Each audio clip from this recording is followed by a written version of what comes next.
might have to mute.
Good morning.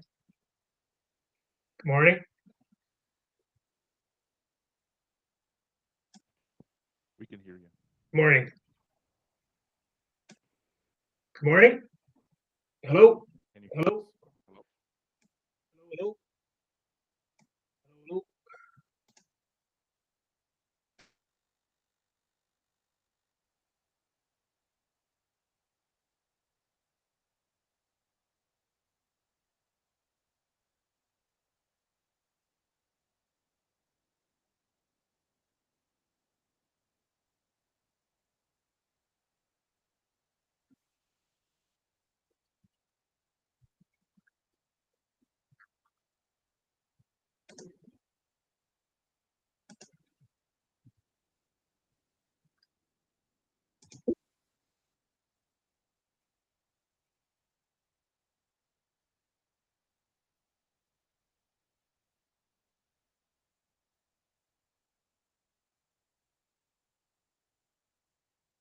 Test, test.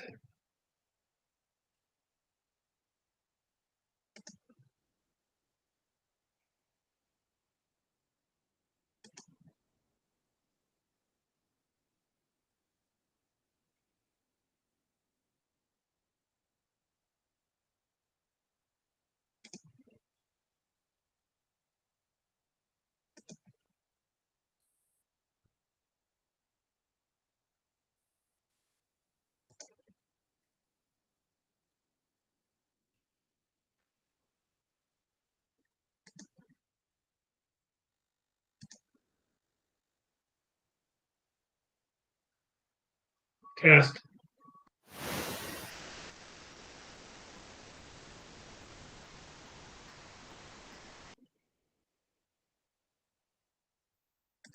Test.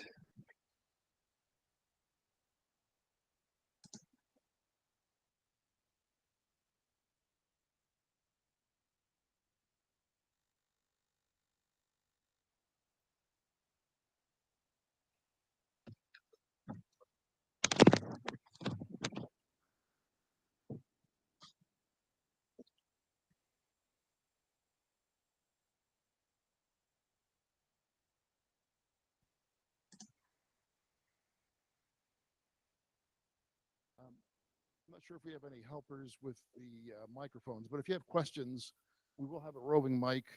And so just raise your hand. We'll have about 10-minute slots, 5 minutes to pitch, 5 minutes for Q&A. You just raise your hand or actually, do we have a second microphone? Okay, so I'm going to ask Miriam, who will be by in a minute. And maybe if Miriam, if you could also help Max, just in case, we'll have a mic, probably just one mic back there. Okay, should I use the, I'll use this for now up here. Okay, am I on screen? Okay, all right, so whenever you're ready, I just want to welcome everybody to DiscoveryLab. My name is Michael Overdoon. I've been running DiscoveryLab for about 7 years, and we're in the process of growing the organization. And really thank you for your support and coming down here to Olds today. We also have people online, so thank you for coming online as well. Before we begin, I'd like to acknowledge that we're gathered on Treaty 7 territory, a gathering place for Indigenous peoples for thousands of years.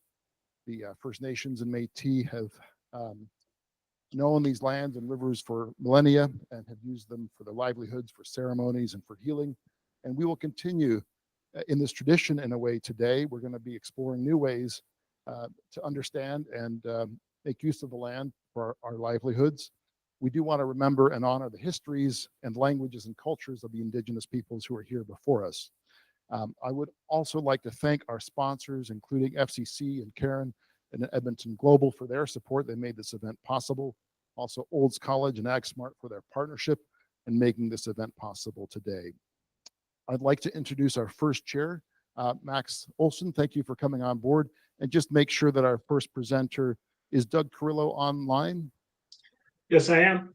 Okay, Doug, I'm going to have you introduced by Max. Hi, Max. Thanks for coming today. Thank you. I would like to introduce Doug Kirillo of AltaGreen Products, who specializes in equine, livestock, and pet products based on hemp seeds. Thank you. All right, Doug, we're going to switch the screen to you. I want to thank Danny as well at the back for helping with IT today. And let me know when you're good to go. Doug, you're probably sharing your screen, so thanks again for coming in today. No problem. Let me just find out here. I'm not overly sure how to do this, but I'll. Okay. And When just I for go, people, you can click in the audience on the company name in the program online. If you just click on the name, the password and login are over there. And then you can provide input for the teams. They can get ranked on various criteria. And if you want to add some comments, does that work for you? Can you click on with that login password? Just click on AltaGreen and that should take you to the dashboard. And if you could just full screen there, Doug, that'd be great. And okay, we're all good. Can everyone see this?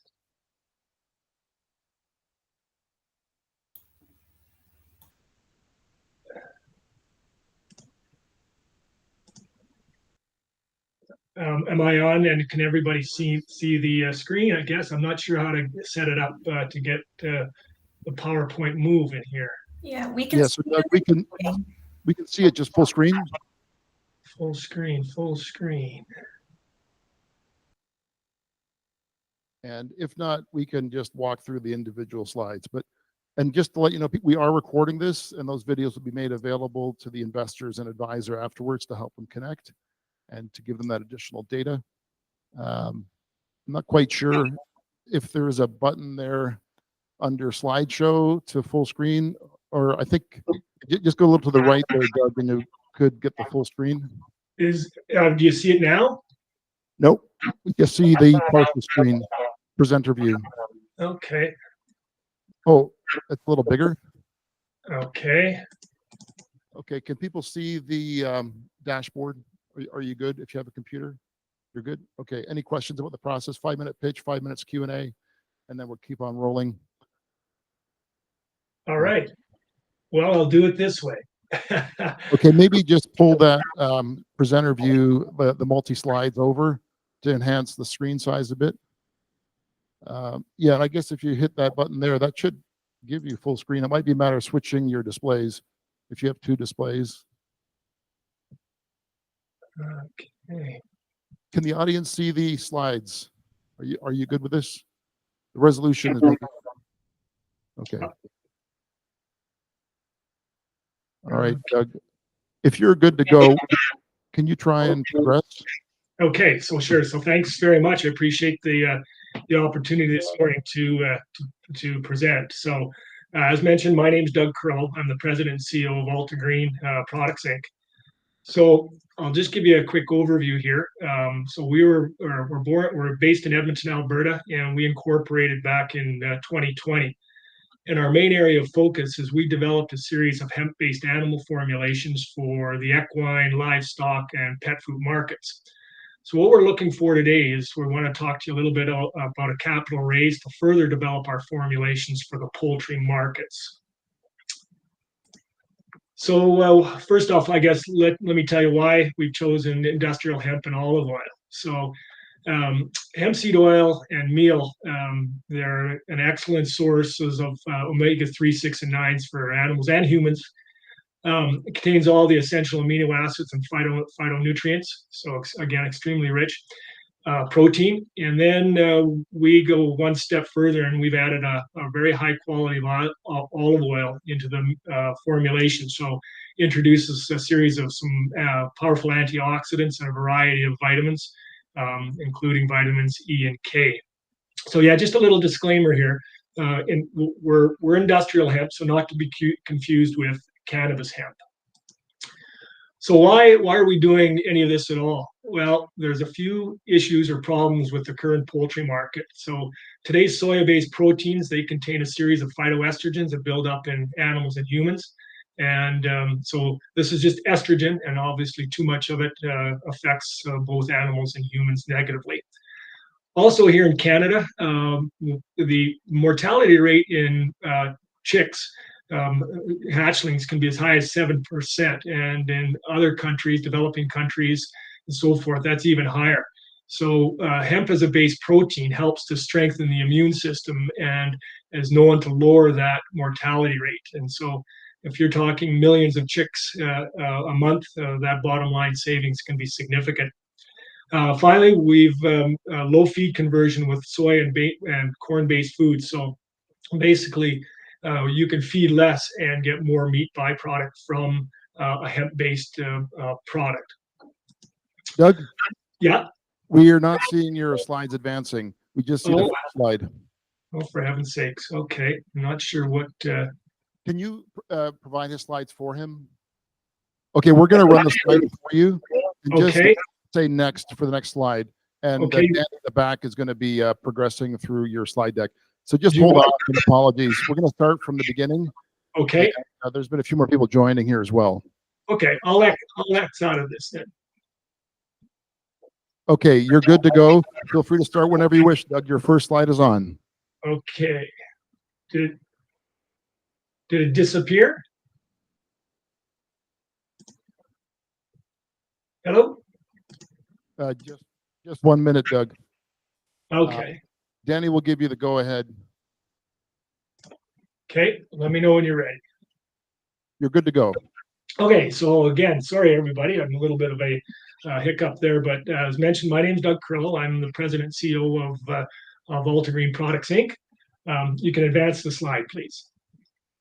So a quick overview, we're an Edmonton-based company. We established, incorporated in 2020, and our primary area of focus is we developed a series of hemp-based animal feeds for the equine, livestock, and pet food markets. So today we're talking to you, we're looking for capital to further develop our formulations and enter into probably one of the biggest feed markets in the world, and that's the poultry market. So advance, please. So why industrial hemp and olive oil? Our research, hemp seed oil and the meal are outstanding sources of omega-3, 6, and 9s, and contains all the essential amino acids and phytonutrients for both humans and animals, so a very rich protein. We take it one step further and we introduce a very high quality olive oil that introduces some antioxidants as well as a series of vitamins, including E and K. So again, just as a piece, an industrial hemp is not to be confused with cannabis hemp. So 0 THC or CBD are very, very minimal. You can advance the slide, please. So what are we seeing in today's problems with the current poultry industry feeds, right? So today's soy-based proteins causes a phytoestrogen buildup in animals and humans. So that's just too much estrogen is being residual effects with the current feeds. The other aspect is the mortality in chicks here in Canada can be as high as 7% when that's in the first 90 to 100 days of birth. So that's fairly significant. Hemp as a base can strengthen the immune system so that it can reduce that. Third, and lastly, low conversion rates with today's soy and corn-based foods. So they have to be fed lots in order to produce the meat and fats. The protein levels within hemp and our formulation, less food consumption and more meat. So you can advance the slide, please. So here's the project that we've embarked on. We're working with two really significant partners, Initech Alberta, which is an Alberta Innovates company. These folks are going to blend and design the pellets. So they're going to make sure that it adheres together. The different sizes of pellets for chicks versus broilers are done. So that's what their scope of the project is. You can advance the slide, please. Next, we're going to turn around and hand this off to the University of Alberta, where they'll do the live testing. So they're going to feed the chicks for a series of 60, 70 days, dispose of it, and they're going to test for residual CBD, THC in the fat and the livers and the meat, as well as a series of other tests that they're going to undertake. Advance slide, please.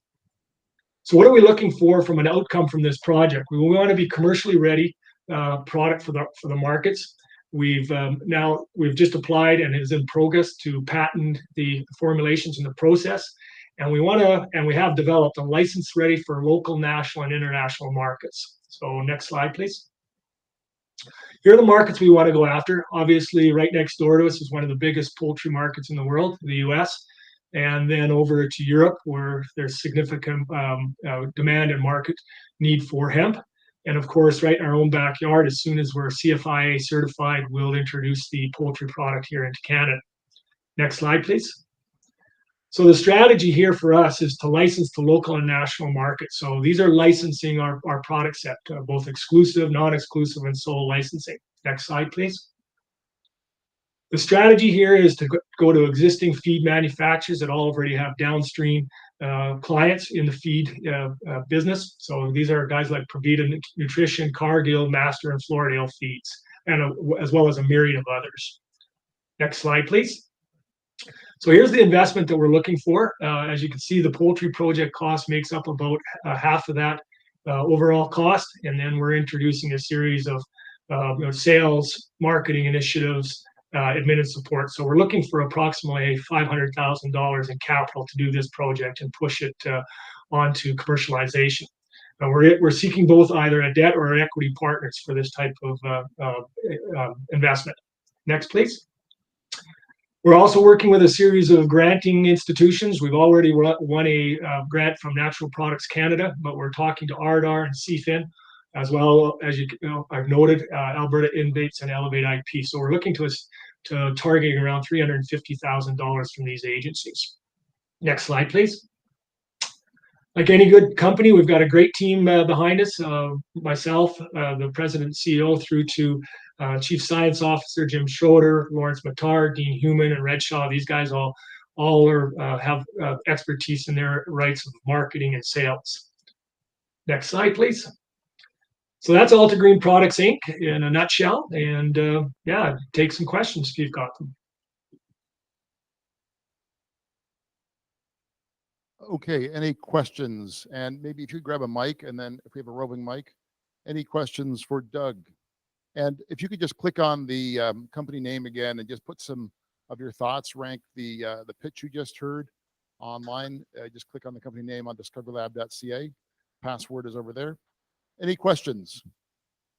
Doug, while we're waiting, is there anything else that you'd like in addition to investment? Any kinds of advice in particular as you grow your company? Well, I mean, it's been obviously a challenge for the last 4 years. We did the equine product and our pet food product has already been in the market. We had distribution, and funny enough, one of our biggest challenges was producing enough product for the existing distributors. We had a national distributor and a Western Canadian distributor, and we looked at actually purchasing equipment in order to grow our business and expand, but that is no small undertaking when you're looking at equipment that's in the $15 to $20 million range. So our strategy, we definitely shifted and looked at a licensing strategy versus development and building out our own manufacturing area. Okay, any other questions? We have a question over here.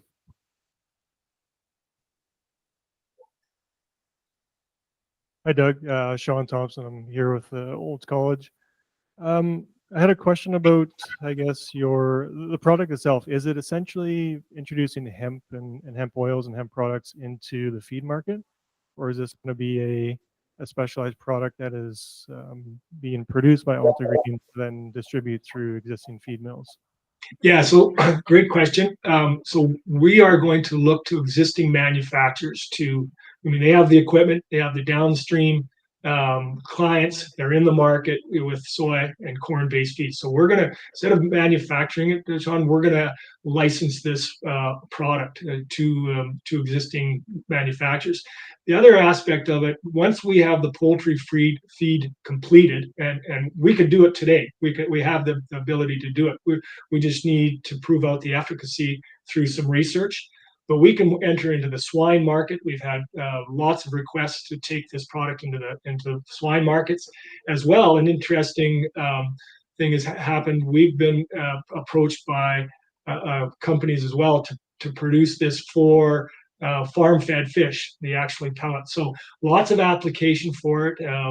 And our formulations are done in such a way that we can introduce them across the board. We don't have to change out formulations. It's just a matter of the mixing of the product set.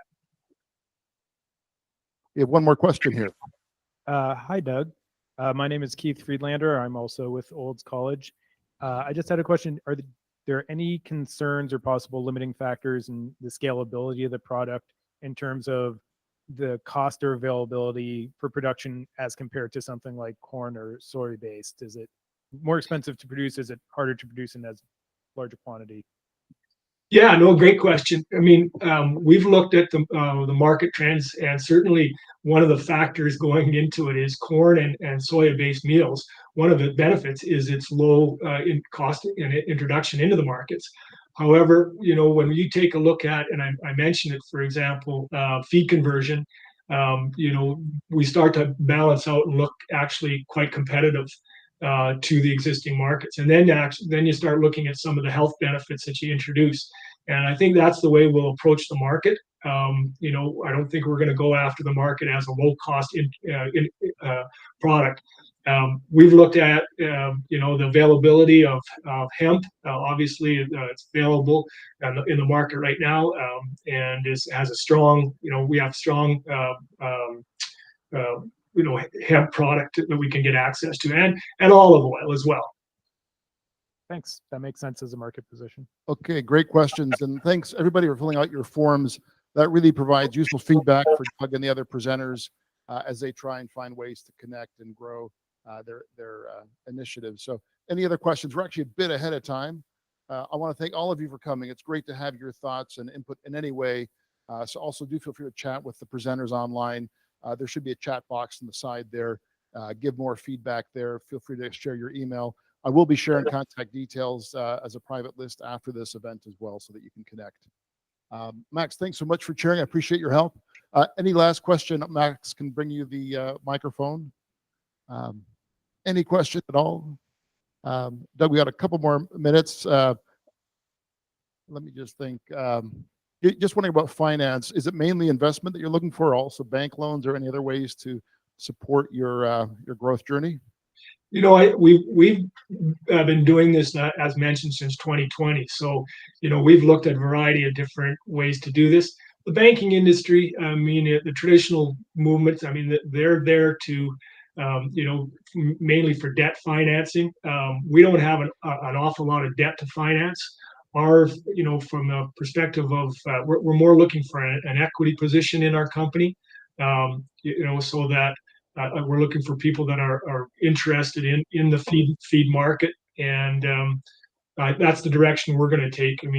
Love the banks; they're great, but it's in a startup or a position like this. We're looking for more of the angel, equity investment types of money.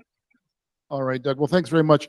We do have a variety of financial and investment advisors who might be able to steer you on additional ways to raise finance or to value what you've built already, so that it can be positioned attractively for further funding. So thanks very much, Doug. Thank you, and feel free to respond to any questions that show up in the chat space there. I'd like to introduce our next chair, Thomason. He's a student in my lab, actually, biochemistry back at the University of Alberta. So in addition to purifying kinases to look at their functions in cancer, he's also a chess champion in Calgary. So thank you very much, Thomason, for chairing today. And if you could introduce our first speaker for the next biotech session, that would be great. That's all right. Good morning, everyone. I would like to introduce Mardin Fallah. He's the CEO and founder of RNARevive Therapeutics, which works on treating bone diseases using AI and self-replicating RNA technology. So if Mardin, if you could present, that'd be great. Thank you very much for the introductions. And can I share my screen and sure, please my slide? Yes, please. Yeah. Okay. And thank you those who have come in the meantime. If you can click on the company name and give feedback, if you've just come in, that will take you to a dashboard. The login and password are over there. If you want hard copy evaluation forms, we also have these. We can provide them to you as well. And that way you can give feedback to the teams, and the collated feedback will be shared anonymously with the advisors. So thanks again. Okay, is the screen sharing working for you, Mardin? I'm working on that, yeah. Okay. If not, we can do it for you in advance for you. But I think it's coming No. up now. Coming up? Yeah, okay. Just full screen. Good. It's good? Okay. Actually, is that So, for everybody? I think we see a lot of the individual attendees on the right side. Is there a way to get rid of that? Okay, so okay. Sorry for that. I'm not sure if it's your fault or, oh, that's just Google Meet. So we're going to go with this. So if you could advance, you're good to go. And Thomason, thanks for the intro there. And Mardin, as soon as you're ready to go, feel free to kick off. Okay, sure.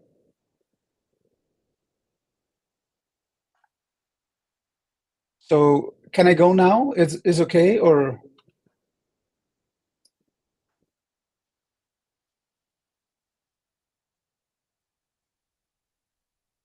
Hello? I Yep. think You're good to go.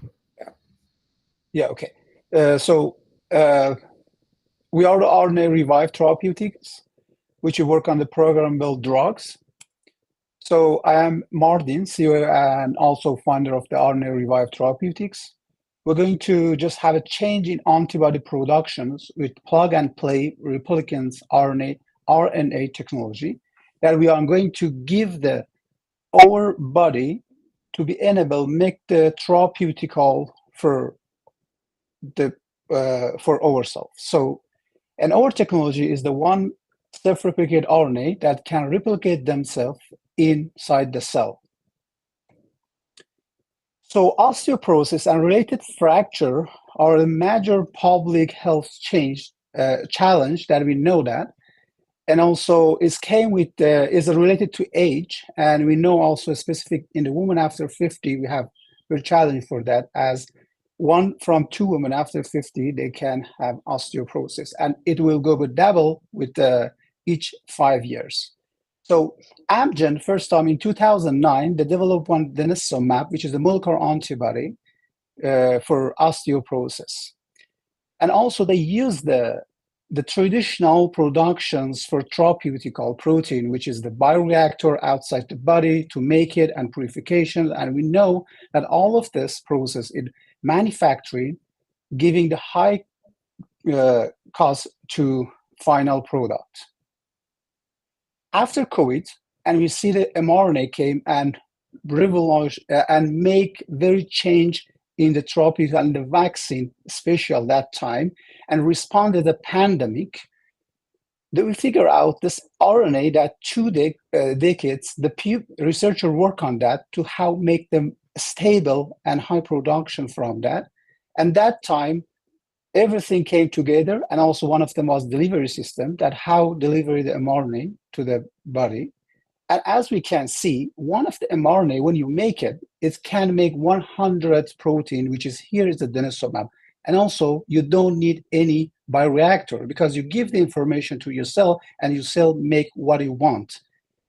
And here, our technology is a self-replicate RNA, is a different version from RNA, which can replicate themselves. Just imagine you have the 1 mRNA, you make the 1 mRNA self-replicate RNA, which is encoding denosumab, you give your cell, and cell make 100 mRNA for that. And 100 mRNA can make 1,000 denosumab, no more need to using the bioreactor.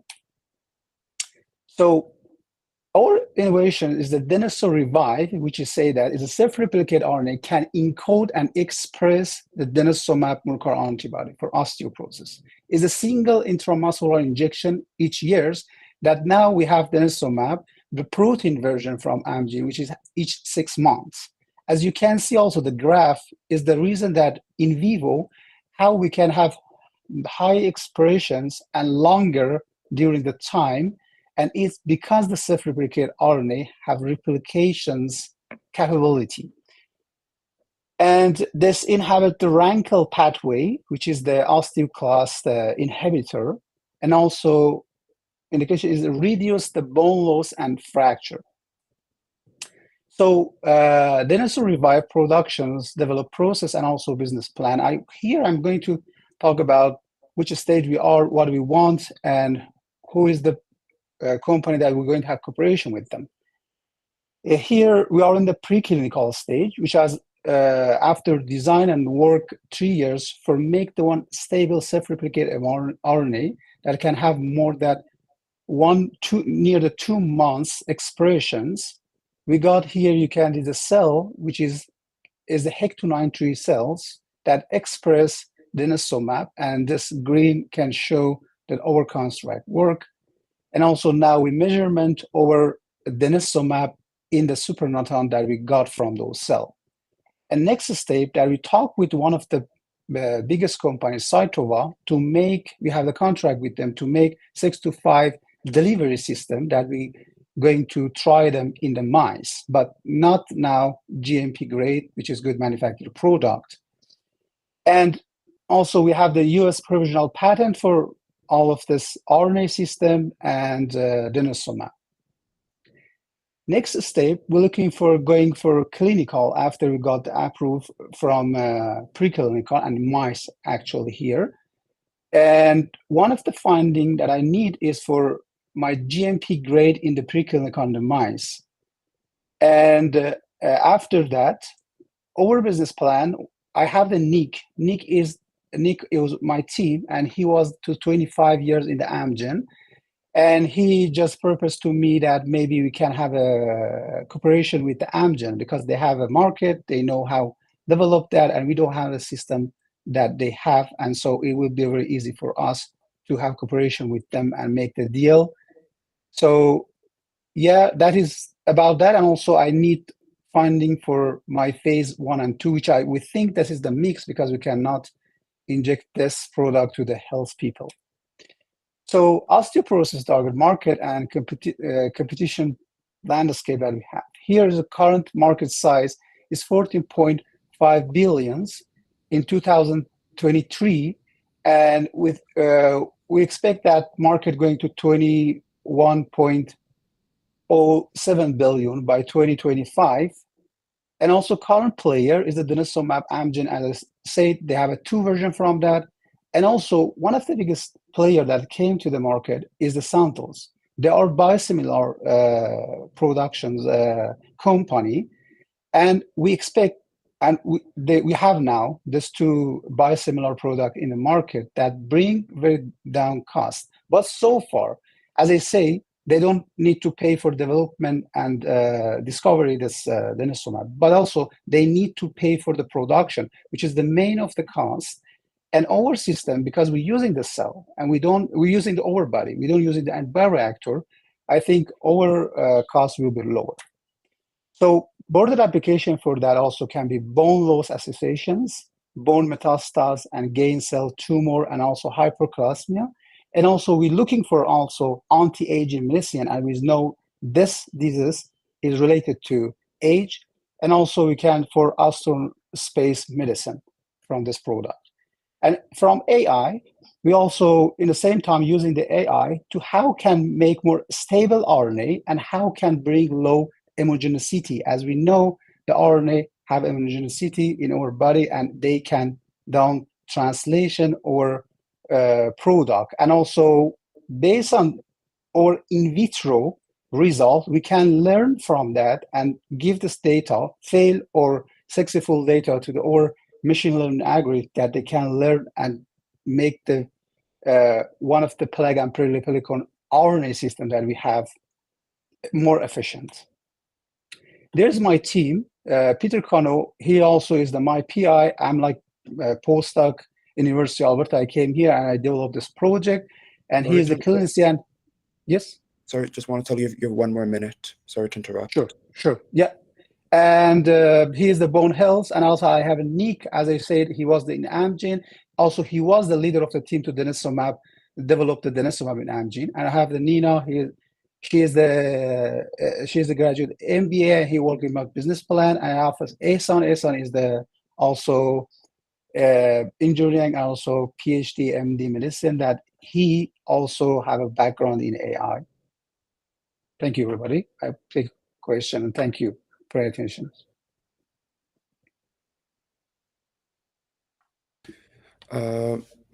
Overdone has a question in chat. So he wants to ask, does your company own the patent about your invention? Sorry, can you repeat again? I couldn't hear. So Michael asks, does your company own the patent about your invention? We got the patent for a whole of this our product is the and also RNA system and specific for denosumab self-replicator, which is that we say revive DiscoveryLab. Can you hear me, Mardin? Yeah, I can hear you. Yeah, I'm just wondering if it's the university or the company that owns the patent. No, my PI and me, we have a we filing the patent. Okay, and you own it, or the university owns it? No, me and my PI, we are owner the patent. Okay, usually you're the inventors, not the owners, but okay. Any other questions? Yeah, just wondering about other indications. Is it mainly osteoporosis that you're looking at this stage, or any other areas?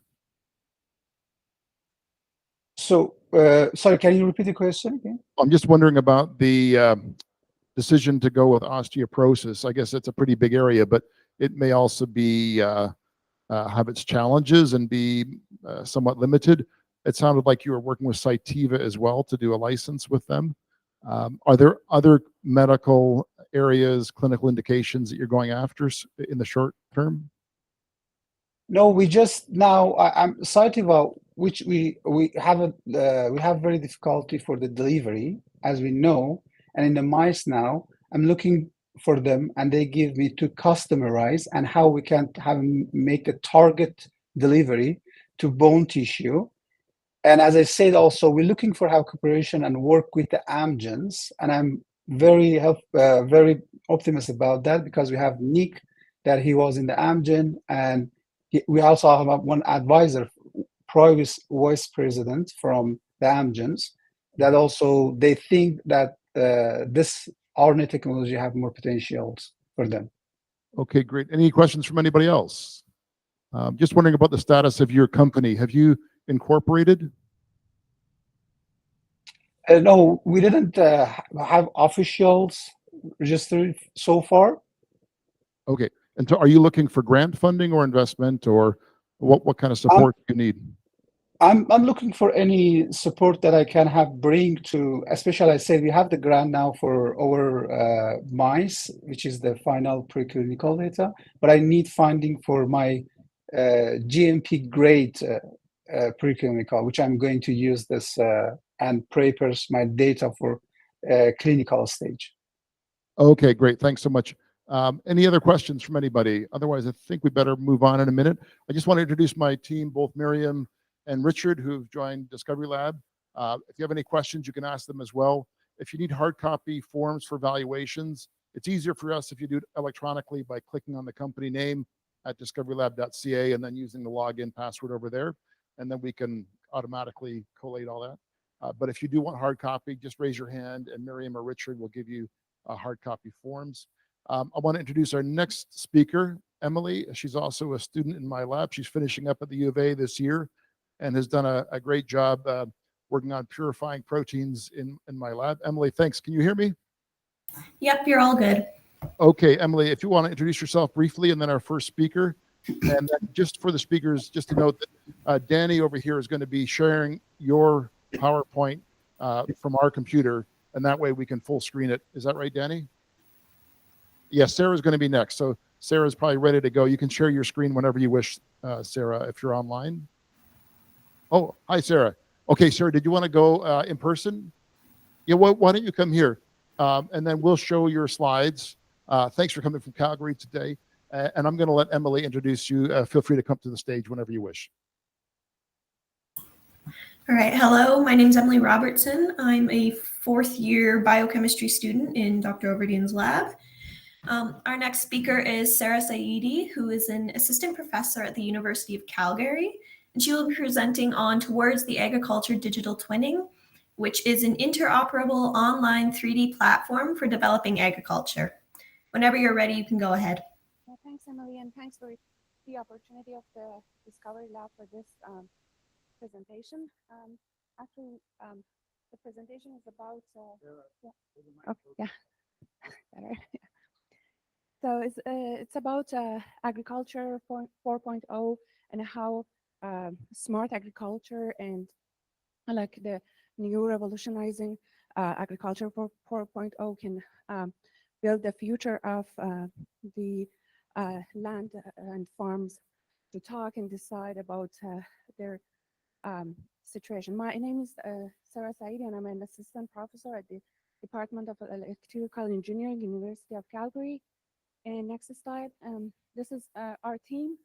I joined the Geosensor Web Lab 10 years ago. Now I'm a director, co-director with Dr. Steve Liang. Already we had Dr. Steve Liang had one spin-off from the research team called SensorUp, working on IoT sensors and standards for interoperability in IoT.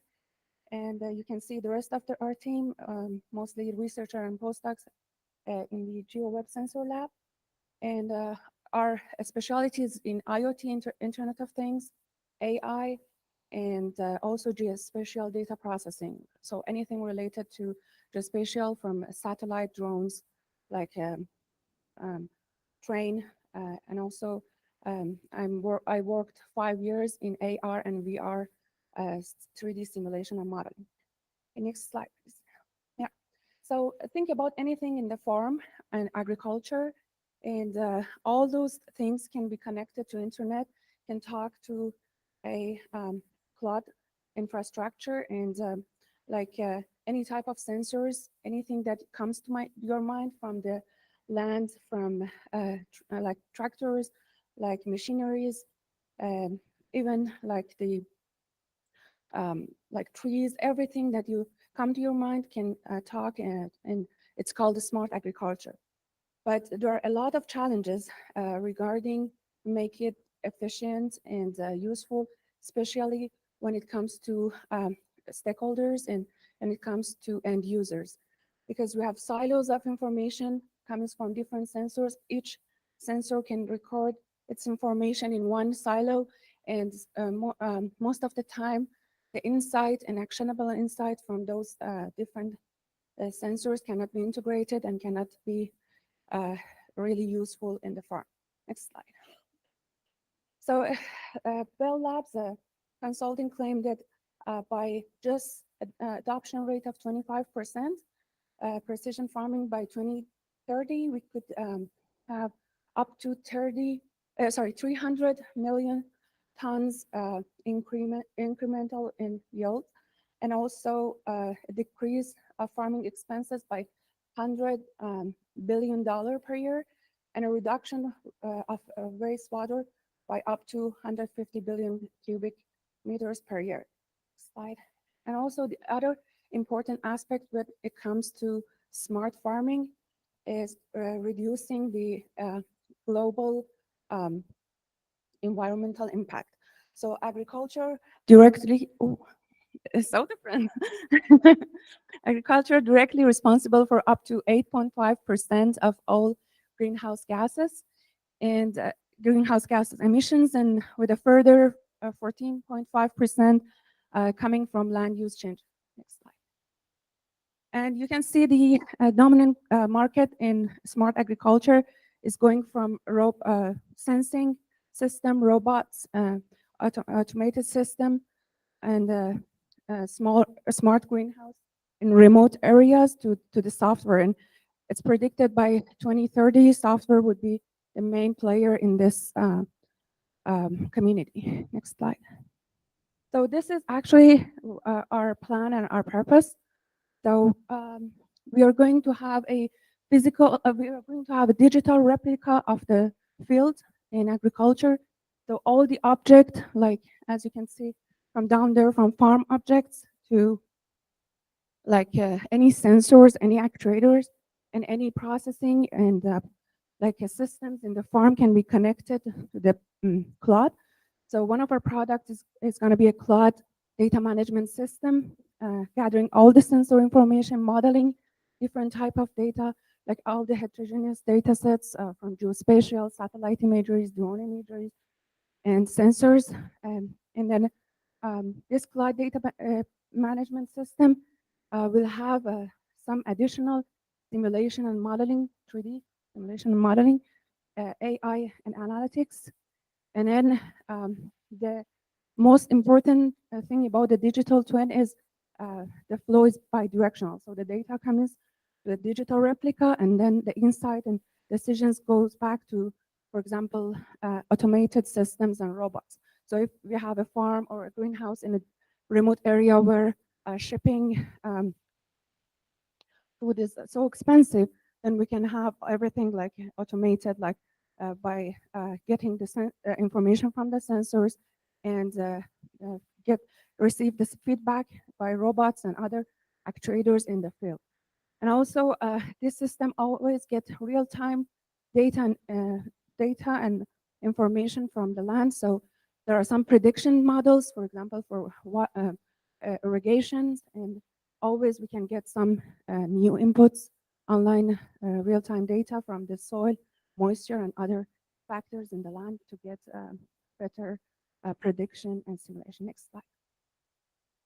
And the value proposition of our system, which now is in the research phase and supported by some funding and grants at the university, is having a fully connected digital twin, which has bidirectional flow of information. The second one is interoperability and standardization.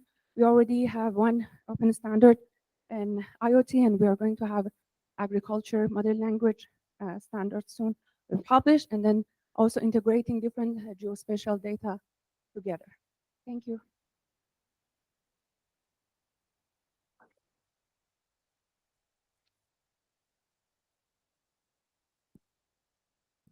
Okay, Emily, are you there? Yep, I'm here. Okay. Do we have any questions in the chat space or any questions? Just raise your hand here in the room. There's no questions in the chat. Okay, I've got a question here. So maybe I didn't get it. Do you have the product or anything validated to go to the market? The validation is in research phase, so we have papers and products like in our lab, but we haven't started any like a startup or any company spin-off from this research lab, but we have the plan to do it like in next year or so. So we are looking for any partnership or collaborators that can help us to incorporate our company, or with grants or even mentorship, because we are already simulated some processes in the farm, but definitely we need more to simulate more processes to have a more comprehensive system. You have a question here from Mark Olson. Thank you, Emily.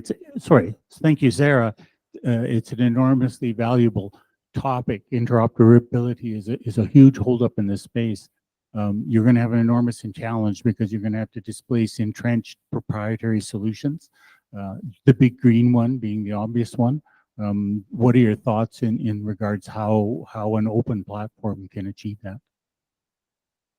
Yeah, that's definitely a challenge. Especially I noticed like when we were looking for data sets and data sources, like it's very difficult to ask farmers to share their data. So everything is validated right now in the WA ranches from University of Calgary, which is like a available facility for the university, but it's very difficult to get information and have an interoperable system. We have like already, like it's been about 10 years we are working on IoT standards. It's the same challenge for IoT. So any type of information that needs to be shared, the interoperability is the biggest, like 80% of our challenges regarding how we can connect different silos of information, like regarding privacy or bias towards some type of information. Like the only way we could kind of like address this was having open international standard. It's been used in IoT community. So the adoption rate for the standard called Sensor Things API, which is for Internet of Things, was really good, but I'm not sure how it goes in the area of farming. Okay, good question. One more question, perhaps. Are there any farmers in the room who can address what it's like to change practice or Any other questions out there before we go to the next speaker? Well, great talk. Thanks so much. And thanks for your time. And if you do need a form to fill out and give some feedback to the presenters, feel free to use either the online form, or we have paper forms here to give feedback to the teams. Anyone want a paper form to give Sara a bit of feedback on what you think she could focus on, or some connections? Just raise your hand. Okay, Emily, are you ready to go with our next speaker? Yes, we're all ready to go. Okay, I'll let you introduce Mustafa. All right, our next speaker is Mustafa Gul. He is the CEO of CityScan Technologies, which provides AI-powered, cost-effective, and scalable infrastructure assessment solutions. He is seeking a seed round equity investment for business growth and scaling and hiring engineers, business, and software developers. Whenever you're ready. Thank you, Emily. And thank you, Dr. Overdien and the DiscoveryLab team for including my presentation here today. I know the topic is a bit different, but I hope it will be still interesting for the audience. Good morning, everyone. I'm Mustafa, and I'm the CEO of CityScan Technologies. Today, I'm excited to talk about our solutions to address critical challenges in the transportation infrastructure industry. Next slide, please. We all know that our infrastructure in general is deteriorating everywhere, and we need effective assessment technologies to decrease the life cycle costs and improve the performance of our infrastructure systems. However, the current assessment methods are costly and complex. They're complex both in terms of data collection and analysis.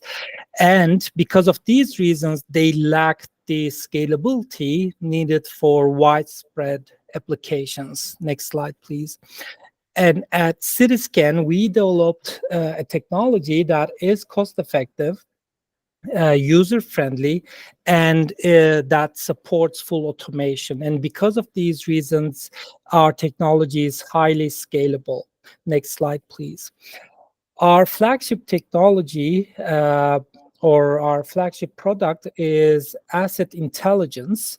And under this product, we have Payment AI, which utilizes artificial intelligence to transform simple data collection into comprehensive infrastructure intelligence. And in this case, specifically, Payment AI focuses on assessment of our road payments, as the name implies. Next slide, please. And I would like to talk about briefly how it works. We start with data collection by using inexpensive equipment, using regular vehicles at operational speeds. And then this is where the trick happens. We process the data with our proprietary algorithms and then upload the results to our cutting-edge platform. Next slide, please.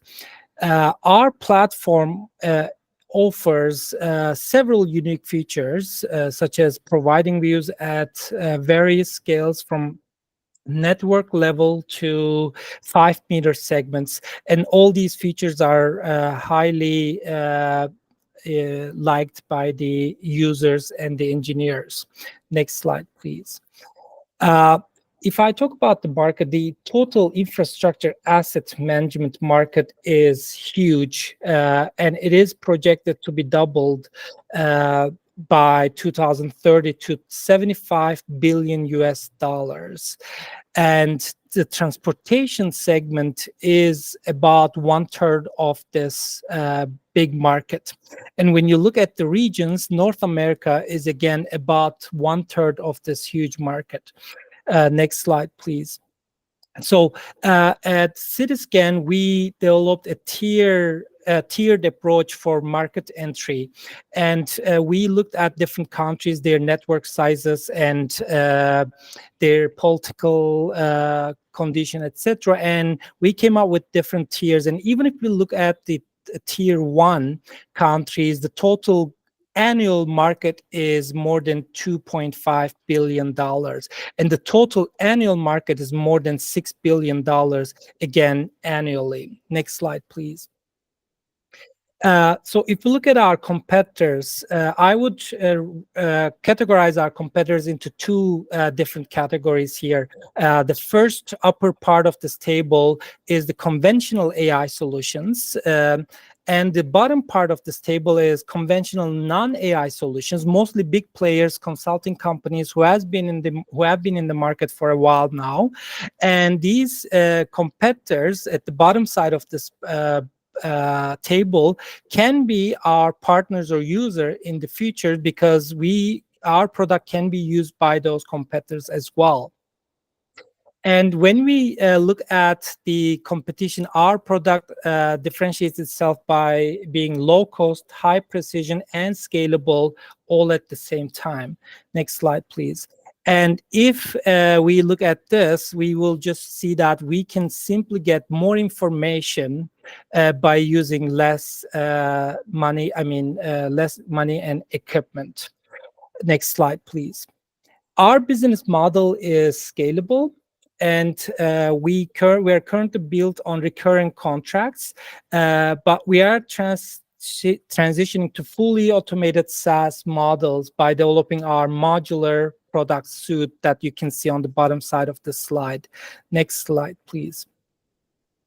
We have already gained traction with paid projects. We have a project with the city of St. Albert, and we have several cities that in Alberta and British Columbia that we have completed demonstration projects with, and we have a TELUS 5G grant through the University of Alberta, because I'm a professor at the University of Alberta as well, because TELUS sees the value of these type of technologies and see how their 5G network can be used for with our technology. Next slide, please.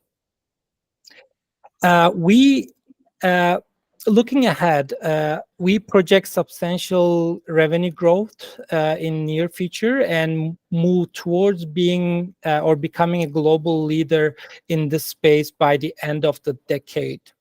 And as I mentioned, we already have a paid project. The paid project is a little shy of $100,000, and we are in the process of attempting to secure a few more projects this year, which will get us to the revenue targets that we have here. Next slide, please. Our team features experts in artificial intelligence, AI, software development, LiDAR technology, etc., all led by the co-founders, myself and Dr. Chipe May, who is our CTO at the company. Next slide, please.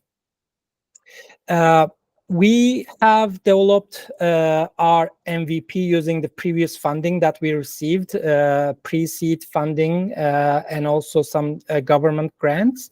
And currently we are seeking $750K to $1 million in seed funding to accelerate our growth by scaling our business with specialized talent that we would like to hire using this fund. And we will leverage the investment by applying for more non-dilutive government grants. Next slide, please. That's my last slide.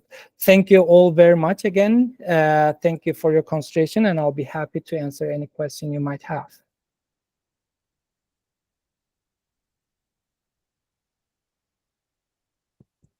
Space or here in the room. Great talk, by the way. In fact, all talks were great. Thank you so much. Thank you. I'm just wondering about regulation. There's all sorts of different government regulations that differ by region, by province, by country. How do you deal with all of the differences out there to create a more homogeneous solution? Sure. Thank you, Dr. Orden. Overall, you're right.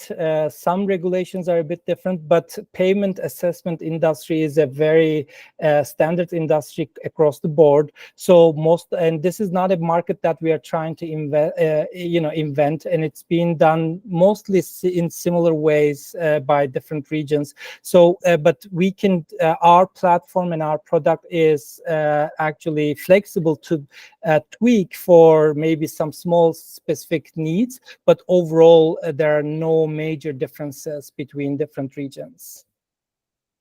Okay, any other Thank you. questions? We got a question here coming up. Hi, Mustafa. This is Keith Friedlander from Olds College. I was just wondering Hi. if you could give a little more context regarding, you mentioned some of the cities that you had done. I wasn't entirely clear, the cities in Alberta and BC. Was it that you had demonstrated the technology for them, or was there some other kind of work that you had done with those cities? Yes, we have already engaged with them, and they were interested in our product, and we tested their roads and provided our results. And there are a few of them who are seriously considering to convert those demo projects to paid projects this year. That's correct. Great. Any other questions? Maybe this is a bit technical, but I'm just wondering if you can go a little bit more into detail in terms of the technology. Sure. Is it primarily software, or is there also hardware or polymer or other technology to improve the pavement solutions Sure. that you're offering on the ground? We are focusing on the assessment side of it. We are a technology company, and we are not going into pavement, repair or material side of things. And that's what I wanted to emphasize when I said some big consulting companies can use our products, because currently they use very expensive laser technologies that are not scalable and not easy to use. So they can use our technology to assess and then provide their consulting services. And I would like to actually take this question as an opportunity to talk about our IP position. Currently, our software is proprietary, and we are developing our own hardware. And in near future, in the next 6 months or a year, using the seed funds, we will integrate our software in the hardware, and we will develop actually an integrated system which is patentable, and that will be a way for us to protect our IP. So it will be an integrated hardware software system, but our software system will still be flexible enough to be used with other hardware. Okay, great. Thanks. Any last questions you. before we close our virtual session? I want to thank all of our speakers, our sponsors, for their support, for making today possible, and also supporting the coffee break that we're about to have here in Olds College, and also the AgSmart team for also making this a part of their week here at the AgSmart Expo here in Olds. So thank you all, and all of our sponsors, including FCC and Karen and Ebon Global and the University of Alberta Innovation Fund and Adept and Bennett Jones and our other sponsors. And thank all of you for coming today, and do fill out those forms and give Mustafa and the other presenters some feedback. If you have any thoughts, contacts you want to share, we'll then share that with the teams, and you'll also get the anonymized version so you can see what happened, and also the videos. We're going to share those videos as well. I want to thank Danny at the back. You've done a great job with the presentations today, and our volunteers, Miriam and Richard, also helping out with the event today. So thank you all. I think I'm going to close unless there's any last questions. Also to thank Emily and Thomason and Max for chairing today this morning. Thanks so much.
Hi, Michael.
Okay, maybe you can hear me.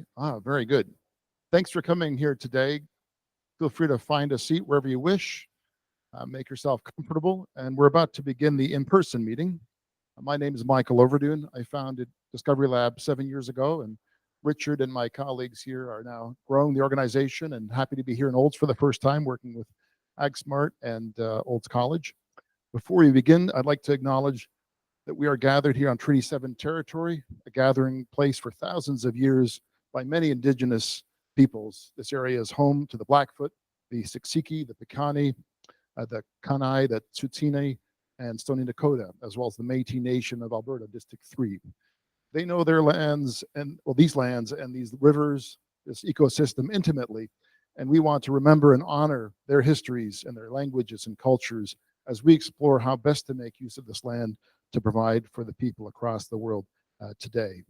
I'd like to thank our sponsors, including FCC and Karen. They're supporting this event specifically today and are making the event possible, including the lunch and the reception and the break beforehand. I'd also like to thank Edmonton Global and also the University of Alberta Innovation Fund and ADEPT and Bennett Jones for their support, Olds College and AgSmart, especially for their partnership for this event today. I'd also like to introduce Joy Agnew, who's going to be opening the event today. She's the VP of Development, or the VP of Research, I should say, here at Olds College of Agriculture and Technology. And she leads the college's innovation and entrepreneurship activities, the smart farm operations, and the smart ag ecosystem. Joy, thank you so much for your support, and thanks for opening our event today.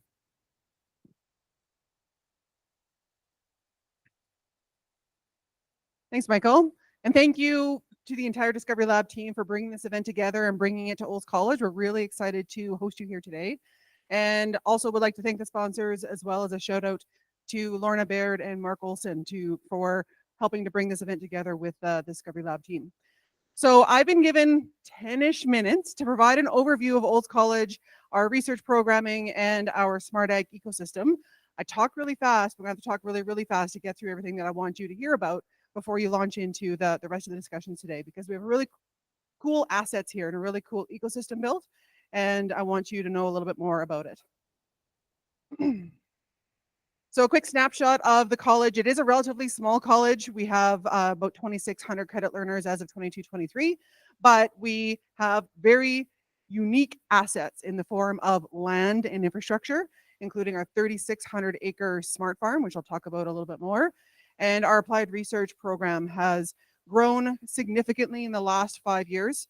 And we are now ranked within the top 5 research colleges in Canada, which is significant based on our overall size.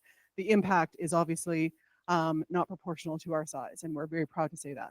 And our entire research program is focused on ag. So that's what I'm going to be talking about today.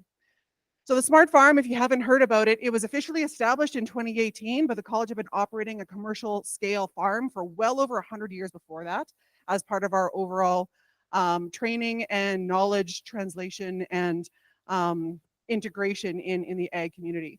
In 2018, it was just repositioned or intentionally, I guess, defined to really serve or integrate our applied research and academic response to this global grand challenge or need of having to feed more people on the planet. So in addition to the farm itself, we have built out a number of ecosystem pieces within the college and with our collaborators and partners in the community. So the farm operation obviously is that critical backbone that allows us to integrate, demonstrate, evaluate at a commercial scale.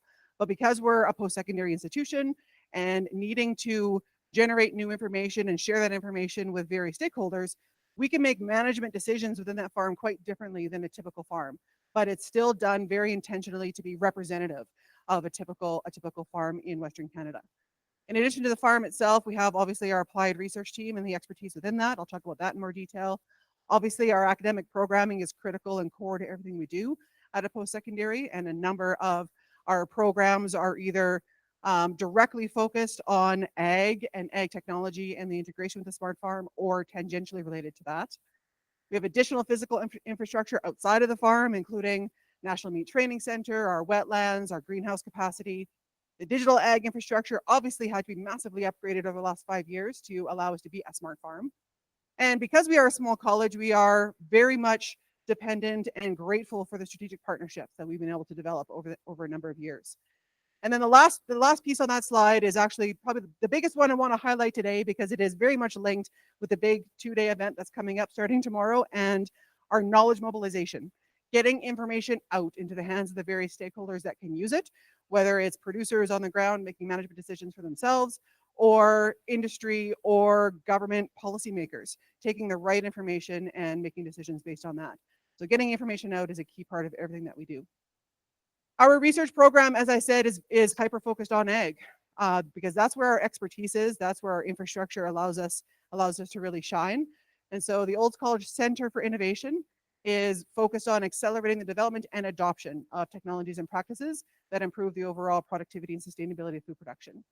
So we're focused on ag, which is a unique thing for college-based research. We're being so focused, but even further to that, we're focused on crop production and livestock production. And we have sub areas of specialty in environmental stewardship, cereal breeding, and technology integration. And I'll talk about each of these in very, very brief overview.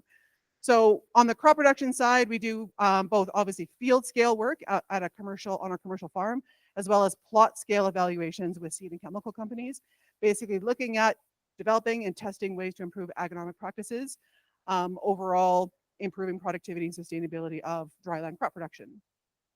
Our livestock research focuses on beef and sheep, and the main areas of focus is on increasing efficiencies, increasing animal health and welfare, and environmental sustainability.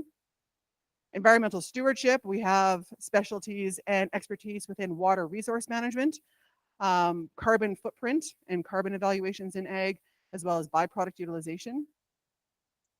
On the smart ag side and digital ag side, all about data and sensors and systems and data management platforms, and helping emerging technologies and tech developers really ensure that their product is a fit for the practical implementation in Western Canada.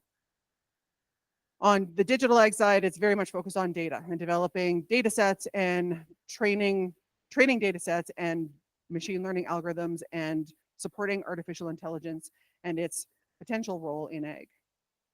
So the research team at a college, our research team is a little bit different than what you might see at a university. So we actually have a dedicated research team that works on projects year round, and they work with faculty or integrate faculty into projects when their subject matter expertise is a fit. So the dedicated research team right now includes over 30 dedicated research team members. We bring in 10 to 15 students or interns every year, and then work with up to 10 subject matter experts within our faculty cohort as well. Anywhere between 80 and 100 projects per year executed within this team with over 100 partners and clients. We collaborate with probably this past year about 7 post-secondary institutions, and our overall research portfolio is between 8 and 10 million per year. And 90% of that comes from external funding sources. The vast majority from government, but we do have a large commitment from industry, whether it's for specific projects with them or they are just contributing to the overall ecosystem, understanding the value that it brings to ag. Like I said, we're laser focused on ag, laser focused on crop and livestock productions, but even further than that, it's broadacre dryland crop production and beef and sheep production. In our last 5 years, in response to our growing 2025 strategic plan, very focused on smart ag and automation, data, and validating and assessing best practices. I would love to walk you through the 80-some current projects that we have going on the Smart Farm right now, but I don't have time for that. There is really great resources on our website, an interactive project map and various project summaries if you're interested, or better yet, come to AgSmart either the next couple of days and really get immersed in all of the project activities that are happening there. In addition to research, we also support entrepreneurs through our entrepreneurship and innovation programming and various partnerships or collaborations like with the Regional Innovation Network in Karen, as well as other entities like SVG Thrive, Cultivator in Saskatchewan, and other incubator programs. So in addition to helping companies develop their technology and their technology readiness, we can help them on the business readiness side as well through these partnerships with the overall ecosystem. And we have engaged with a lot of companies. At last count, this is probably 2 months old now, 378 different companies and organizations have interacted with us over the last 5.5 years since 2018. The vast majority of them are SMEs or small to medium-sized enterprises. That is our mandate as a college doing research. We are supporting companies in the advancement of their ideas, not necessarily doing core research ourselves.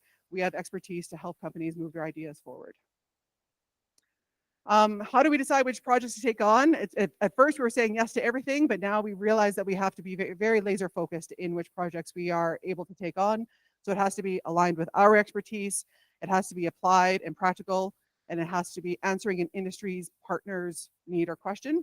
And that client or partner needs to have the maturity to be able to take the information they get from working with us forward and helping develop their products, processes, and services, and having a positive impact on the overall economic situation for the province. We have a relatively robust process for working with partners on applied research. It's not like you knock on our door and boom, you're working on a project. There is a process to go through, which seems onerous, but this kind of process is what really helps align expectations and make sure that everyone comes away happy and satisfied and moving the industry forward. So a quick summary of our overall services, I guess. I kind of provided our areas of expertise, but in terms of services, obviously projects, whether it's technical or economic feasibility studies or in the field, projects to collect data or relevant observations, project planning and experimental design to be executed elsewhere. We can also help with the crops-based projects, livestock-based projects, development, optimization, and validation of on-farm technologies and practices. In addition to research, also coordination, delivery, producer training. So that knowledge mobilization and education piece is core to what we do in OCCI as well. And again, as a post-secondary doing research, we have access to different funding sources throughout the ecosystem, including Alberta Innovates, NSERC, Prairie Scan, and others that we can leverage to work with SMEs on projects on the farm. Quick shout out or plug, I guess, for the Pan-Canadian Smart Farm Network. So the Olds College Smart Farm is doing some really cool, incredible things in broadacre dryland and beef and sheep production, but we can't do it all. And we represent a relatively small geographic region within Canada's very diverse ag landscape. So in 2001, we launched, with support from CAIN, the Canadian Agri-Food Automation Intelligence Network, we launched the Pan-Canadian Smart Farm Network. Started off with 3 smart farms in 2 provinces, and it has since grown to 8 farms in 4 provinces. So we work together to share best practices, lessons learned, make connections, make referrals, and learn from one another, and do collaborative projects that represent more than one growing region in Canada, because it is an incredibly diverse landscape in ag in Canada. Final 2 slides. Quick shout out to our other, I guess, ways of getting information out. Obviously there's AgSmart coming up, but there's also, we issue a Smart Farm newsletter every couple of months. So if you aren't signed up to get those automatically, please do so. There are a wealth of information and links to our latest and greatest happenings and learnings and findings on the Smart Farm, and of course AgSmart. So this is last year's AgSmart, but this year's, you can pretty much take that picture. There won't be any cars in the parking lot yet, but all the tents are up, and we are getting ready to have a very special 5th anniversary show starting tomorrow. Thank you all for coming. Enjoy the rest of the day, and I hope to connect with some of you tomorrow or the next day at AgSmart. Thank you. And Brianna, thank you for chairing our next session, and feel free to say a couple words about yourself. So the Olds College team is going to be chairing the sessions, and you'll get to know them and a bit about what further support they provide. So grab that microphone maybe. This is participatory, so we encourage you to go online, click on the company, and then use this login and password to give them feedback, score them, and give them advice, contacts, whatever, so that they can benefit from your collective wealth of knowledge. We also have hard copy forms if you don't want to do electronic. So just raise your hand, and Richard or Miriam will give you a hard copy form to put in just a couple details, just scoring by 10 different quick questions and some comments, and then we'll collect that and upload that later. So Brianna, thanks so much. I'll hand it over to you. Yeah, so I'm Brianna Elliott. I work here at the college in the Technology Access Center for Livestock Production, which Joy touched on a bit in her presentation, and I will be your chair for the second Agtech pick session. I'd like to welcome up Mark Olson, president of Flokk Systems, to speak next. They provide digital software and hardware solutions to ranchers for herd management, traceability reporting, and they are seeking pre-seed financing support for manufacturing, inventory, and expanding staff. Thanks, Mark. Thank you. My name is Mark Olson. I'm the founder and president of Flokk Systems. Next slide. Each year, Canada's cow-calf ranchers deliver nearly $5 billion worth of calves to the feedlots in Canada. And 75% of those ranches operate entirely on pen and paper. The remaining 25%, most of them just use simple productivity tools like spreadsheets. This entire industry needs to digitize by 2026 to meet some outstanding challenges and some outstanding opportunities in the space of sustainability, traceability, and productivity. Next slide, please. Flokk is uniquely positioned to exploit this opportunity. We are the only solution that provides built-for-purpose hardware and a software solution purposely designed and built from scratch to deal with the rigors of cow-calf production. We have an engaging origin story that allows us to secure the trust of our potential customers. We are well positioned to be key partners to all of the various players in this various space, and we are uniquely positioned to be in a position to deal with greenhouse gas reduction in the space. Next slide, please. Our vision from day one is that Flokk connects the herd. We offer a service where you have a device, the producer carries it with it all time, part of their everyday operations. Data is collected once digitally at the animal side and then transparently handed off to the various partners. When we started this process 3 years ago, there were 3 destinations on that slide. As you can see, we're now running out of room. There's 7 places to do it. The herds are now, connectivity is key to value add and sustainability in the livestock space. Next slide, please. At the Stampede this year, the Provincial Minister of Agriculture and the Federal Minister of Agriculture announced a $1.9 million program to help support Alberta's cow-calf ranchers secure their sustainability certification. We initiated that program. Flokk was the one who identified to the Premier's office that there was a no-cost change in process that would vastly increase the accessibility and value of sustainable Canadian agriculture project program funding for cow-calf ranchers. We are now, this is enormously valuable for us. Number one, it simplifies the process for producers to gain subsidies to obtain our product. Livestock management systems are explicitly included in the allowable funding. And then number two, it vastly increases our value proposition because we can now come in, offer a single package that lets the producer not only deal with their traceability issues, but participate in the sustainability program. There is $100 million in industry revenue sitting on the table unclaimed. And for the vast majority of cow-calf ranchers, the reasons they do it is they don't want to do the record keeping and traceability. Flokk will be the simplest solution to do it. And we're also well positioned to be in the preferred partner to do this. The model that's used for the Alberta program, we snitched from Saskatchewan. So we already know we can do this in Saskatchewan, and we're well positioned to take this across the country.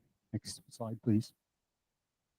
Starting in 2025, there will be mandatory traceability reporting for livestock producers in Canada. We have been involved with this process right from day one.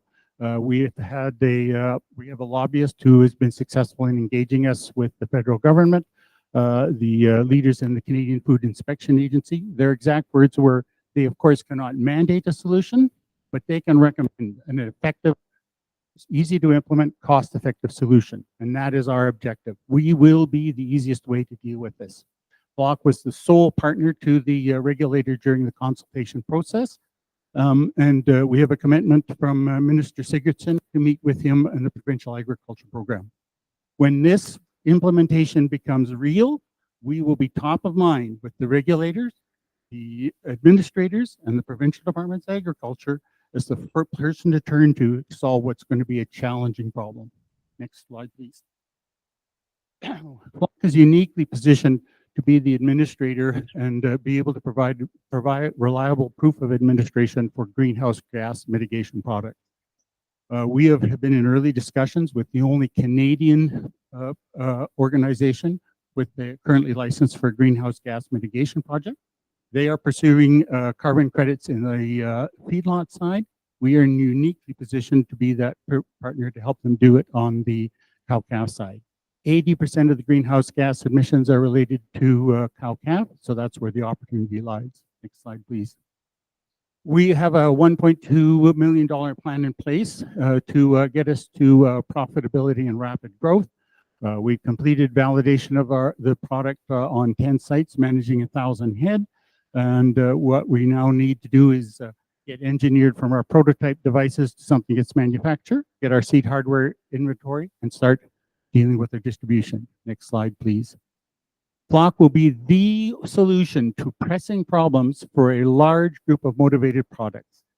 The cow-calf ranchers will be fined if they do not complete their traceability reporting. We will be the simplest solution to do that. They will be paid to acquire Flokk in Alberta. We already have the programs in Saskatchewan. There's similar programs across the whole countries. They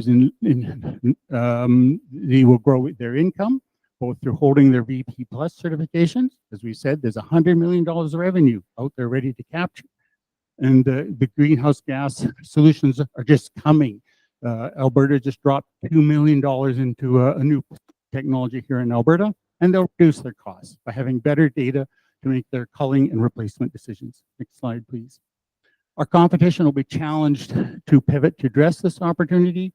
They have an obsolete business model. They're really focused on large herds and animal performance improvements. They're now having to try and retrofit to come up with something affordable and attractive to the commercial provider. And they also have obsolete technology.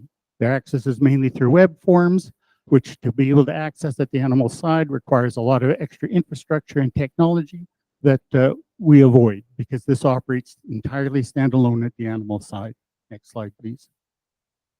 Our revenue model is based on per subscriptions, either per head, per annual subscriptions for the various integration services, or a share of revenue when you get into programs that are enhancing the revenue of us.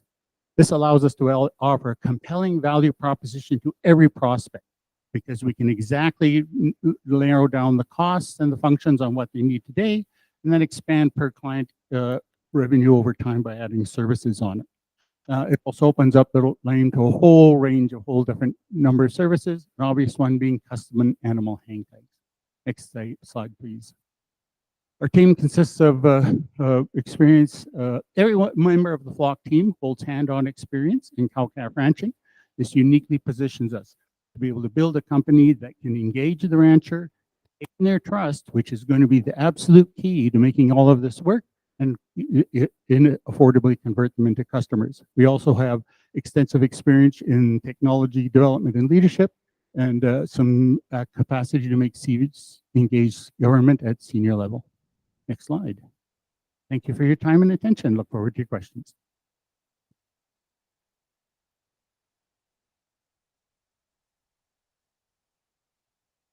Yeah, I think we have a few minutes for questions if anybody has any.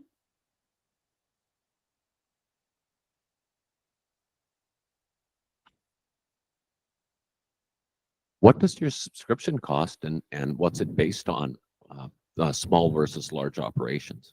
Our subscriptions will be strictly on a per head basis because we really want to provide a good solution for the commercial cow-calf, which is typically so on. For example, to deal with the traceability reporting, it'll be like a couple bucks a head a year. Any initial subscription fees, or is it just simply $2 a head, but you still have to buy the software? The only initial cost is getting a hold of the hardware. Our intention is to a lot will depend on the capital that comes to us, but we know we can manufacture these for a low three-figure number, and there'll be something similar to that we'll put it into the producer's hand. The bottom line, I want every producer on my platform, and I don't want the hardware to get in the way. Thank you.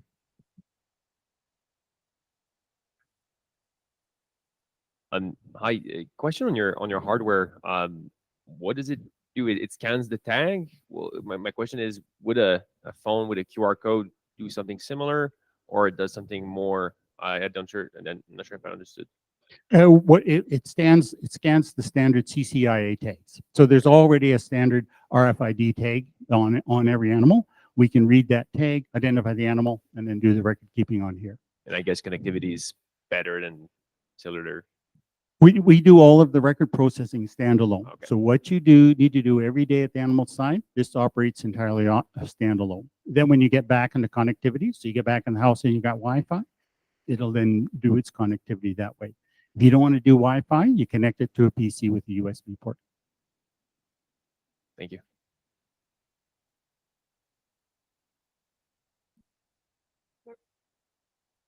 Thanks.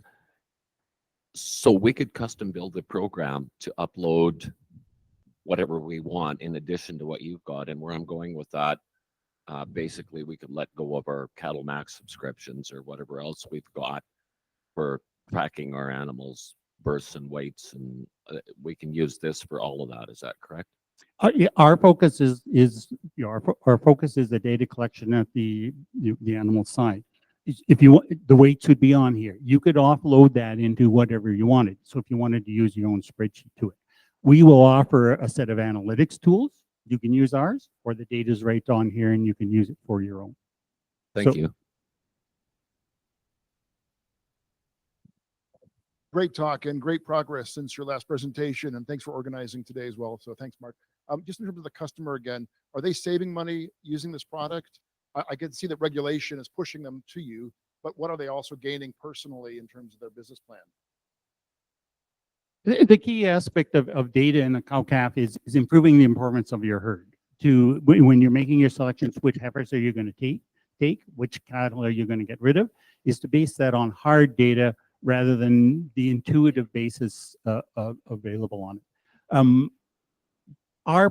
Our basic model is the key value proposition, particularly for commercial cow-calf, is the connectivity, is the ability to do your VBP, to deal with the traceability reporting, dealing with livestock manifests. Most smaller cow-calf, commercial cow-calf, they know those animals intimately.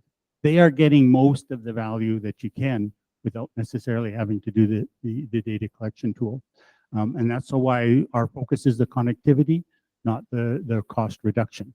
But again, once you've got the tool in place, you're collecting the data, that the rest of that comes along as well.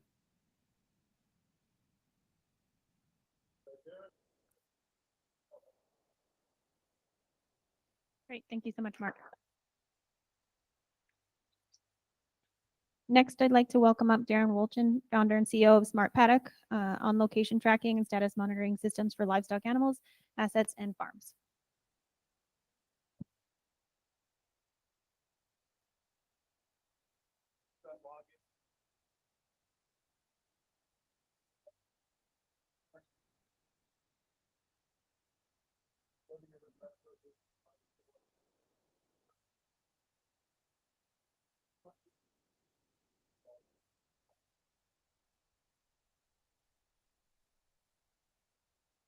Hello, my name is Darren Wolchyn, and I'm the CEO and founder of Smart Paddock. And we've built a platform for ranchers to more efficiently manage their herds. If I can run this. Okay, cool. So, there are about 1 billion commercial beef cattle in the world today. But the interesting fact is that number is going up. And this is being driven primarily by the rise of the middle class in Africa and Asia. And then the UN is projecting by 2030 that, by 2050, that the amount of meat production needs to go up by 70%. So the herd is not getting smaller, it's getting bigger every year. So let's talk about the cattle production problems that we see today. So really, from the rancher's point of view, it comes down to reproduction. Reproduction is the key to profitability. So for example, in the US, you see about a 5 to 8% mortality rate in calving. This is where something that, if farmers don't increase their, weaning and calving rates, they are not profitable. Resilience. This is the way it is today. Droughts are going to happen. We know the farmers know they're going to happen, but they don't know when they're going to happen. So they need to prepare today. How do they do that? They have to implement regenerative grazing practices, and they need support to integrate these practices into their businesses and operations. But they don't just need to do it for drought resilience.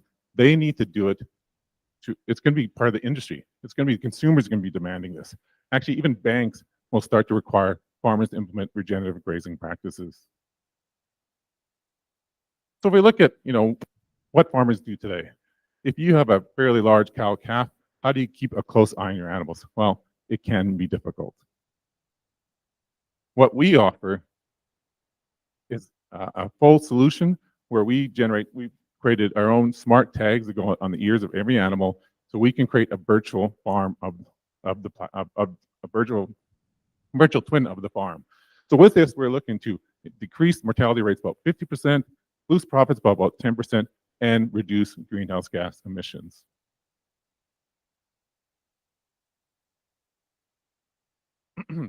So our business model is to sell the hardware as a one-time upfront sale and then have an ongoing subscription system. And that's a tiered level system, so we can target different types of operations. So primarily we focus on cow-calf operations.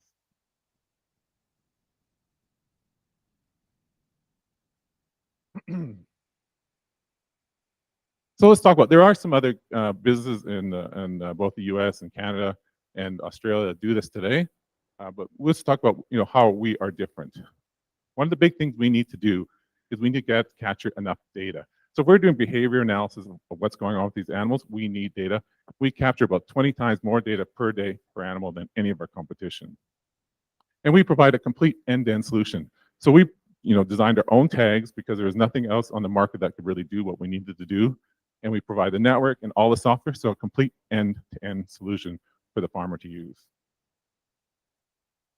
And these operations, they run some pretty tight margins. So we offer the lowest cost solution per animal on the market today. So again, there's some other devices on the market that literally can cost hundreds of dollars per animal. We are like around $60 per animal. So with this data, with this low cost, and with a complete end-to-end solution, we can raise reproduction rates, raise the weaning rates, and this competition cannot. We can provide early intervention to save animals' lives, whether it's a calving issue or injury or a lost animal or a stray animal, or even theft. We can provide that data and those alerts to those farmers. And with the data we are collecting, we can support regenerative grazing practices and proof of regenerative grazing practices. Like I said, farmers will need to prove they're putting these practices in, and we can provide it with data we are collecting. So we've done, many years of research development. It's hard to build these sensors. I'm sure Mark can talk about how hard it is to make this hardware. And we've taken about 5 or 6 years to actually get this right. But now we are in commercialization phase. We're on about 65 farms and growing a couple per week. Our new tag, which is this, happy to come show you in person. We've pushed 10,000 of them over the last few months, and that's about a 400% increase in revenue for our company. So we are a commercial company today. So how do we get to 1 billion cows? So the first couple of years, is all early adopters and researchers. And we've been working with researchers for many years. They've really, been great customer for us, and we can take some of that research and put it into our platform. We are actually an Australian-based company, and we've been done just organic growth across Australia. So the majority of those 65 farms are in Australia, though we do have farms in other countries as well. But going forward, we want to target the North American EU markets to start with. So we are working with regional partners to help us with that. And then past that, it is those big markets, South America, Africa, and we're looking at global partners to help us expand those areas. So I'm not looking to build a sales team across the world. I'm looking to work with partners to help us push our products. Just a little summary: Australian sales, organic, direct sales is what we do today. North America, we're working with some regional partners like SaskTel is a current partner of ours, and international is where we're going to go after that, starting about 2025. So why now? Here's a little summary. Global meat consumption is not going down with all the plant-based meat and all that, that kind of stuff. The actual herd is getting bigger every year. There is going to be more and more industry and government regulatory push. So if you look at one of the newest things that's come out is the EU is putting in this deforestation law. So farmers need to prove that animals come from non-deforested land. So anybody selling into the EU needs to be able to push this or prove this. The climate. Like I said, farmers need to prepare for the next drought that they know is coming. What can they do today? And consumer demand. The consumers will start demanding that their beef comes from regenerative grazing practice farms. So we are raising 1.5 million really to start to expand out of Australia into these other markets. So we are looking to talk to any investors who would like to assist us with that. We're also looking for local agri partners, both in Canada and the US, to help us push our product. Because, like I said, we don't want to generate a bunch of salespeople here. We want to work with partners. And if you know of some large grazing cattle operations in the Alberta region, we'd love to get introductions to them as well. That's it.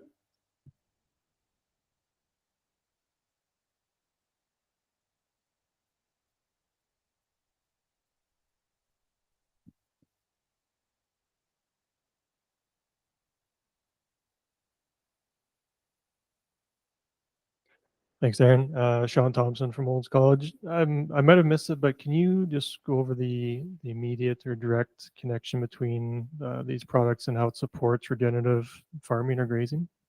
So our products are mainly focused on providing proof of regenerative grazing practices. And also we've done some integration work with a company called Cibo Labs, for example, out of Australia, that does the satellite imagery, tell you what's feed availability. So we can integrate, for example, calving, or sorry, not calving, grazing patterns, where they're grazing, where they're not grazing, over that data on a regular basis. So you could start to generate, when should I move the cows if I'm doing these practices? Because maybe they're only grazing about half the pasture, but you've done all your modeling around them grazing the whole pasture. But primarily it'd be around more of that proof that you're doing these practices. So it's the generation of reports that say these animals are here and this and move this next day. Yeah, it's really around, we do rotational grazing. We do it every X days. Just generate some data and reports that prove that we do it. Not just, yeah, we do it.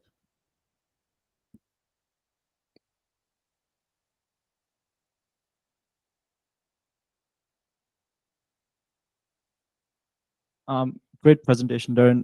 I had a question about the data. So do the farmers have complete ownership of the data once they use your products, or do you have any control over that? Yeah, that's good. So yeah, farmers always own all their data. We have a right to use it to develop our algorithm. That's all we do. It never leaves our system without a permission from the farmers. And they can download the data at any time if they want to do their own analysis with it. Most farmers wouldn't, but the odd one might want to integrate it in with some other platforms. But correct, yeah.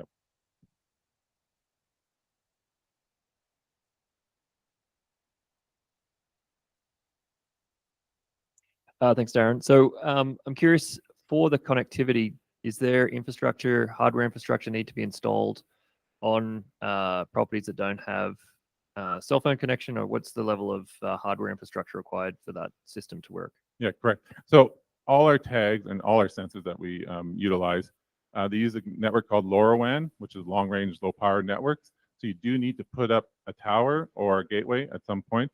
Most farmers will do it themselves. We are working with SaskTel now that they're going to provide the network coverage for us. But the good thing is then you don't need cell coverage out in the pasture, which is a big challenge to a lot of other solutions.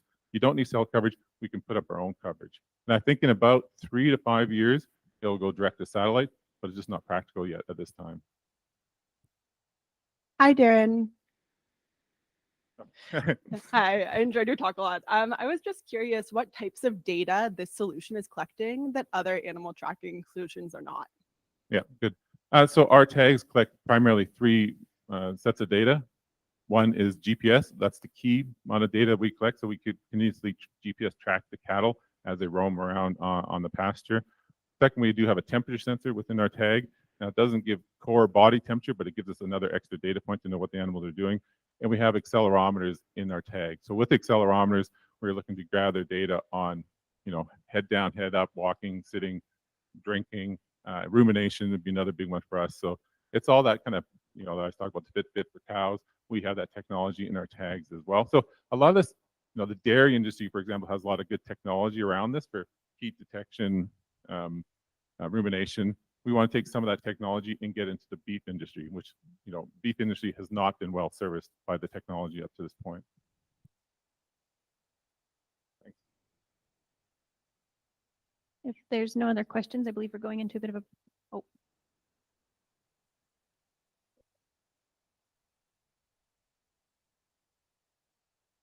Yeah, so the idea is that this will last at least 5 years. So that's our goal, is at least 5 years. The technology we've done, which is a little bit different than the other ones. So normally it's the battery technology that fails these type of devices, and we went away from that technology and we utilize supercapacitors, to be technical, that can handle the heat. So these type of devices on other systems out in the sun, it gets really hot. They'll fail after a year or two. We've done a lot of work to make sure these things can last that lifetime. Okay, thank you, Darren. Okay, thanks, Brianna, for chairing. Do give them the presenters feedback. I only have one response for Darren. He really needs your feedback in part because the winner is going to get a bottle of champagne for the best pitch.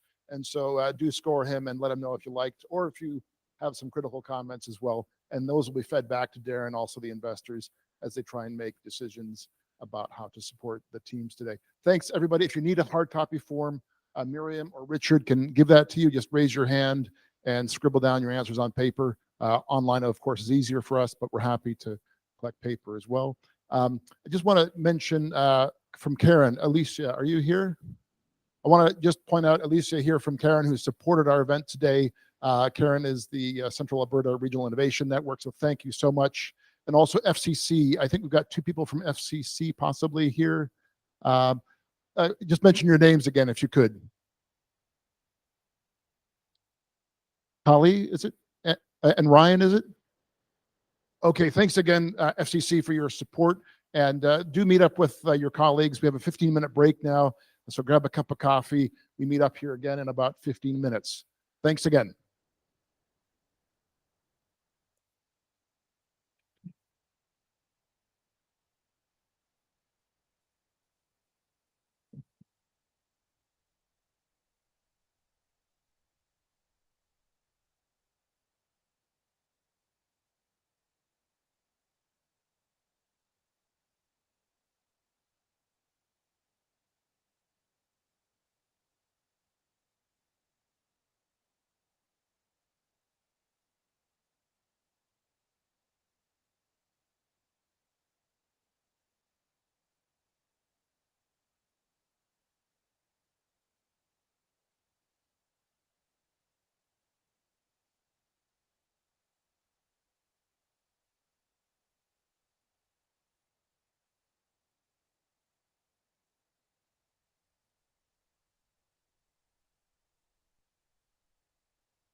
Is that you, Danny?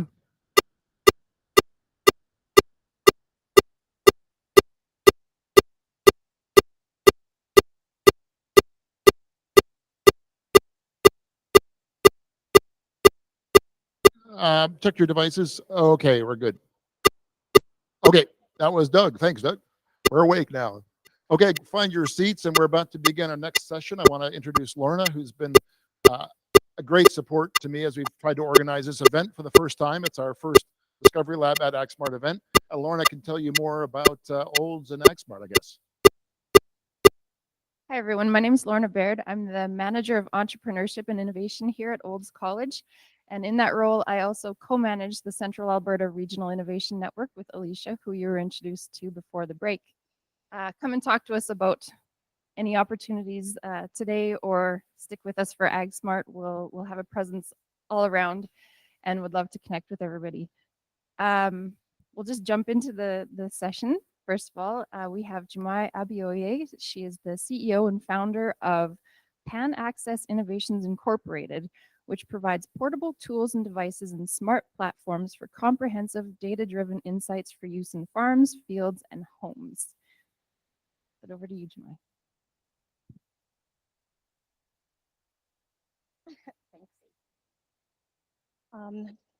Thank you so much for, I guess, showing up and not running away after the break. My name is Jumai Abioye, and I'm going to tell you about PanAccess Innovations. I started this company late last year after working in the biotech industry for a bit. So I'm going to give a bit of a background so you understand where I'm coming from. Originally from Nigeria, I did my undergrad there in microbiology, and then moved to the UK to do a master's in biotechnology, stayed back for a PhD in biomedical engineering, moved to Canada and did my postdoc in Lethbridge at AGvisorPRO's lab. And I was doing computational design of proteins and engineering proteins. So I have a background in chemistry, biochemistry, microbiology, just synthetic biology all around design and optimization of processes. I moved to a company called Therapeutics after my postdoc and worked on mRNA vaccines for cancer. Serendipitously, COVID happened, which meant we could pivot into a COVID vaccine, a COVID mRNA vaccine, which I developed and built, and then transitioned to start a company in Calgary called Northern RNA.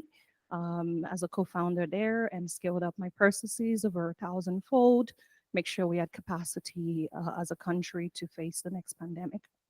We also co-founded another company in Australia called Southern RNA, because we're so creative with names. And I left Northern at the end of last year. I say the COVID vaccine was my first baby I had to leave behind, and then Northern was the second baby because I got tired of building things my parents could never afford. And my parents got AstraZeneca vaccines in Nigeria, and they were very sick. And I was a patent holder for a clinical COVID vaccine, an mRNA vaccine that I knew would be safer for them. So I decided to start a new company that was focused on building accessible innovations and looking at developing those technologies from a different perspective than the classic life sciences development, where we spend a lot of money up front and then try to recoup it later from the patients. So I'll move forward to then tell you about PanAccess. So the goal is a world where advanced diagnostics and technologies are accessible to all communities, whether it's in Canada with Indigenous groups and people who live in rural areas or farmers, or it's at the other side of the world where people can't actually afford most of the technologies that we use. Next slide, please. I have a small team. There are 6 of us at this time. I have a number of them here, and we've been building our technology and building our platform over the past few months. We're supported by a range of advisors across the industry, some which have been amazing contacts from previous experiences. And we're based at the Life Sciences Innovation Hub with Innovate Calgary. We have labs there.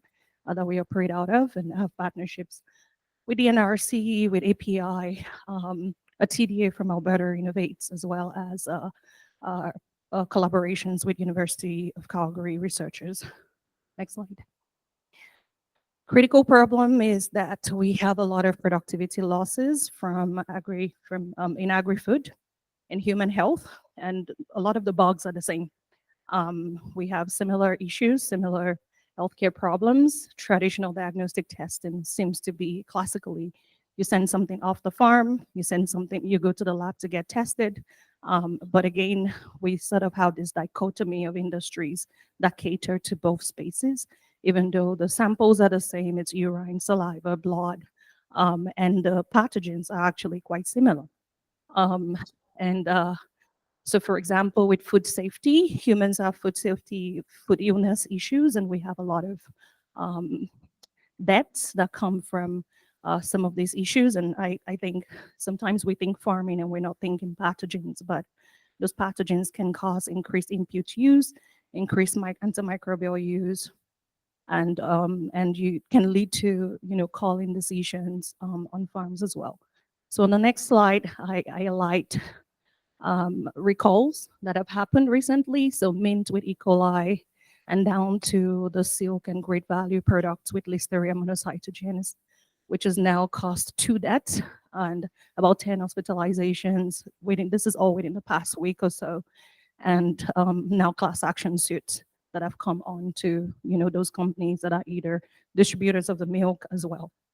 And it's not just with milk or just with food products, it's also affecting the animals. Next slide. So the opportunity here is that Canadians need fast, accurate, reliable tests. Those tests can be used at home, schools, factories, and farms. They can be the same tests because, again, the bugs are the same. Next slide.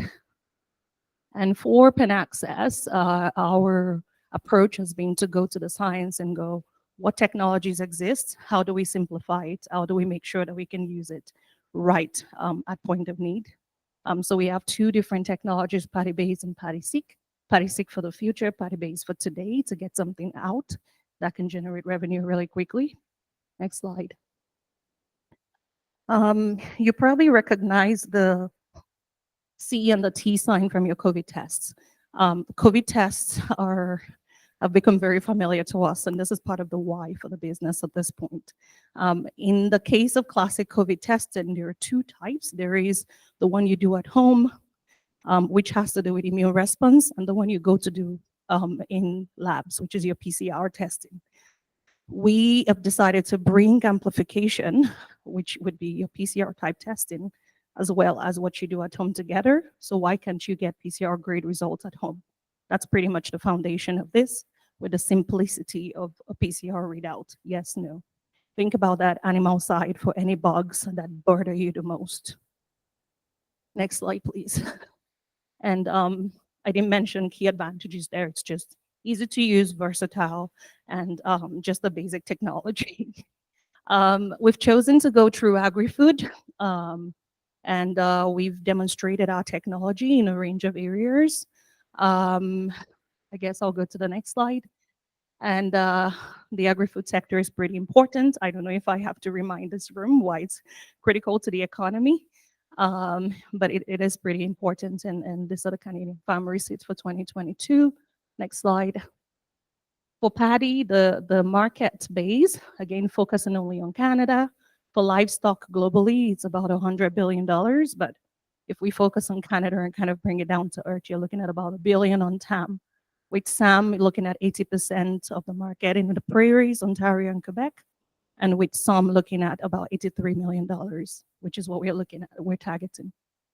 Next slide. We have our market and competitive analysis, a fully detailed one, which we can make available. Next slide.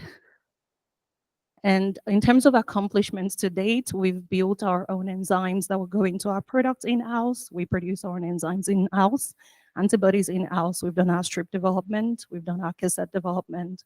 And we've consolidated the supply chain for all of our materials. In terms of product development, we've been working on avian influenza, PRRSV, mastitis, and The goal is to only use pool from the markets to drive things to market, to the consumer. Next slide. Next steps is just for us to finalize our optimization and get into the market as quickly as possible. And then again, this can be looked at in a larger view on our slides. Next slide. Our ask, we are looking at raising about $1.5 to $2 million, asking for checks of different sizes, looking at angel investors that are aligned on a mission with us in taking technology to spaces where they usually wouldn't go, and looking at using that for manufacturing operations, setting up and commercializing what we've built so far. Next slide. Our goal is to commercialize our phase 1 products. And the next slide just shows the contact information for you to reach out to us. Thank you.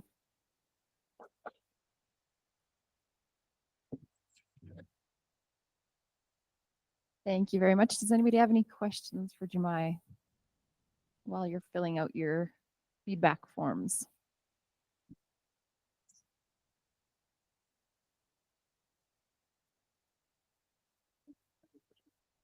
Oh, I did have one. In regards to the nature, so each of the target areas that you're looking for, would each one be provided a specific patty that you would use, or are you looking at a singular kind of catch-all for everything? Just wanted to clarify on that.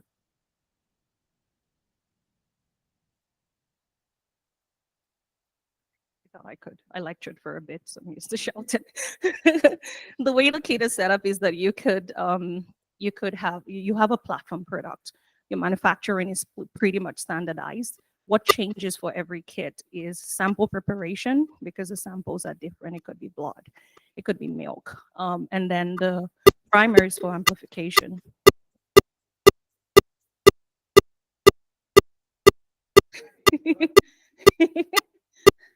Are you kicking him out of the room? Yeah, so very minor changes when it comes to each product, and that's why we can use pool and go, what are the farmers really needing to test and use that? So one of the first products that we're really pushing is on mastitis, which has come up as, we just want to know, is it gram-positive, gram-negative mycoplasma? And we've developed a product for that to be able to show that, and you have a 3-outcome test that can tell you that and help make decisions on farm. Thank you. Any other questions? While we're asking another question, just wondering about all those patent costs. You've got a lot of technology you're developing and a supply chain, I guess, developing. How are you controlling all those costs? Because it's going to get expensive. The beauty of a platform is that it becomes cheaper, because then you bring in economies of scale. We're manufacturing everything as best as possible that is labile and critical in-house. So we make it really cheap because we control the cost of our materials. Hi, yeah, my name is Keith. I'm from Olds College. Hi. And I was just wondering, so there are a lot of potential applications, and you listed the different places that it could be used. Do you have a sense of like what a key target demographic or market for that you would want to target it towards initially? Like, do you plan to start by going specifically for farmers or for at-home use or for specific illnesses off the bat, or is it broader than that? I know I glossed over the commercialization path. Our path really is focused on agri-food at the beginning. It's a de-risking strategy. We know that this can become used broadly, but again, it takes too long from a regulatory standpoint for human testing, and the agri-food industry needs these tests anyway, so we might as well commercialize there and then leverage that data set to be able to apply that. So we have the time to build our QMS, we have the time to build our supply chain, we have the time to build all of our strategies by leveraging the agri-food space and then looking at future expansion. And from a market segmentation piece, we're also looking at prairies, Ontario, Quebec. Based on the market analysis, it shows that most of our targets are there, over 90% on most things. And then in terms of product targets, right now we have a pool from dairy farmers, so there's mastitis on there. Then there are things like PRRSV and And we also have a really good opportunity with defense right now on FMD for a project, which, that's part of why we're looking at the ask so that we can leverage that to make sure that our contract is landed. Thank you very much. Any last questions before we move on? Okay. Thank you, Jumai. Oh, you do? Yeah. Sorry, my back to you. It's good. It's fine. I'm kind of walking through my slides that I missed by going through this. Thanks.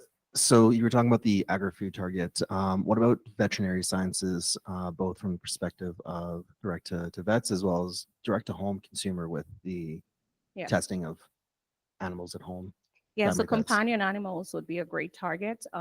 Even with agri-food, this work is being done in partnership with vets, right? And so, for example, with our mastitis test, we're working with Herman Bakema at the University Diego Nobrega, who are actually veterinary, we were treated vets. And again, the question is, we want to provide a test that if farmers can perform by themselves, by the animal side, and reduce vet calls, if not needed, reduce calling if not needed.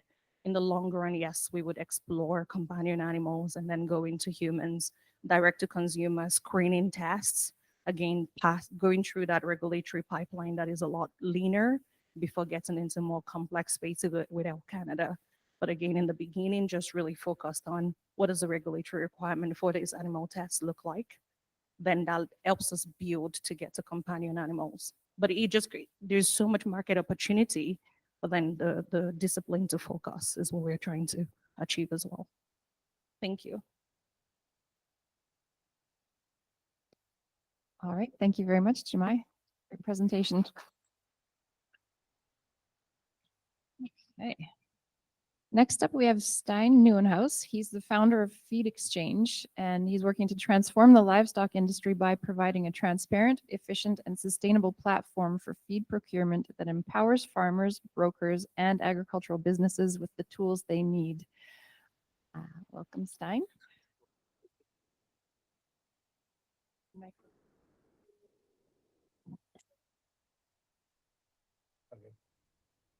So, hi, I'm Styn Nieuwenhuis. I'm a second generation farmer, and I'm trying to save farmers money on their feed costs.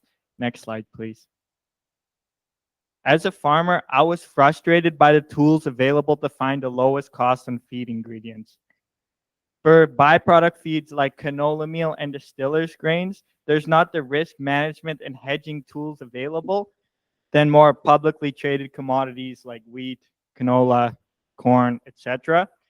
So we're trying to create the market mechanisms to make everything more transparent and easier for farmers. In recent years, because of high input costs and inflation, managing your bottom line is the most important thing. People have begun, instead of going to feed companies and buying complete feeds, we're milling it on farm or we're mixing it on farm. So if we want to buy these feed ingredients, the market works like it did 30 years ago. We have to phone a half dozen different brokers. And yeah, it's really hard to find the historical price, the futures price, and so forth. So we're building a product that aims to connect producers and independent feed brokers to create a market that's more transparent and fair to everyone involved. Next slide, please. So we're building a B2B marketplace. So we offer the tools for farmers, that the market analytics tools. We have the news APIs and also the publicly traded data, as well as collecting our own data. And on the broker side, they don't have to make 100 phone calls a day. They can put up an ad on FeedXchange, connect with their clients, manage their logistics and their inventory, suppliers, and so forth through one portal. It saves everyone time, and brokers can work more on building their book of business and interacting their clients rather than just taking a million phone calls. Next slide, please. Oh, so we were missing a slide that had the actual screenshots of a product, but I can share those to anyone who's interested. But using the formatting got messed up by switching it. But anyways, an average size 200 cow dairy can save $22,000 a year, and that's assuming a 5% cost savings. And that 5% can be achieved through just better market transparency. So for the farmers, and that's using a low ball number actually, And that's data calculated from 20 average farms in Alberta, mainly on the dairy side. But for farmers, well, the benefits are obvious. It saves time, it saves money. I mean, what more can you ask for? And also, with our futures, better risk management and hedging. For the brokers, we connect them. The biggest job that the brokers do is actually connecting with trucking companies and logistics firms. So we can enable that through our platform. So that saves them a lot of time. And the last feature is that we can make the livestock industry a lot more sustainable by enabling greenhouses, those smaller breweries, potato farms, and so forth.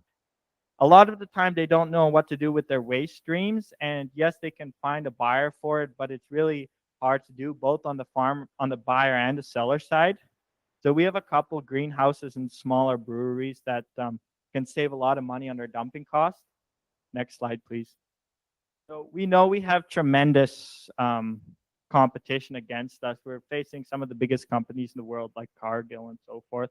But we think by making a solution that's a lot easier, a lot more transparent, and that benefits everyone in the supply chain and gives everyone really good incentives, we can really help everyone save money. So we are an end-to-end solution.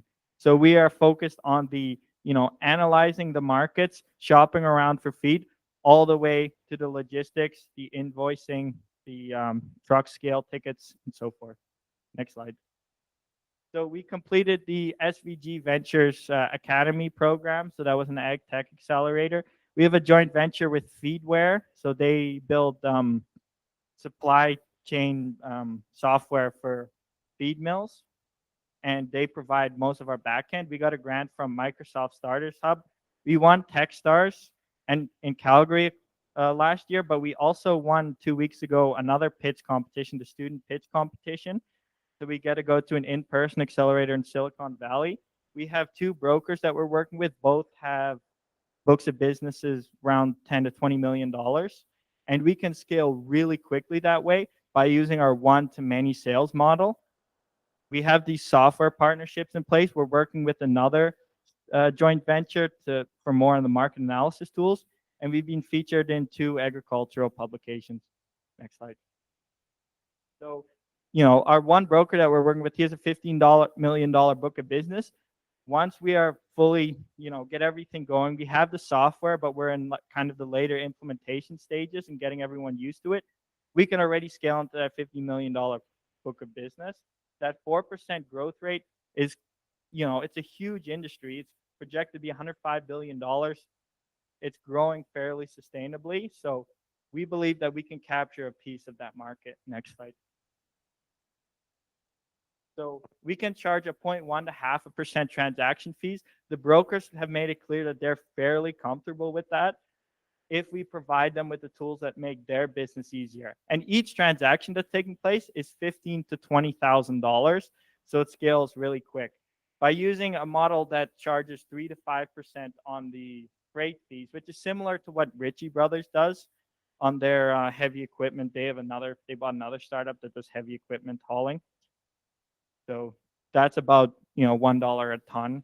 $20 to $1 a ton is the freight cost. $20 to $40 a month on grain analysis tools. There's so many grain marketing tools. Nothing exists that specializes on the feed industry.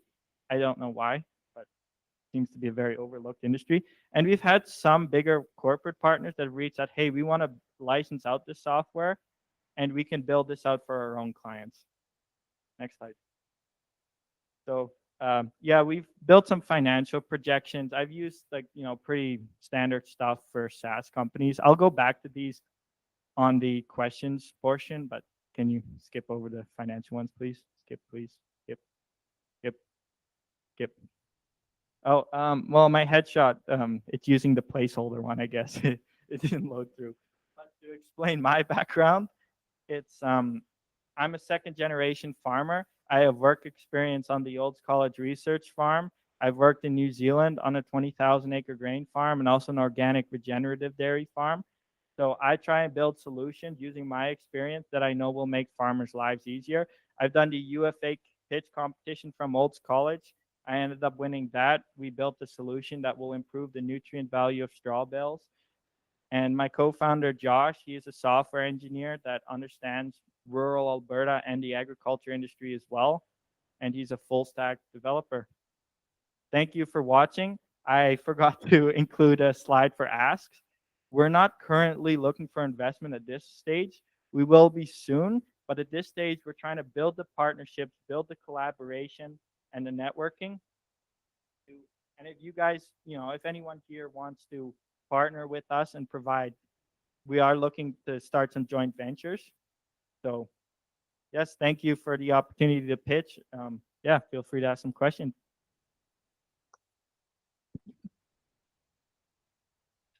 Super, thanks, Styn. And I like, even though it's not in writing, I like your clear ask. That's good. We're looking for connections, and we've got lots of them here. Any questions? Yes, James.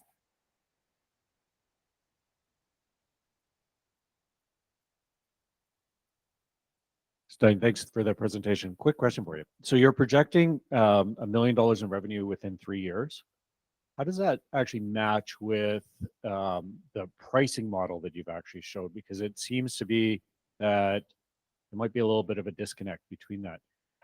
So basically the question is, how do you see scaling this operation? Thank you. That's a really good question. And we can scale quickly because we have 3 brokers. There's one broker that we're working with. He focuses mainly on the dairy side of it. And we can scale really quickly because each broker has such a huge book of business. Even by collecting small transactional fees prevents, on such a huge, hundreds of billions of dollars opportunity, provides a huge business case, as well as the market analysis tools. Nothing really exists for it on the feed industry front. And whenever I pitch that to the farmers, they're sold right away on that. And also the freight side, the logistics side. And there's some people that want to reach out like, hey, we want to build this for our own clients, for our own feed company, make it a little bit easier for them. We can do that as well. I'm going to be honest, the financial projections are, I'm not fully super confident in them, but I use numbers that were in line with other SaaS companies, and I got some help with other people in the tech space. But thank you. Any more questions?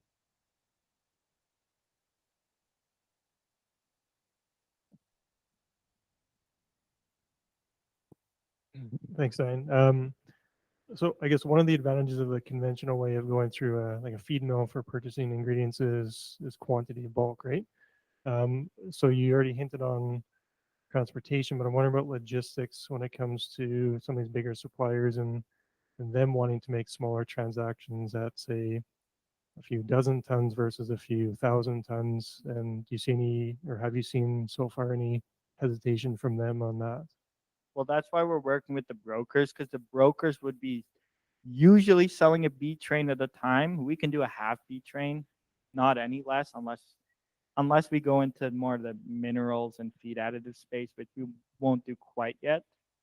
But I think, yeah, that's why we're building the partnerships with the brokers rather than just building a partnership with, hey, like reaching out to Bunge or any of the other canola crushing plants. That's what the brokers we're kind of outsourcing a lot of that onto them while still being able to build a platform around that, if that makes sense.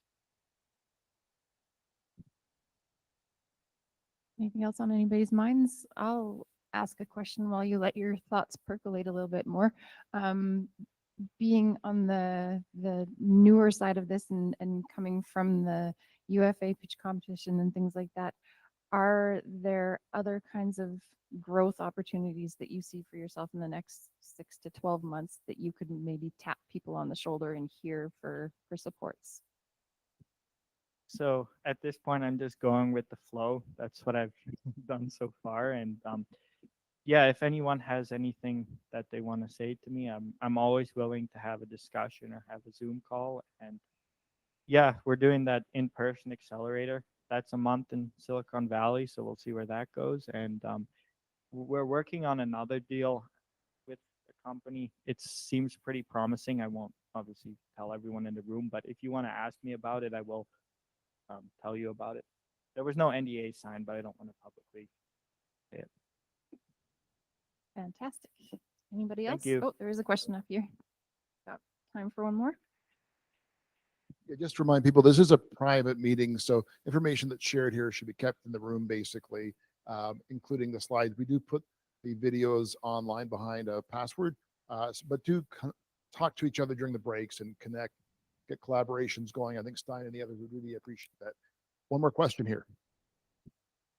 Hi, I just had a quick question about who I guess would be uploading the data onto this app and then who would be using this app? Would it be the brokers who are supplying all the information onto the app and then farmers using it, or? Yep. Yeah, you who's the explained it perfectly. So the brokers, that's where we'd be getting the data from because they would be posting their prices every day. And that would really help with the analytics side. If you can see what the market was trading at 6 months ago and see what the futures are doing, we see the business case that just through better knowing the market, you'll be able, even if you save a couple percent, or if you can notice a day by day discrepancy, we hope that we'll be able to save farmers a lot of money. Fantastic. Okay, with that, I'll hand the mic over to Michael. Thank you very much. Okay, thanks for all of your time. There is an event evaluation sheet on the program, so do tell us how you enjoy the event or if there's any issues that you found, including about the food. There's lunch out there right now, so I won't hold you back. Enjoy lunch. We meet back in an hour.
Yeah, perfect.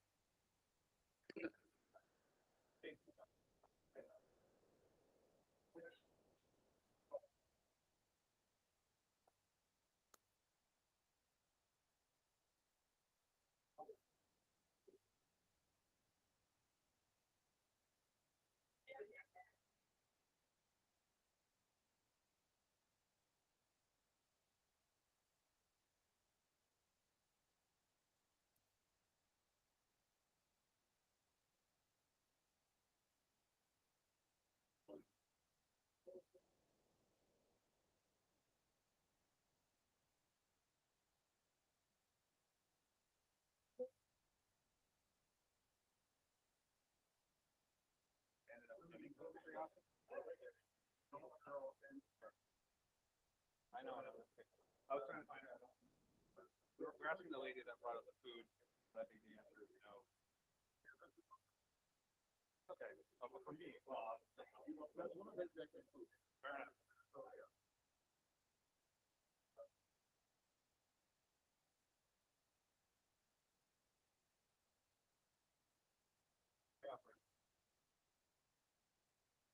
Yeah, this is the first thing. And then, chemically,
Rightfully so, the regulatory pathway, the time to market, all that other stuff.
up, wake up, wake up, wake up,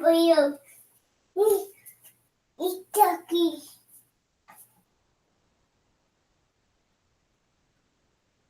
It's Chucky. Chucky, mother, Chucky.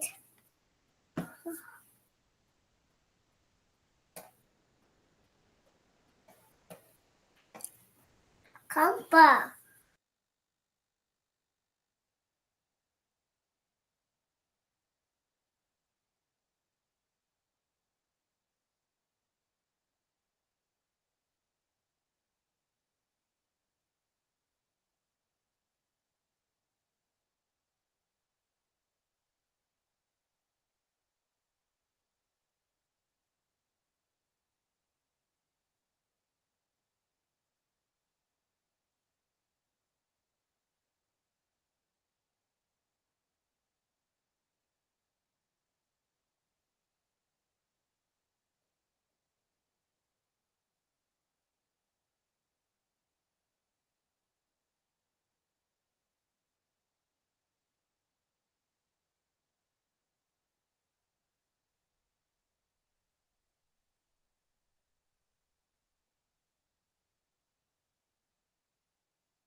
Yeah,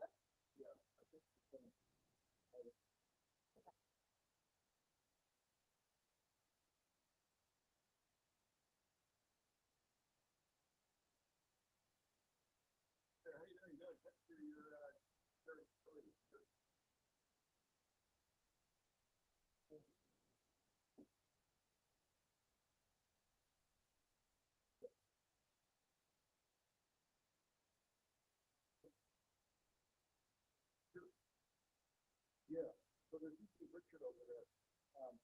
He's from the food was not there now, but he's off the bunch of that's right. You know, so you're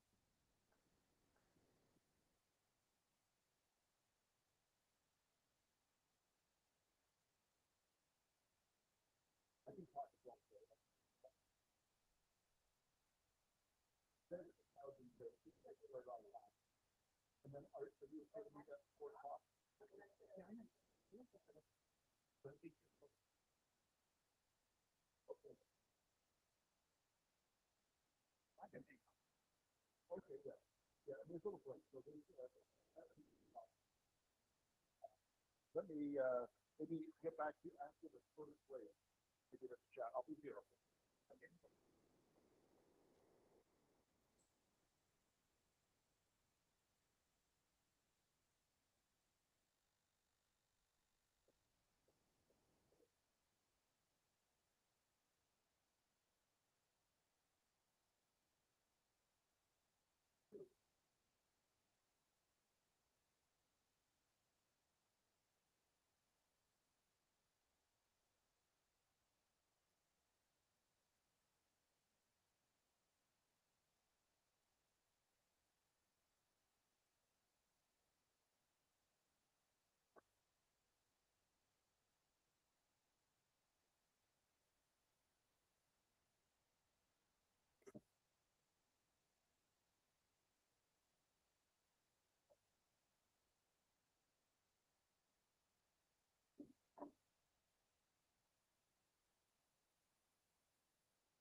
Oh, and we got.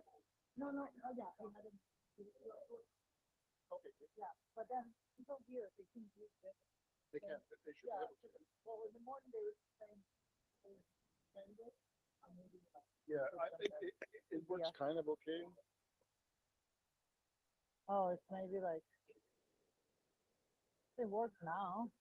Yeah, I find this not working so well. Okay, yeah, ask him because.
Okay, thank you for finding your seats.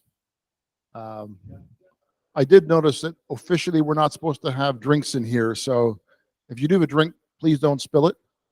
And yeah, mainly outside. Is Keith here? Keith Freelander from Olds is our next chair.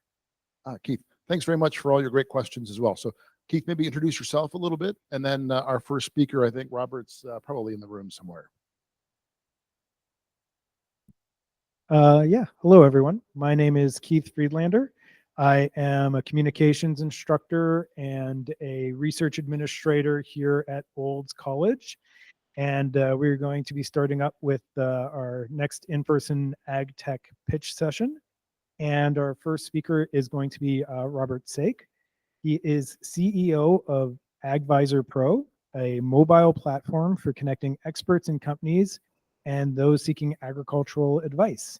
And they're looking to launch Visor Pro in spring of 2024. So yeah, Robert, come on.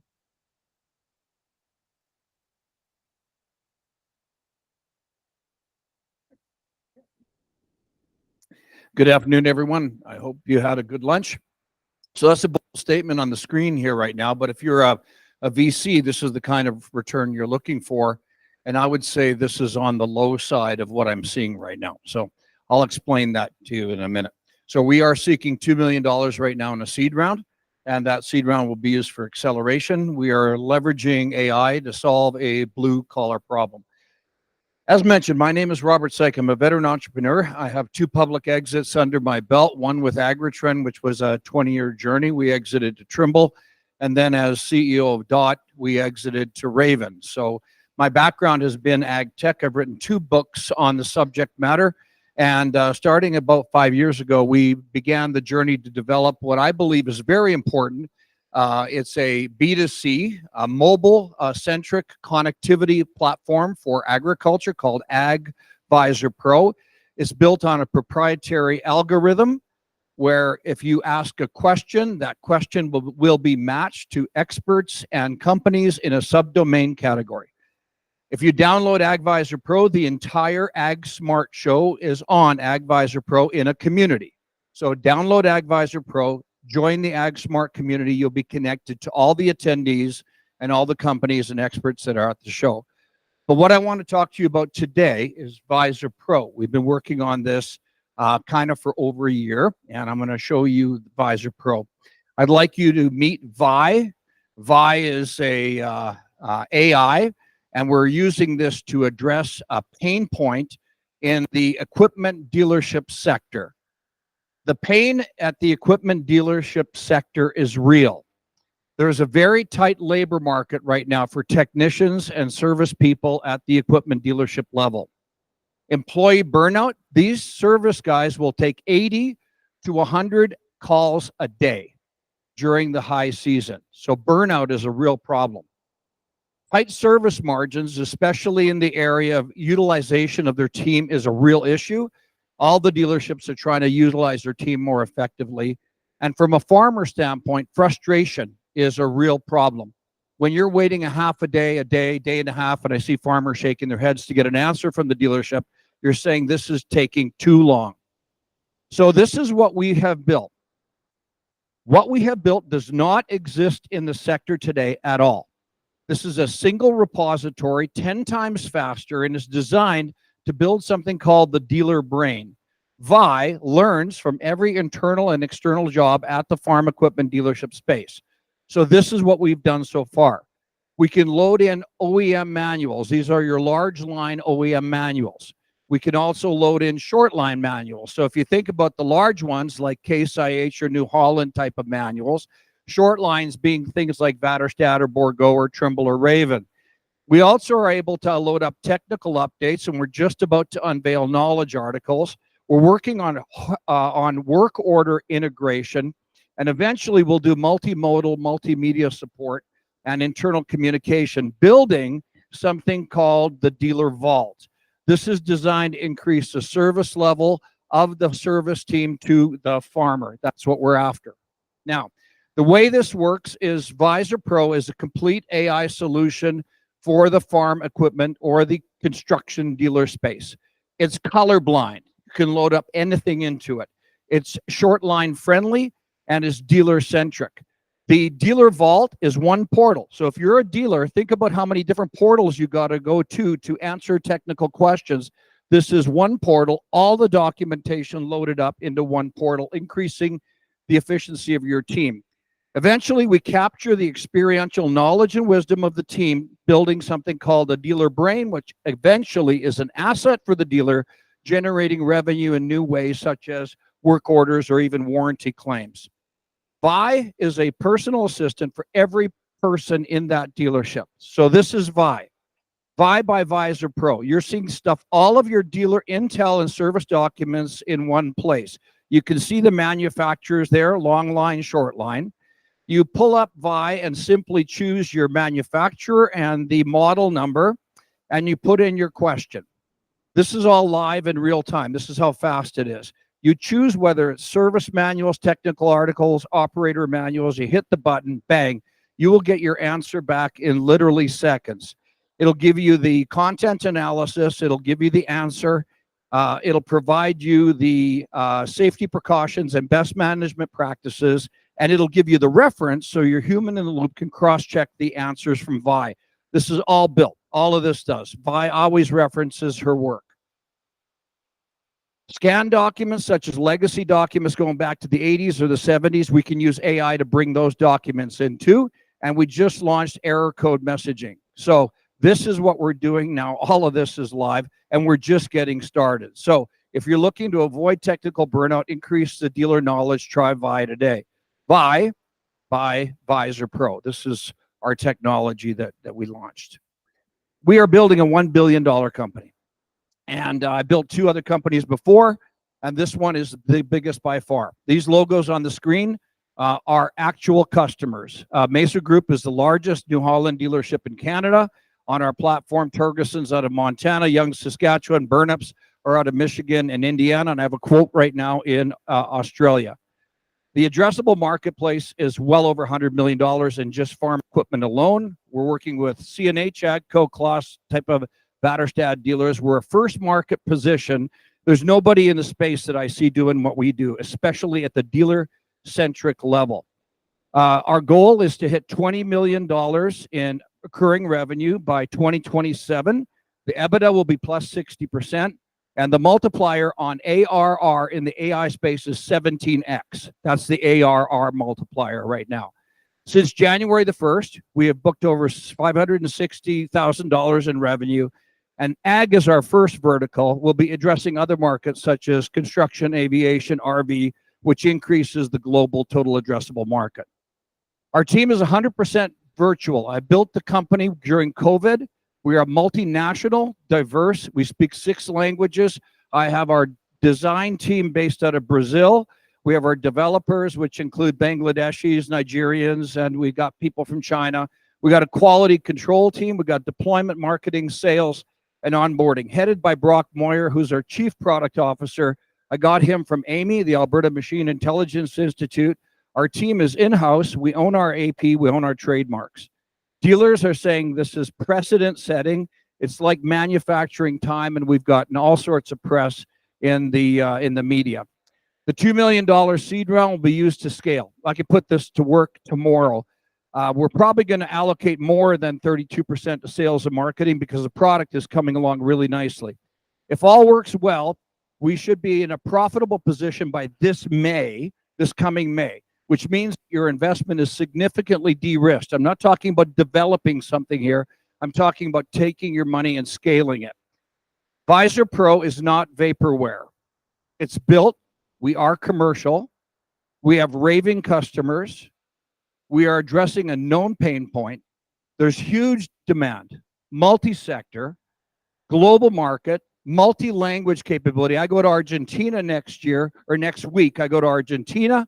You put a question in Spanish, you get the answer back out in Spanish. You put the answer in Portuguese, you get the answer back out in Portuguese. We have an experienced team.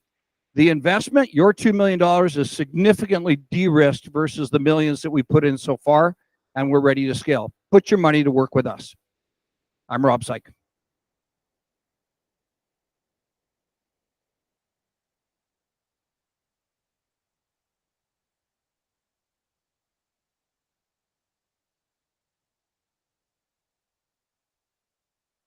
Any questions from the audience?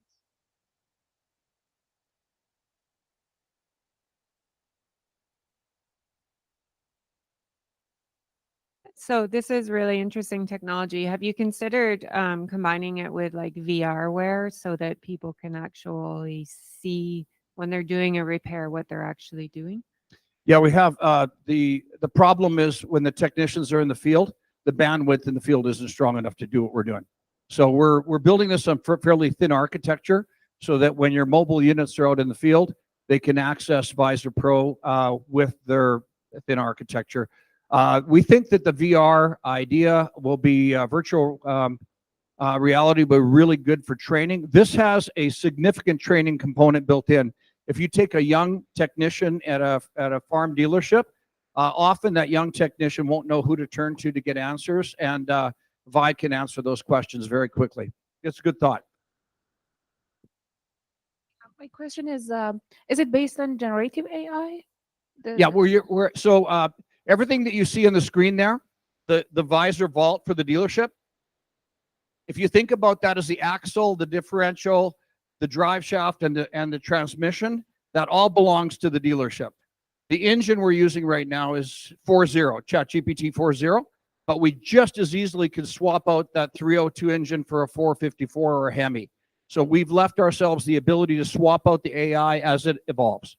Sure. And how much is the cost for customers? The cost to the dealership is anywhere between $104 to $125 per technician per month, and their break even is 45 minutes per month. That's all we need to save them to break even. Yep. Sorry, one question. Does Vi have an audio feature? I'm sorry? Does Vi have an audio feature? An auto? Audio. Feature. Not yet. We are working on turning. You're talking really text to voice. That's when I said multimodal. So we're looking at the extraction of text into voice, voice into text, but also we're looking at the extraction of information from videos. If you've ever tried to use a YouTube video to try to fix something, there's a whole bunch of garbage in that video. You just want to get to the part that's real. So if we could mine those videos, those help videos, down to text level, we could give you the answer real fast. That's where we're headed. Yep. Robert, great presentation. Question for you. How do you build a moat around this where you stop the manufacturers from actually doing this and then we have, that's a great question. We have no doubt the Case and John Deere and all the big guys are going to come out. Interestingly enough, we're in talks right now with two of the major manufacturers in the world who don't have a plan, and we're talking to them. But from the standpoint of some of the big guys, they're interested in building AI to solve their problems. What we're doing is we're building an AI to solve the dealership's problems. And so our integration, for example, with work orders and the ability to internally scrape the dealer's internal communication, that's something that the big guys won't do. And short lines, the big guys are not interested in building something to support short line. So this is a real pain point for the dealership. We think we're right on the mark. And will you make a lot of these features or provide a business model that farmers can have access to some of this? Great question. So every discussion we have, you see, when you buy a piece of equipment, you're given something called an operator's manual. And if I write you a check to your name and tape it in the operator's manual, most checks will never get cashed. So the dealers have already asked us, could we open up this AI to the farmers? And the answer is yes, but it's up to the dealer. We haven't crossed that yet. There's still a liability issue to put a human in the loop to make sure that the answers are accurate. Styn basically asked my question. I was going to ask if you've had any pushback around the right to repair and making this available to individual farmers as opposed to just at the dealer level. But I think Styn and I were Yeah. on the same, No, that's same channel there. That's a good question. Again, it's not so much an issue as right to repair as the manufacturers are get pretty upset with right to modify. So right to repair, they're all okay with right to modify. As mentioned, we haven't released this yet out to the farmers, and it will be up to the dealership with the subscription to release it to the farmer at this point in time. We do believe we could build a vault, for example, for all of Alberta agriculture. I could load all their shit, and I could build Albert for the province of Alberta. I could build Albert and create an AI for the province of Alberta called Albert. I got it all mapped out if I could just get somebody to listen. Thanks.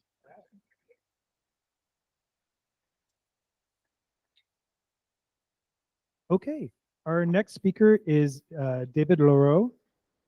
He is CEO of Circulus Agtech, which is turning organic waste, manure, and digestate into precise biofertilizers, minimizing methane, purifying water, and replacing synthetic nitrogen through pioneering nutrient recycling.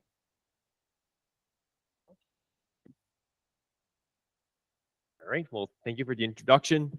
I must say it's an honor to be speaking after a veteran CEO. Thank you, Robert Saik, for your great presentation. As a first-time founder, I will ask you to open the feedback and build on me. I need that. And also, I'm eager for that champagne bottle. So yeah, I'm David, founder of Circulus Agtech. I'm a chemical engineer by training with a Master's of Science in Bioresource. And during my years as a researcher and then consultant, I was struck by the fact that most conventional farms using irrigation systems relied heavily on synthetic fertilizers instead of consuming nutrients coming from organic waste. So when you think about fertilizers, synthetic nitrogen, you all know it, produced using large amounts of natural gas, represents 5% of global greenhouse gas emissions from the production and their usage. And on the other hand, the way that we actually manage manure and organic waste right now is not performant enough to replace these synthetic inputs in our complex food system. So in the past 80 years, because yes, synthetic nitrogen is about 80 years old, much younger than the use of manure in agriculture. However, how we developed manure treatment has not been up to speed to synthetic products. So we've used a lot of these products. It degraded our soil health by a staggering amount of loss in microbiology in the soil. So we're losing nutrients left and right, from water waste to volatilization. And when we think about how organic waste in the large stream is being managed right now, you can think about composting, biogas. Field application is where in agriculture we do it. So we store manure for 6 months, apply it in spring, store for 6 months, apply it in fall. But some of it also end up in wastewater treatment. But all these methods, they're not geared toward making precise products that are stable, odorless, and easy to apply in different fields. So what we've done is develop the Circulus system. So it's a process that is inspired by wastewater treatment, but instead of going down the path of destroying nitrogen and phosphorus, well, we capture it using bacterial processes. So we process waste continuously, and we extract the nutrients, and we quantify the bacteria that we produce. And at the end, well, what comes out is a biofertilizer that is safe. There's no more odors, and there's a lot less pathogens, so 99% less. So you can use it directly on the crop, so during the season, in difference from manure that you wouldn't apply directly on a crop because you're scared of pathogens and you don't want smell all year. So the process is essentially 3 steps. I can go in details if you want after. The first one is aeration, and aeration of manure pits is getting traction. So it helps with degrading the organic matter. It improves the value of manure. But then where we get really involved is on the bioreaction side. So we take the soluble nutrients and run them through bacteria that we harness and make sure that they're performant. And then we use membranes. So ceramic membranes and reverse osmosis, so we can split the fractions. So collect this good bacteria, concentrate the liquid nutrients, and return clean water. And that's an important last thing is, yes, returning water to areas that are water scarce is very important. So we own IP on how we control these bacterial reactions so we can make real-time formulations of products. So at the end, the product is constant and easy to apply in a fertilizer plant. So yeah, if there's one thing that you must remember and understand is that we propose smart biology to capture nitrogen. It's by steadily processing organic waste. So our process takes 2 weeks. That's a lot faster than 4 to 6 months that you would see with composting. So we avoid methane from storage and inefficient price spreading. We produce good bacteria that these bacteria, once applied to the soil, they improve nutrient use efficiency. And finally, we replace a large portion of synthetic nitrogen. Here I say 80%. 80% sounds a lot, especially if you're thinking about field 4000. We've achieved those numbers in nutrient solutions. So by copying synthetic nutrient solutions with the extracts that we make, we were able to achieve 80% replacement with higher or equal yields. So yeah, generally speaking, synthetic products were cheap. Their environmental impact cannot be ignored. Organic products, they're very different about how they act to the field, and their cost to the cost of nitrogen applied from organic products to synthetic is higher. And what we do is essentially by working with waste, we take waste products, so we can bring a very cheap unit cost of nitrogen, and we make a product that is as easy to apply in irrigation systems as synthetic fertilizers, so that there's no difference in how we make a nutrient solution using our products than a powder. So what we do is we sell equipment and license the process. Our initial entry market are organic fertilizer producers, and that's a big category. If you have cattle manure, poultry, if you dry products and distribute them, there's a very good chance that we can work together. By having one of our systems, you make 2 new products, so the biostimulant and the mineral liquids that can offset the use of synthetic fertilizers, either on your farm or on other farms. So the idea is that by processing the manure better, we can make products that reach a higher level of certification and can be exported in new markets. For instance, one of the projects that we're doing right now is we work with dairy manure, we process it, and then we use it as an in-season product for potato farmers, which didn't do before because they only consume synthetics. So essentially, it's a build, operate, transfer play because we don't sell the whole equipment off the bat to the farmer. We co-invest in it, and once it's operational and we reach target milestones, well, we transfer the equipment to the owner. So there's different benefits that are linked to processing better manure and organic waste. Increased value, less odors, less pathogens, less land needed is also sometimes one that is of interest. But the main one that we're after is the biofertilizer revenue. So once we're able to reach a product certification and we can use it in-house, that's good. But once we're able to export it, that's where there's revenue for both parties. It's a huge market. Fertilizer consumption is not going down, rather going up. But the face of agriculture is changing. I think you're a good audience to know that. The conventional farmers are looking into regenerative practices. We see a lot more indoor facilities, hydroponics, indoor farms, and these segments used to consume a lot of synthetic soluble products, but we believe that we can help them consume organic waste in a soluble way. There's massive investments in fertilizer production and nitrogen pollution taxing. So we could, with our technology, improve fertilizer production and reduce nitrogen pollution in the food system. So our long-term goal is to work with larger waste managers. So having input deals with animal manure managers, digestate producers. If you're biogas plants, we'd love to talk to you because we actually already work with digestate, the liquid nutrients after the biogas production. We work with that, and even compost. So compost is often low value, but by processing it, we can extract what's the value in there and also the microbiology that is of interest because the bacteria is one of our main expertise. So we've been at it for 5 years now, and we've worked with various inputs. Most of our initial projects were in greenhouses, essentially hydroponic greenhouses, helping them consume nutrients coming from manure. We are now working on their white labeling agreements. So with companies that make solid organic fertilizers, we make them a liquid, stable biofertilizer that they repurchase the concentrate and distribute using their label. Right now, we have our demo systems for field trials that are in construction, and we have commercial systems that are actually 10 times bigger than the pilots. Yeah, so I skipped that part, but yeah, we did paid pilot projects in the past. Now we're building demo units, and the commercial systems are in the pipeline. We have letters of intent for them, but still looking to fund them. Yeah, so on-farm trials is what I'm looking for here, and we got 1 minute, so I'll wrap this up. We have a team with various backgrounds, mine being in engineering. We have my co-founder is more in business. We have advisors in go-to-market strategy. We have Maggie Bywater, who's the ex-co-founder of Concentric Ag, so a biostimulant company that got sold. And Chris is an expert in exploring US markets for waste technologies. We have our director of tech, 35 years of experience in IT. Peter, the original scientist with me. Our project manager, Ryan, Molly, an operator, and finally Patrick, a microbiologist that helps us with product formulation. So yeah, we're raising a seed round. We had our first investments last year. So we're looking for a seed lead investor to complete that round and help leverage matching funds. We have access to non-diluted funding. We already have access to about $1 million of non-diluted funding. And we're using a big chunk of that use of proceeds for on-farm deployment and development so we can get our larger systems running at the farm level, get the data, and sell it more. So I'm David. I'm seeking investors and strategic partners in the industry to turn waste into precise fertilizers.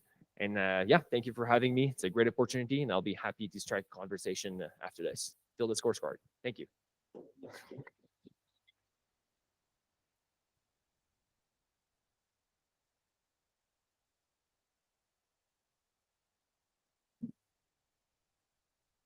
So any questions from the audience? Nope.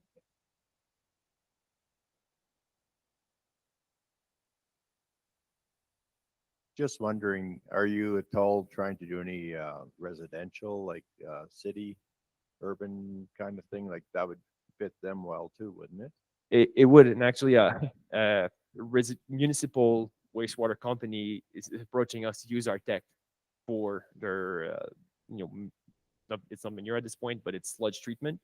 So we're not doing it directly, but we have a partner that is exploring this avenue because reducing smells and pathogens from municipal waste is of interest.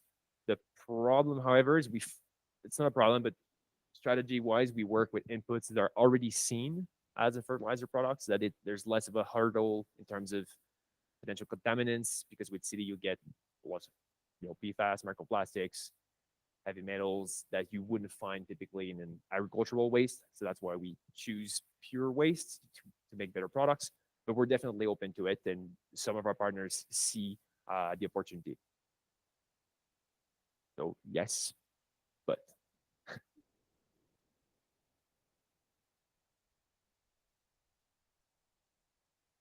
any farmers in the room that have a lot of shit to process? No? I guess I'll meet them tomorrow.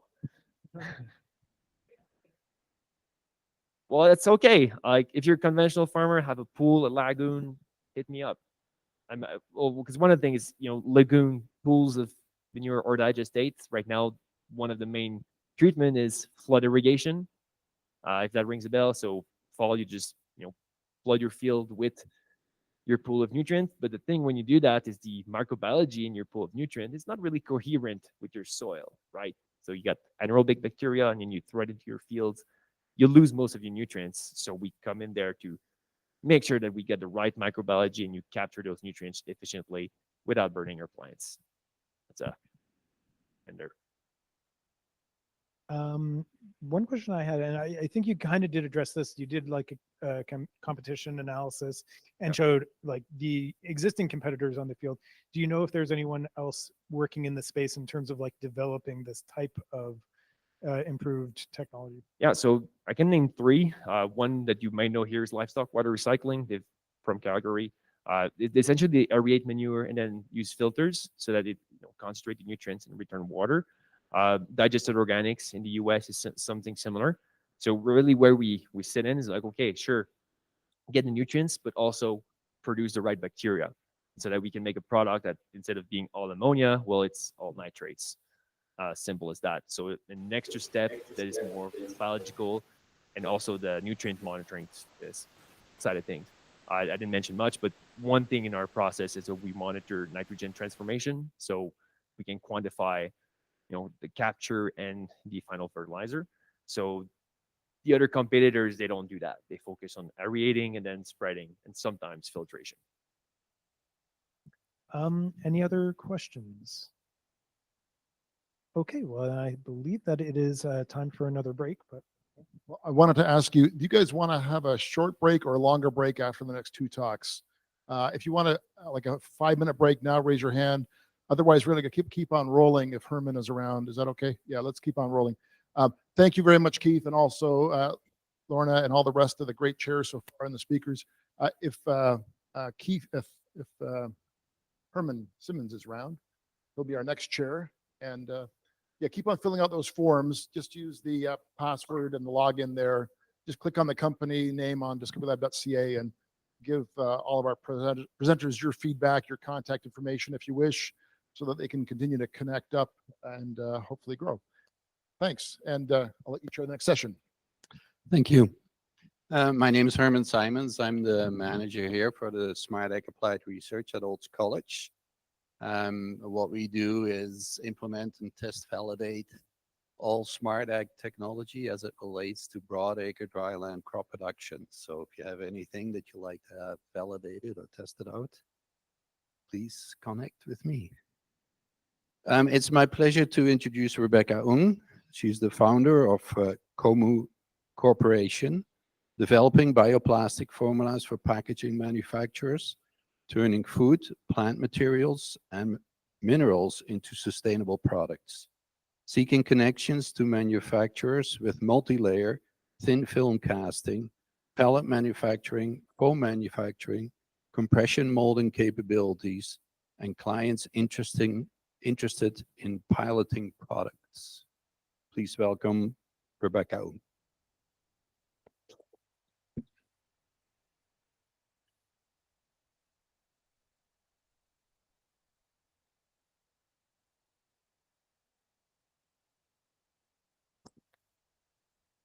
Yeah, I wish I tested the button first.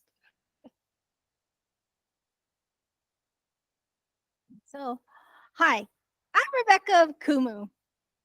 We have a global problem with plastic. Yeah, tell you something that you don't know, right? But incoming legislation is shaking up the single-use plastic landscape. Think extended producer responsibility, the banning of toxic chemical additives such as PFAS, and saying no to greenwashing. A certain bill was quite popular, wasn't it? But are bioplastic alternatives any better than their plastic counterparts? What's needed is transparency, biodegradability, and circularity. Okay, you know what? That's what I forgot to do. So extended producer responsibility, toxic chemical additives, bans, and greenwashing.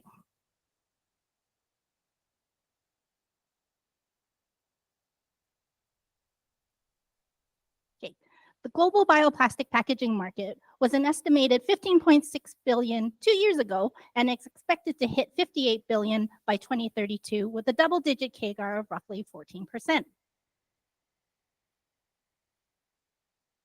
At Kumu, we're not PLA, PVA, or even PHA.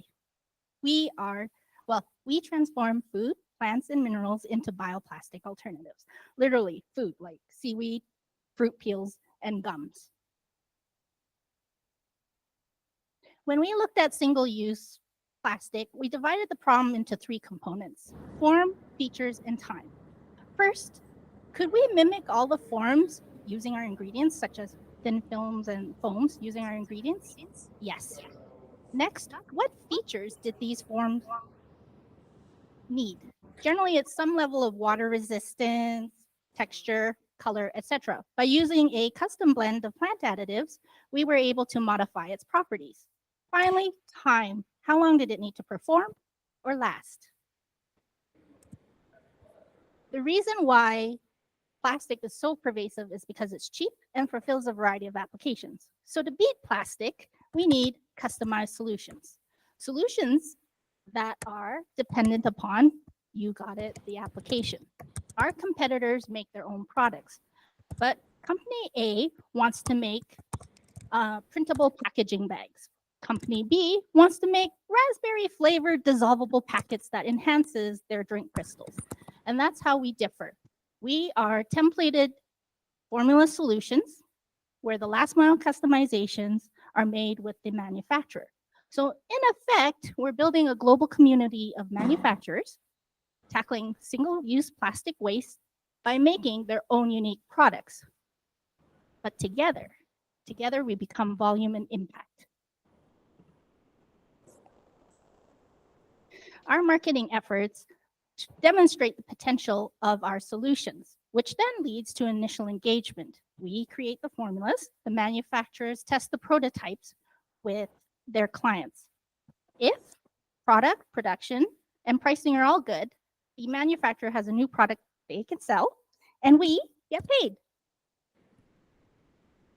We use a tiered licensing subscription model. As their production volume grows, we grow with them. They pay a monthly flat rate that only changes when their production volume hits the next tier. That actually simplifies accounting, making recurring revenue projections easy for us and licensing costs predictable for the manufacturer.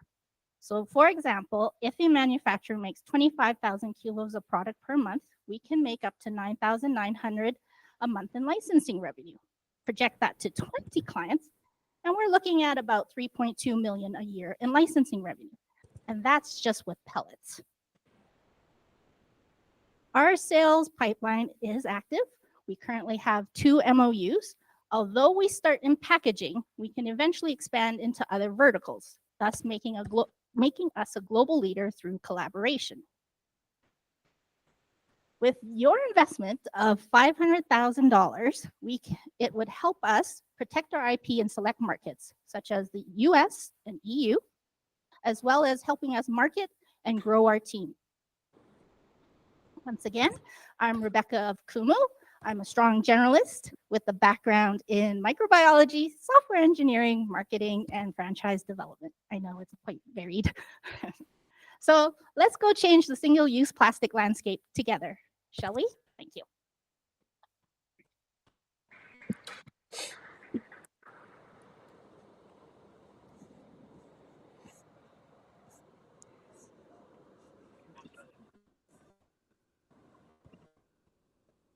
Question.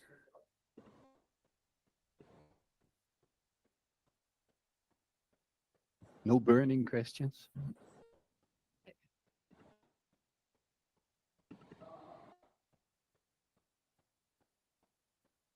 So you mentioned a variety of material that you can make plastic out of. Where do you source the material from?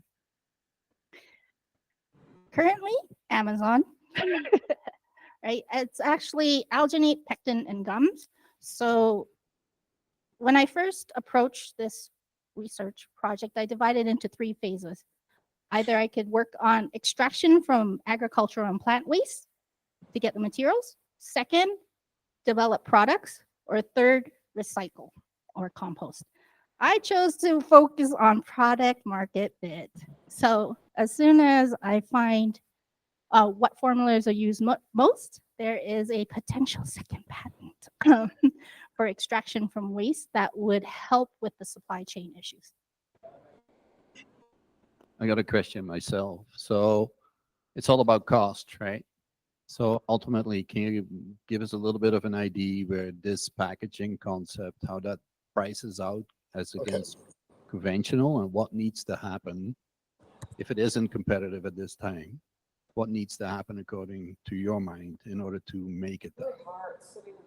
Okay, so depending on what base Well, I biopolymer can watch I it from use, here, if I'm so- looking at alginate, just I'm need to about get in 20 cents more 15 my minutes, I need to get formulation back in there. for pellets versus HDPE per kilo, sorry, at 100 kilogram allotments with the global market prices as of a few months ago, in case there's changes. However, if I use pectin or the gums, the prices are almost 100-fold. But don't worry. I mean, I thought about it, and so that's why I made it recyclable too. But because it's food, fungi and bacteria kind of love it. But if I could actually get the material back before it gets eaten up by fungi, I can actually recycle it so that you can reuse it and lower costs. Thank you. Any other questions on that?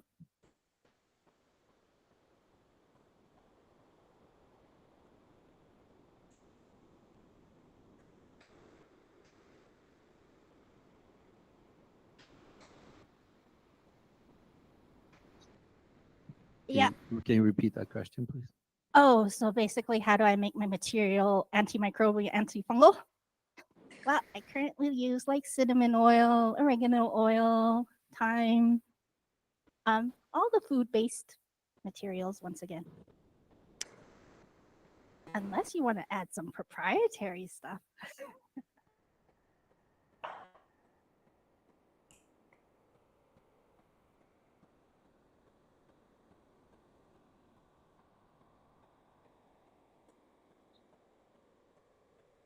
Actually, I used food so that I can be transparent, just like a food label. And so when I work with a manufacturer, I actually allow them to decide, would you like to present my name to co-market together? Or would you just like it to be yours? Because I do have agreements where companies are putting in their proprietary materials that I can't list that they want to market as their own. And I'm okay with that. But as long as in the outcome of the packaging, they're willing to list my items, like, okay, it contains alginate, it contains calcium, right? I'm good. They don't have to list their items. But the whole point is that I don't want people to be guessing what's in contact with their skin or what's in contact with their food.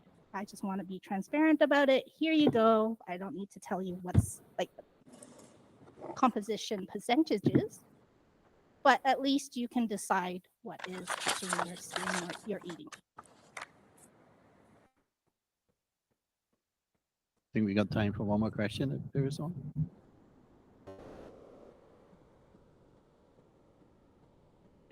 Okay.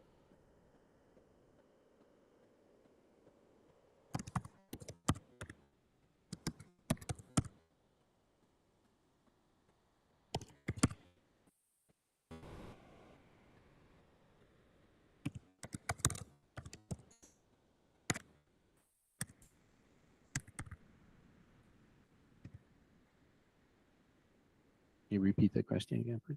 So how can I reuse my material in multiple ways or multiple cycles? Well, you're really touching on my patent application now. Let me just fast forward if I can.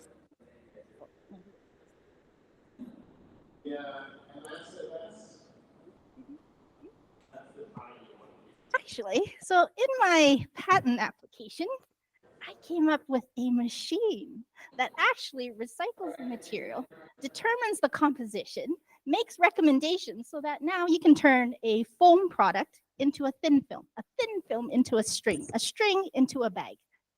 Of course, physical and chemical restrictions apply, right? Physics, input in, output should be the same. But because all of these materials or items are actually made from the same biopolymers and additives, really, there's no reason why I can't change the form. And what I'm customizing is the feature and application. Okay, thank you, Rebecca.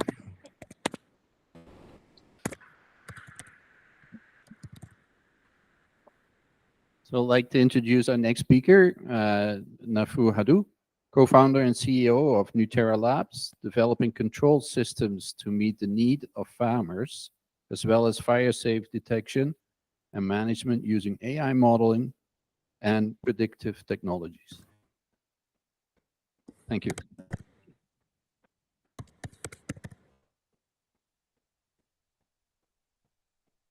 Let me get things going. Hello, my name is Nafaa Haddou, and I am the co-founder of DiscoveryLab. My co-founder and I have over a decade of experience providing value to clients in the IT sector.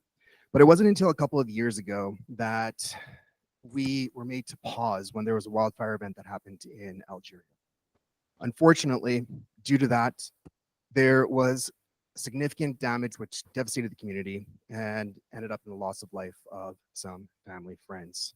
It was at that point that we kind of looked at each other and asked ourselves, how can we address the issues of wildfire?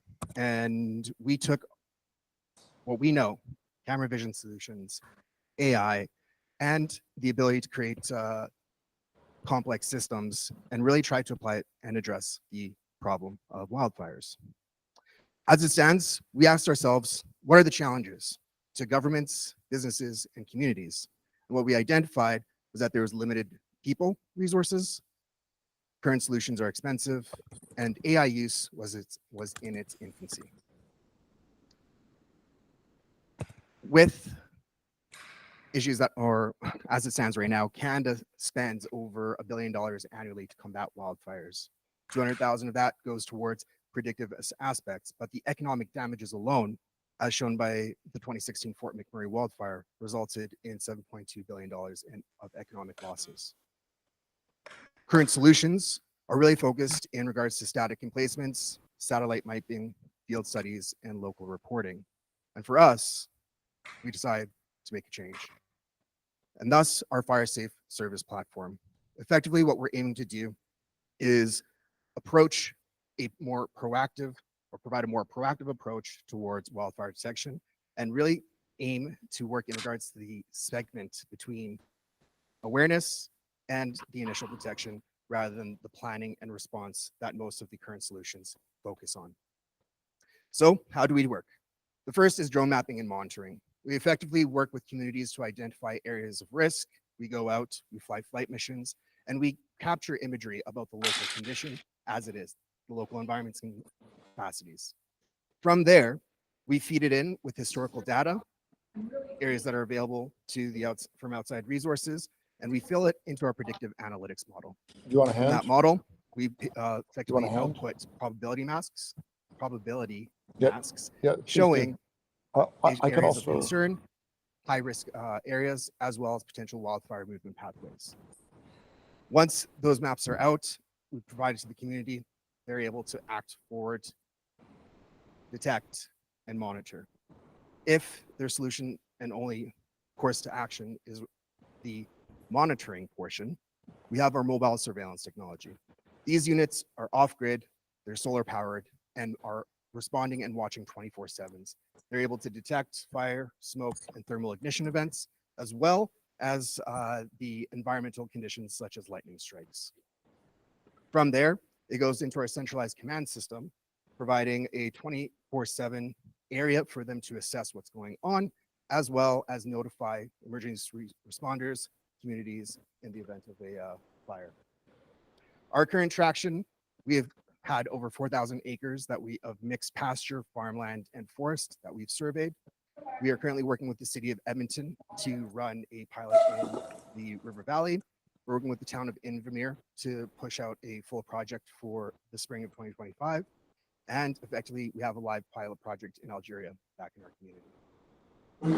Effectively, our business model is based on a service model, allowing the communities to bring in the units when they need them over the fire season and shift them out to other areas of concern during the winter and help save on costs.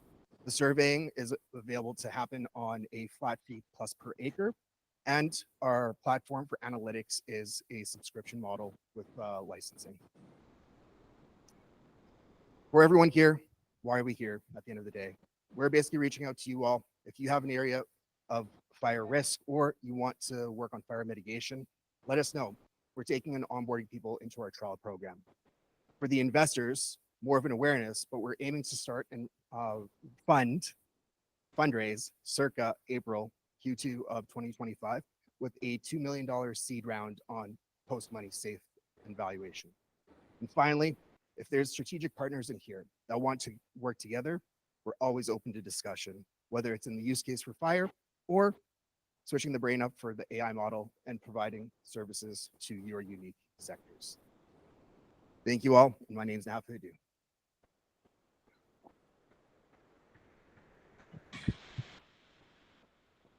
Thank you, Nafaa. Any questions?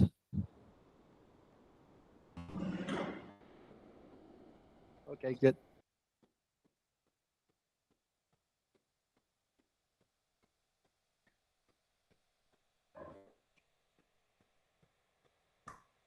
Excellent question. And just to reiterate, the question is, what is our range for surveillance? Awesome. So on a clear day, we can get up to a 15-kilometer point of radius from the detection. On the thermal, we can comfortably say a kilometer. Most cases where we're happiest is between the 3 to 5 kilometer range. to note as well, it's also dependent on geography. An example, if we're doing this in the mountains and we're in a valley, for example, we can place at a very high point of the valley or mid-valley facing the opposite way, and we get the full ridge and the full basin versus just what's around. So topography plays a huge part into it. Rebecca.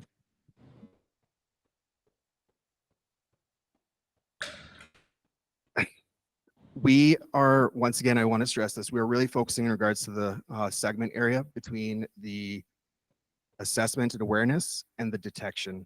The response, once it's ignited, is under the full operational control of Alberta Wildfire Management. And those solutions take a lot more in terms of regulatory aspect. The other effect that comes down to it is we're usually seeing at a distance. So we would still need to get the responders to those locations. I think I do. If you're all asking about why drones don't do it, it's too heavy is the best answer for I it. have Tylenol, but I think it's in my bag. So do you detect? So I'm gonna go in now. Okay, Tylenol in a minute. Okay. Take the early stages before like fire happens, right? Is there any like margin of errors for that might be false call? Sorry, I don't know the technology. Absolutely, false positives. So the question is, do we detect early? How do we handle false positive? It's a two-layer solution. We are able to route the video and the streams over to live operators, depending on what contract agreement that we can have with the city, or it can go to their own call centers. Granted, there is always going to be false positives, but the beauty of the AI models, which are proprietary and we keep them as a trade secret, have the capacity to learn and improve based on where they're set in regions to reduce that false positive over time. I have a question on the front row. Are there any competitors? Like, are people doing this? You mentioned drones, but are people doing this with drones right now, just monitoring and not cameras? Fantastic question once again. So there's two areas. There's the static camera placements. Pano AI, you may have heard of them, working with Rogers Telecommunications. Their solutions are really focused in regards to a very static placement. So once there's a burn, if conditions change year over year, it's very difficult to switch over. For drones, there's a lot of work in space that is focused towards, once again, live fire activity, live fire monitoring, but still it's in its infancy. In regards to predictive mapping and predictive analytics, I want to say our model is doing it better, and that's one of the biggest factors. Is a bit of background. We started in the agri-sector industry, and where we built our initial models was on plant detection and plant disease detection. So we do have a better approach in regards to vegetation profiling and the associated metrics that go with that. Just curious if there's anybody out there doing this with high-res satellite imagery. I understand cloud cover would be one challenge with that, but wouldn't there be good enough imagery from space these days to not need a drone? Ortec is one of those solutions that goes through. It's a competitor out there that does high-level res or high-res satellite imagery. Challenge with them is still the resolution, although they are able to get large compositions. When it comes to the actual density and vegetation profile in between trees, the underbrush and such, there is still difficulty in assessing it. It is fantastic for large area surveying, but those critical areas around a community are still at risk. Any more questions? There's two questions here. Oh, okay, thank you. One question here. If I may, if you guys can send me all these questions, they make for great FAQs. So you talked about some of the partnerships that you have going, doing trials with some of the cities. I was just wondering, was there any consultancy or stakeholder engagement with the actual fire services in terms of, I'm just kind of curious as to how does improved predictability, affect their ability to respond to these things or to prevent. So I was just wondering if there was any kind of stakeholder engagement happening with fire services. definitely. With those communities, most of the times our stakeholders also include their fire crews. Town of Invermere, for example, we're working directly with the fire chief to assess what that looks like for them. They're a two-person team. So when something comes in, they just don't have enough capacity to go and monitor and maintain. And that's usually very consistent with a lot of the aspects. Large communities are really good. Inversely, smaller communities suffer a little bit more from the response. For City of Edmonton, one of the features I didn't mention is the ability to pin drop a location for a detection event. And as such, for City of Edmonton, the firefighters servicing the River Valley, knowing where the fire is, having it pinned, and being able to plan an approach is significant to them and a major point of support. Last question here. I'll let you do that and then we'll call it. Thank you. I was just wondering what kind of sensors are you using for the detection? Is it LiDAR, infrared, and how are you doing that early detection? For sure. So are we talking from the static camera placements? Yes.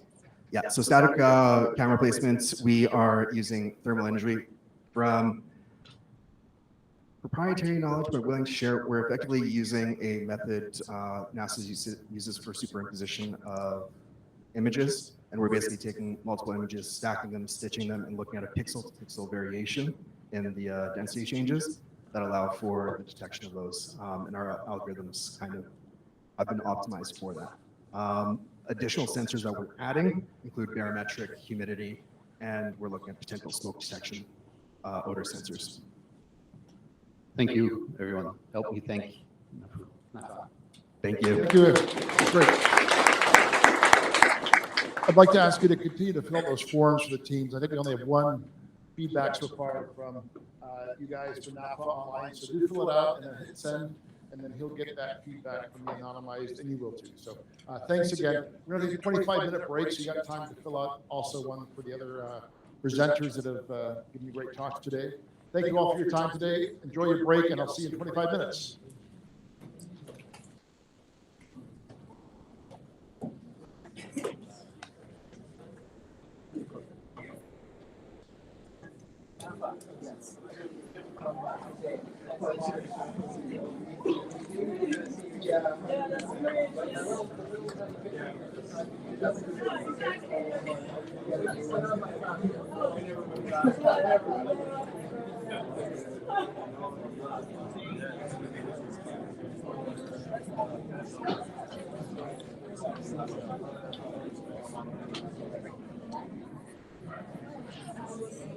We're heading back to Calgary. Okay. Okay. We can go through them, or we can chat after as well. Like whenever when you're done, we'll have to do a Zoom call. I just gotta check a quick voicemail, but I can meet you in there after. Okay, because we should be in Calgary like 3:30. Okay. So I'll either email you like we can go down to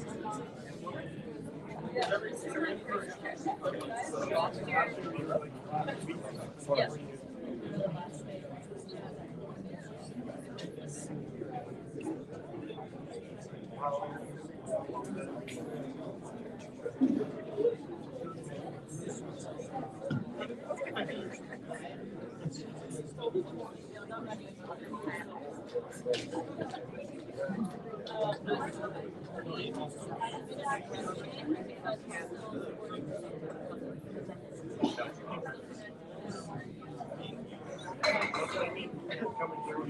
Yeah, like different lines, but same.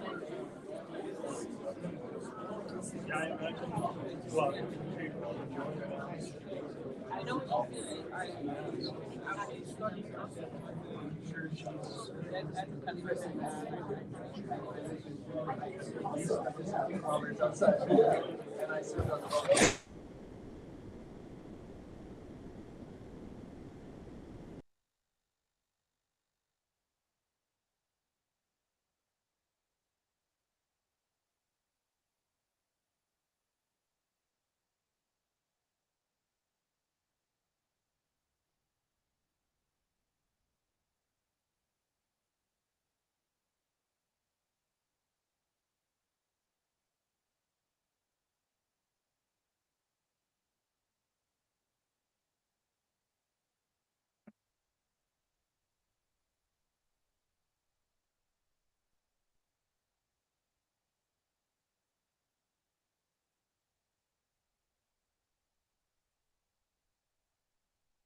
All right.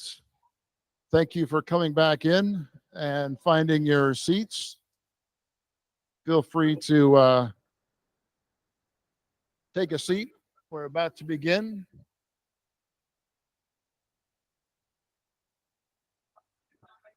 Great to see so many conversations. But we better try and stay on track a little. We're a couple of minutes late here. So I want to introduce Alicia, who's from Karen, and she's been a great supporter of this meeting. And I want to thank her for making it all possible, and let her introduce herself and their next speaker. Hi, everyone. Thanks to the second to last session. Is that correct? All right, second to last session of the day. So I am Alicia. I am from the Central Alberta Regional Innovation Network. What we do basically is we help support entrepreneurs move their ideas to commercialization, and we do that by really connecting them into the network. And we have two strong post-secondary institutes in the region, Olds College, which you guys are all familiar with, as well as Red Deer Polytechnic. So our strengths really are in ag, manufacturing, and energy. So that's enough about me. So the next speaker that I have the honor of introducing is Bill Mitchell. He's the founder of OptiWeigh, which is an automated in-paddock livestock weighing that delivers tangible benefits to any size cattle operation. Welcome, Bill. Thanks, Alicia. Thanks very much, Alicia. And thank you, everyone. It's a pleasure to be here with you today. If you can tell from the accent, I'm an Aussie, here with my wife, Jackie, and business partner. And we're also here to attend AgSmart because Olds College was very good enough to acquire a couple of our units. And we'll also have our Alberta representative, Wyatt Cook, with us. But how do we drive this? Firstly, I just want to introduce our business a bit with a short video.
So there's four things I'd like to talk to you about today.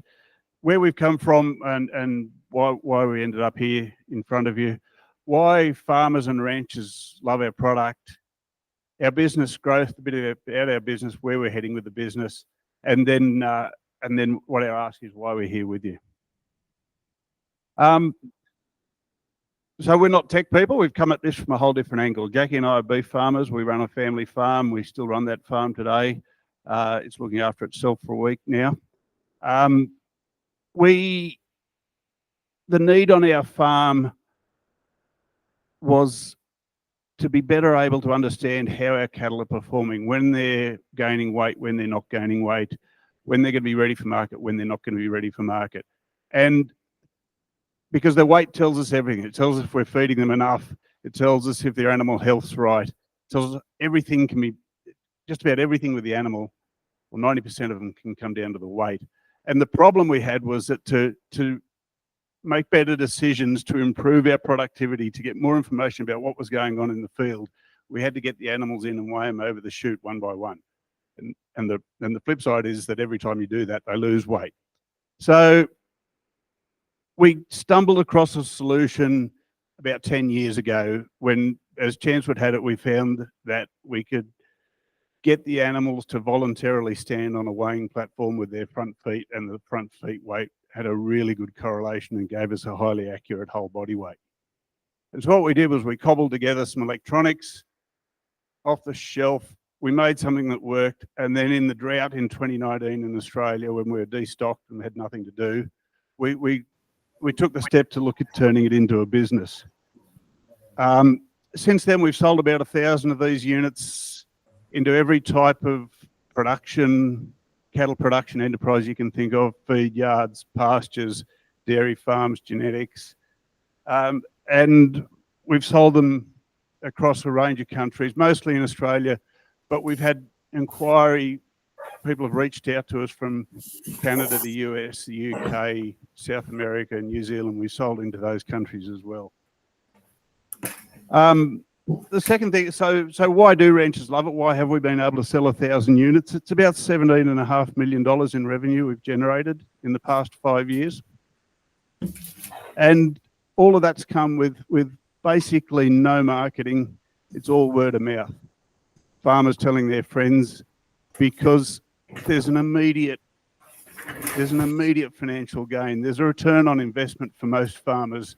We did a survey, the average was about 6 months for 100% return on investment, because you can buy, we sell these units for 17,500 Aussie, similar Canadian value. You can easily put $100 a head extra on every animal that leaves the place just by avoiding weight penalties, getting your slots on the grids right, and maximizing the amount of weight without having penalties. But then what's also happened is we've had farmers come back for more units. A third of our customers have more than one unit, because what they've discovered was that by putting them out there the whole time, not only because it's just what do those animals out in the paddock weigh, it's what's driving their weight gain. And so they're seeing the ability to improve their weight gain by monitoring what's going on with the weights and managing pasture rotations, managing animal health,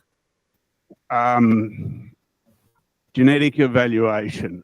All these things can be monitored by keeping an OptiWeigh unit out in the paddock, monitoring the weight.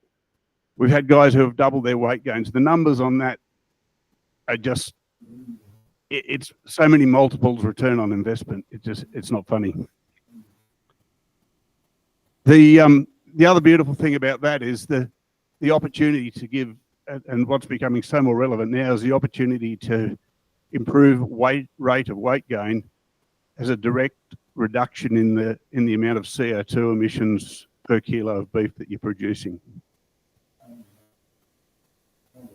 The other reason farmers and ranchers like our business is because we come from that part of the world. We're part of them. We know how to make stuff strong that can stay out in a paddock all year round and the animals won't wreck it. We know how to do comms so they don't have to be reset every week. We know how to attract the animals to the units, what sort of attractant to put in there, because it's no good if you stick it in there and the animals won't go near it. And we know how to make the data easy and farmer friendly. So to turn to our business, we're in a town called Armidale. It's a beef and sheep farming area.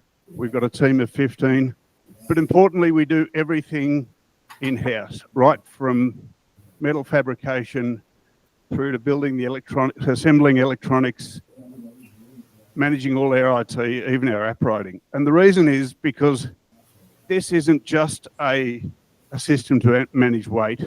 This is the start of a whole new category that is real-time animal monitoring.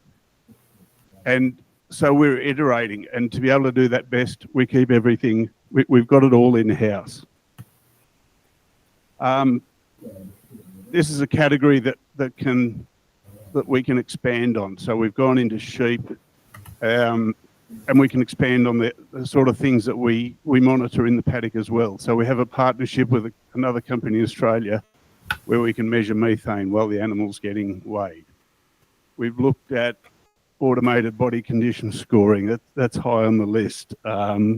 We've got a unit in with pigs. That's going really well. And one of the reasons to be here and to start connecting into these communities is we're looking for other things that we can add on so that we can monitor lots of stuff while it's in the paddock. As far as the business goes, a few of the other relevant things, we've been cash flow positive for the last 3 years, and then we've tipped that extra cash back into these further developments of the business and growing our team. We're starting to get some competitors nibbling. We have patents granted in Australia, the US, and Europe. Still provisional. You guys are really slow at proving patents. My God, you guys and the Kiwis.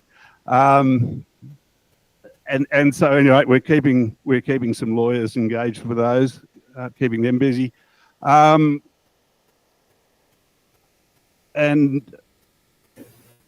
we're looking to expand globally. We're looking to expand globally. Because we know from our experience in Australia that farmers love this thing once they get it. So why we're here today? We're not raising money. We've got a cash flow business that's driving investment. What we're here to do is reach out in communities like this to find early adopters, because they were the ones who got our business off the ground in Australia. And you don't find those guys by going to your local farm reselling company and trying to do a deal with those. So you find them in these type of places because there's connections that those early adopting farmers, and they're the ones we want to find and hook in with Wyatt here locally. The other thing we're doing, as I said, is we want to add other bits of tech. This is a mobile in-paddock animal monitoring station. So just as we've done with AgScent and their methane monitor, we want to talk to other people who've got a bit of tech and say, oh yeah, that's a great bit of tech. I can monitor animals with that tech. If you need to find somebody who knows how to mount that onto something robust that can manage comms and power and sitting in a paddock, then we think we're good guys to talk to. Thanks everyone.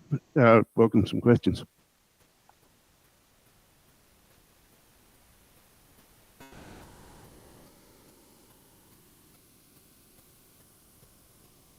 Understand.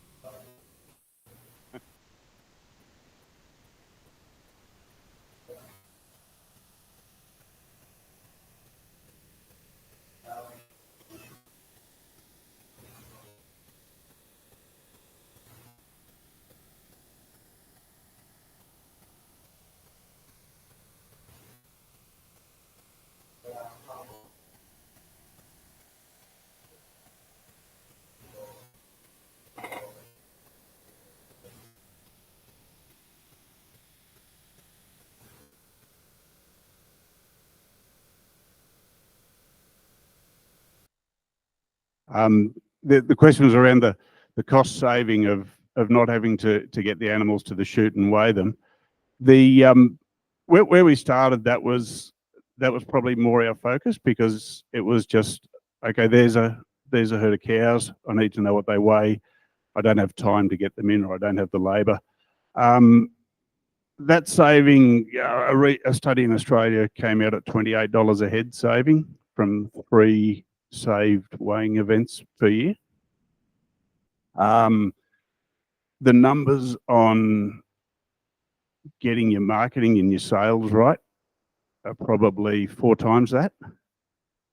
And the numbers on increased productivity, that by understanding those drivers of productivity and being able to make decisions earlier, are at least 10 times that, but in reality probably more. So that's kind of where we're focused. Sorry, this is probably my OCD kicking in, but I noticed that they're not putting all 4 legs onto the thing. How do you account for that? And also, how do you account for the fact that there may be multiple animals jumping in and like tagging and everything? Yeah. So the The first breakthrough we had was to discover that the 2 feet weight was very highly and reliably correlated to whole body weight. And so we did tests on about 10,000 animals and developed algorithms around that. And they've proven very reliable in hindsight. They're back checked. The second part with getting more than one animal in, so we read the tag.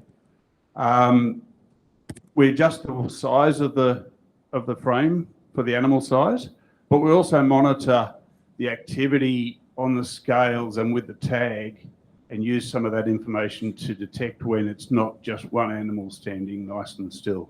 If there's too much pushing or things going on like that, we reject the record.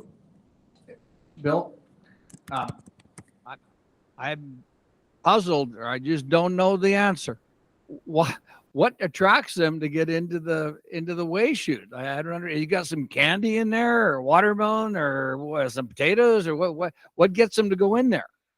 So cattle are inquisitive anyway, but it is a candy. Literally, we use a mix of sugar and salt and molasses and sweet smelling stuff. Yeah, pretty much. So for the ID tags, can they use the standard low frequency button tags, or do we have to upgrade it to something else? And I have a second question that's, I assume you could move this around quite often to different, it probably takes 2 days to weigh everything. Could you move this around to different groups of animals, and how many head of cattle could it serve for one unit? Yeah, great, good question. Yep, standard low frequency tags, so full duplex and half duplex. That was our first muck up in Canada. We didn't know what full duplex was because we only use HDX in Australia, but we fixed that. Yes, move it around. It's designed to be moved around from group of animals to group. On our farm, we move twice a week just to a different group of animals, check how they're going. Generally, even after a day, you'll have a pretty good idea. But easily 3 days to a week, you'll get a very accurate average for the herd and spread of weights in that herd. So have you ever put things like temperature sensors or anything like that combined with the weight? No, we haven't. We've done a lot of work on looking at the impact of environment. So do you mean temperature of the animal or the environment? Oh, yeah. No, it's on that list of things that we think around animal health that could be a good add-on. Is there any connectivity to the unit, or does the farmer have to go and pair it with a phone, or how's the user interface connected to the hardware in the field? Yeah, good question. Sorry, good to see an Aussie out here as well. Should have covered that one. They're all satellite connected. Satellite also now a bit 4G, but we've got quite a good relationship with Swarm / SpaceX, who've been our partner in that department. Next question here. Maybe 2 questions. Cows like candy too. So how do you prevent one cow eating all the candy? And the other one is candy is good, but we all know that they all want to drink as well. Have you ever considered building it around a water station? And if you have, why haven't you put it on the market? Yeah, good questions. Great. So firstly, the candy story. Yeah, we use a loose lick candy. We find the best thing, and then we put a piece of thick plastic across the top of it so that they have to work, sort of lick through the holes to get at it. In a feed yard like this picture here, you don't even need anything at all. There was 400 cattle in one of those pens. We put 2 units in, and it weighed 393 of them, just with any old mineral block in there. They're curious. They're looking for something to wreck all day long. The water story. So we come from a pasture-based environment at home, and to do the water story, first you've got to plumb it to the water. And then your waters are, we wanted to make it voluntary so that it's not impacting animal behavior. And because some animals they won't want to step onto this. There'll be a few that just don't want to, and we didn't want those animals to be afraid, to be limited in their ability to get a drink, to having to get on this machine. All right, thank you. I have a quick question for you. I assume you ship those as is, which is really expensive. So I'm wondering if you've ever considered contracting out to manufacturers in point of origin or close to point of origin, or flat shipping and having the farmers weld it together themselves, and then sending the electronics along. Yeah, definitely considered it. We're at that stage. We're still tinkering. We're still solving a few issues with it. So we feel at this stage we're better to just ship them whole, ready to switch on, because every batch is a little bit better than the last batch. We're not down to a design yet that we can say, there, I'll make that. The other thing is it's cheaper to send a unit here than it is to send it across Australia. So it's actually, in terms of our business, we're kind of investing in the freight to keep that model for now. Thank you. Any other questions? All right. Thank you. Do fill out the evaluations for Bill and his team. Just go online again. Thanks for all those evaluations so far. I'll let you introduce our next speaker, who's virtual.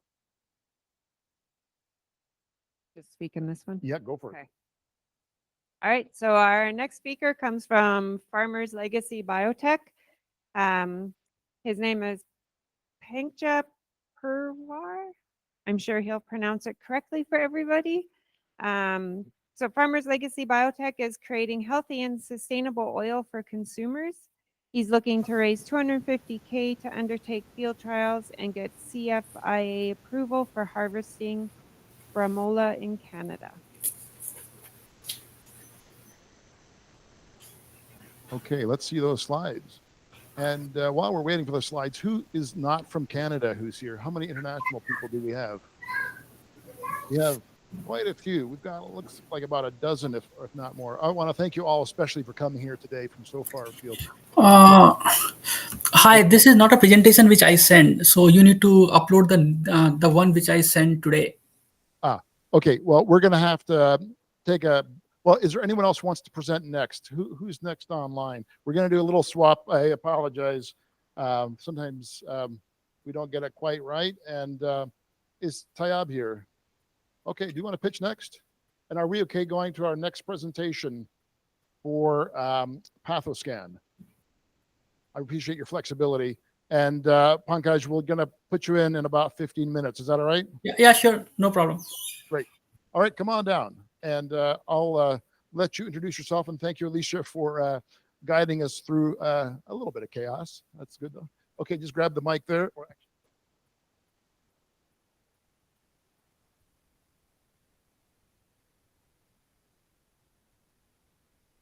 All right, I get to introduce myself. My name is Tayab Soomro, and I'm the co-founder and CEO of Pathoscan. And what we're doing is developing crop diagnostic devices for farmers and ag professionals.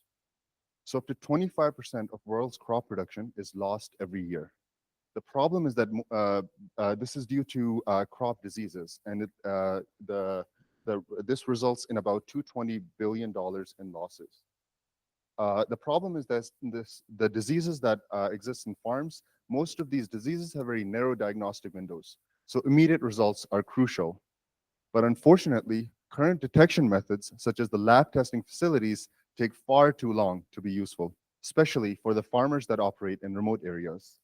So most agronomists and farmers then end up eyeballing or making educated guesses to determine whether to spray their fields or not. This leads to significant waste of precious dollars as unnecessary treatments are performed. And that's been our motivation to develop PathoBox. Our device is a handheld portable device that allows farmers to test for crop diseases anywhere without any technical background. It's portable, simple, and economical. What we offer are two things. Our agronomists and farmers get a PathoBox, which essentially is the bioreactor that does the chemical reaction for disease testing, but they also get these assay kits, which are specific kits for any disease that you want to test for. So let's say you're a canola farmer and you want to test for sclerotinia. You would buy one of the assay kits for sclerotinia, and you would buy one of the PathoBox devices. So the PathoBox device is one-time purchase, and the assay kits are recurring purchase for every time you want to do the disease testing. The global market for disease testing is astounding, right? So in Americas, which is Canada, US, Brazil, Mexico, it's about 28 billion, and in the rest of the world, it's also astronomical. But our journey starts in Canada, where we have a market size of $4.4 billion. Our strategy is to equip farmers and agronomists with these devices, and they will be our champions to the world. So currently, we are in talks with companies in about 6 provinces in Canada to do our field trials. And hopefully that will allow us to expand into US, into South America, Central America, and Europe. The competitive market in this space has 2 sectors. There's lab tests. There are physical facilities that do testing. So farmers, ziplock the samples, they send it to a lab, and then the lab gives the results back to the farmer. This process takes a long time, as I mentioned before. The other camp is predictive models. So there are companies like Pattern Ag and other machine learning model companies that provide a broad spectrum data about what the disease status is in that broad region, but they don't provide specific disease result for a particular farm. And that's sort of where our value proposition is. We're filling a gap of providing a farmer with accurate information about their farm so that they can make decisions about whether or not to spray for a certain pathogen today, tomorrow, or next week. So our current roadmap is we're currently in field trials, which means that we're going out into the fields, doing the testing, demonstration of our device, and turning those demonstrations into customers.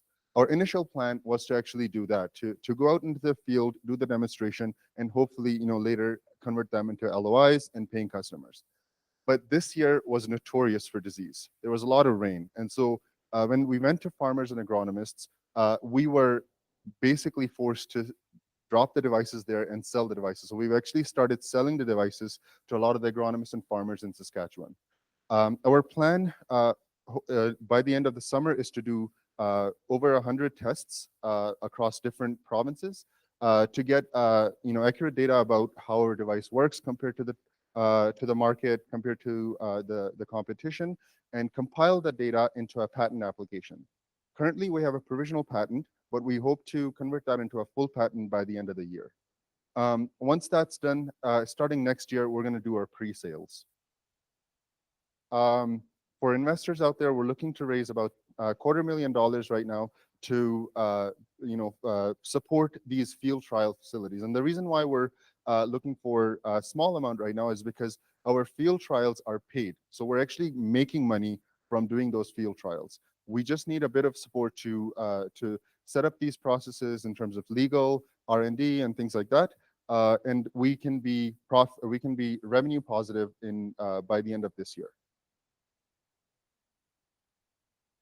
This is the team. My name is Tayab, and I'm the co-founder is Ethan Doan. He has a biochemistry background. We're also supported by superstars in Agtech Accelerator. So Opus is one that's in University of Saskatchewan that helps us give the office space and mentorship. We're also supported by Cultivators Agtech Accelerator. They provide us with mentorship, resources and support in egg industry, in Innovation Saskatchewan, and Creative Destruction Lab. That's all I have, and I can take any questions.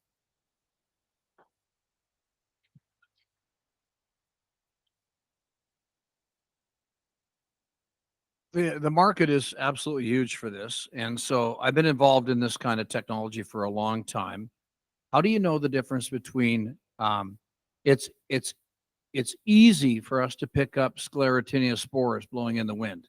It's a hell of a lot harder to understand the intensity of the spores to determine whether or not we should actually spray. Getting a positive, most fields will give you a positive, but how do we know whether the intensity is high enough that we should spray? always a question. Yeah. So there are two types of farmers that we're servicing. So intensity is important. Knowing how much pathogen is present is really important. But there are farmers that also just need to know how much or whether the pathogen is present or not. So some of the farmers that we have currently are interested in just that. But the intensity part, the R&D for that is still in the works. And with our technology, we're able to determine how much pathogen is present. We're able to tell the farmer that. And through what we're using is essentially isothermal amplification. So we're using PCR-based technology, which is the gold standard in the labs right now, and it can provide the information about how much pathogen is present. But that's all in R&D right now. That's not in service at the moment.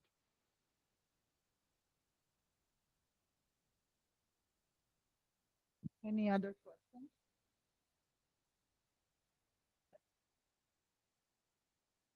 I want one, but no, seriously, that'd be very interesting. How many pathogens can you do? Can you do like everything, or? So we currently support 5 pathogens, but for us to onboard any pathogen is quite straightforward, because the more common the pathogen is, the easier it is for us to onboard. So within a week, we should be up and running with practically any pathogen. Well, very, very, very impressive. And like the cost is rather low, like $200 to have the box. And does that mean unlimited testing after you own the box, or there's like some fees to it? Yeah. So I'll go back. I just wanted to go back to that. Anyway, so there are 2 products. There's the box itself. The box essentially is a bioreactor. You can use it for unlimited number of tests, but you need to buy assay kits for specific tests that you want to do, and that's the recurring cost that a farmer would have to. Okay, I thought they were separated, but they're together. Good, because like compared to a lab test, it takes like $50 to $70 just to get E. coli. So I mean, yeah, quick.